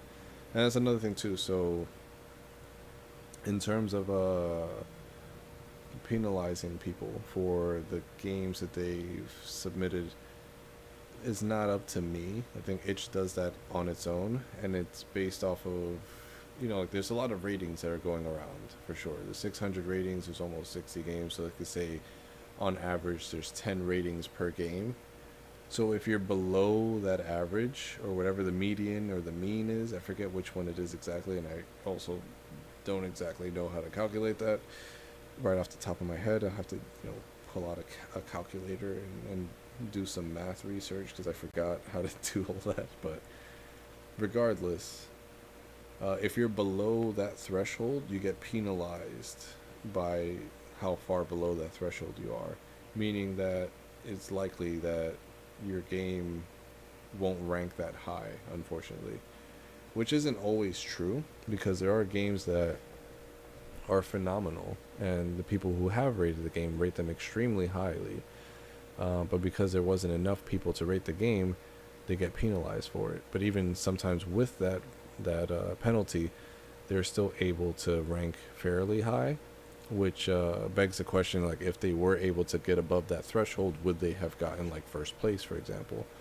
So it is something to consider. If you ever see yourself low on the ratings, again, there's the PJP server, the Post Jam production server, for like other jams too in the future, not just this one, but they help with if there's people that are participating in the game jam and are also doing the review swaps, you can get your game out there in front of people.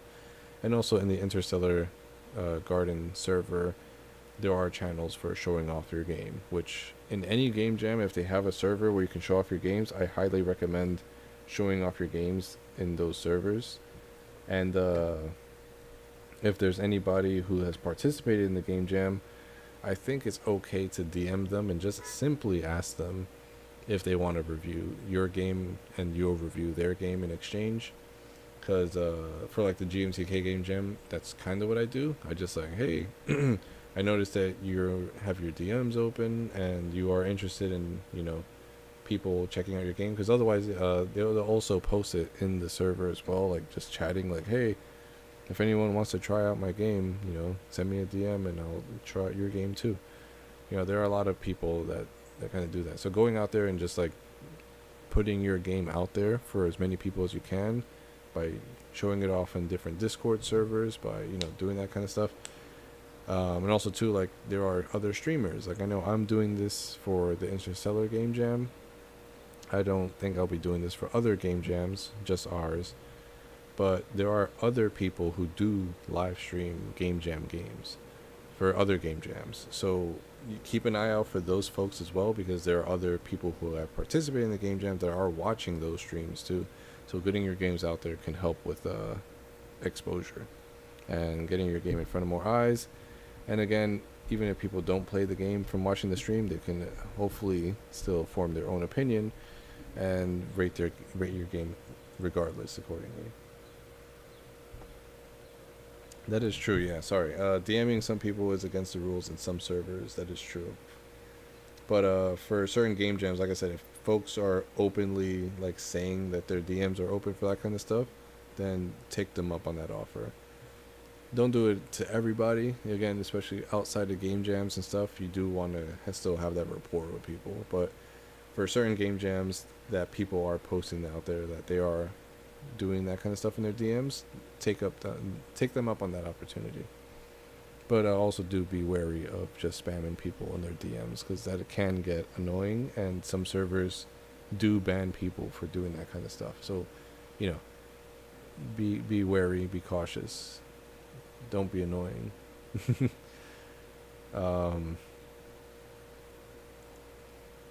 But yeah, there was a lot of fun games this time around. There was a lot of, the most games that we've gotten in any Interstellar Game Jam so far. So it was nice being able to play through all these, and I'm glad I was able to too. There was one close call where I thought we weren't able to, but then we did manage to. But yeah, we'll get all these time stamped in a little bit. But I think we should start getting ready to wrap up. I don't think there's much else that needs to be said here. Those are all the games for the Interstellar Game Jam 5. Every single one of them that y'all can play yourselves. And, take everything that I say for all your games with a grain of salt. You know what you want to do with your game if you even want to continue working on it. I am tired. But before I sign off, again, I just want to give a shout out to the Post Jam production server for helping, organize the review swaps. The Design Buddy server as well for, allowing us to use their art assets to help promote the game jam, and also too for all the resources and stuff that they have on their server. Check that out. Links to both of those Discords in the description below. Links to our Discord as well if you aren't a part of it already. Even if you're watching this in the future, I have that link to never expire, so feel free to check that out. And again, if y'all want to support these kind of events, these kind of live streams, or any of our projects going forward, Interstellar Garden also has a Patreon that you can check out. And if you become a patron, there are a bunch of rewards on there. The main one that you get for any tier is like the Discord one, so you can have a special channel access in our server. And yeah, check out those tiers if you would see what you like. That's about it. There's bugs flying into my room right now. I am very sleepy. I am very, very sleepy. I woke up very, very early, and I didn't go to bed until like 1 a.m. So I'm going to go walk my dog, because this is about the time that I'll walk her anyway when I wake up in the morning. But when I get back, I'm going to go to sleep. I'll be rating everyone's games off stream now that the stream is over. So either later on today or tomorrow, I'll be rating all these games. So you'll see those ratings jump up to by 56. You'll see that go up. And then I encourage all of you, if you haven't already rated these games, to go out there and rate them yourselves. Link to those will be in the description to all the games. And if you have trouble installing certain games, if you have trouble running certain games, hopefully the live streams that I've done for the game jam can help you formulate your own opinions, so you can still go out there and rate the games. and I'll have them timestamped later on today. Yeah, I think that's it. Tomorrow's the last day, by the way, for rating, so do that if you haven't. Okay, I'm gonna leave now. I'm gonna go get some rest. I hope you all do too. And then the winners will be announced after the review's over, so yeah, Monday morning for East Coasters. I say morning, I mean midnight. Midnight the morning. All right, I'm gonna leave. Okay, goodbye.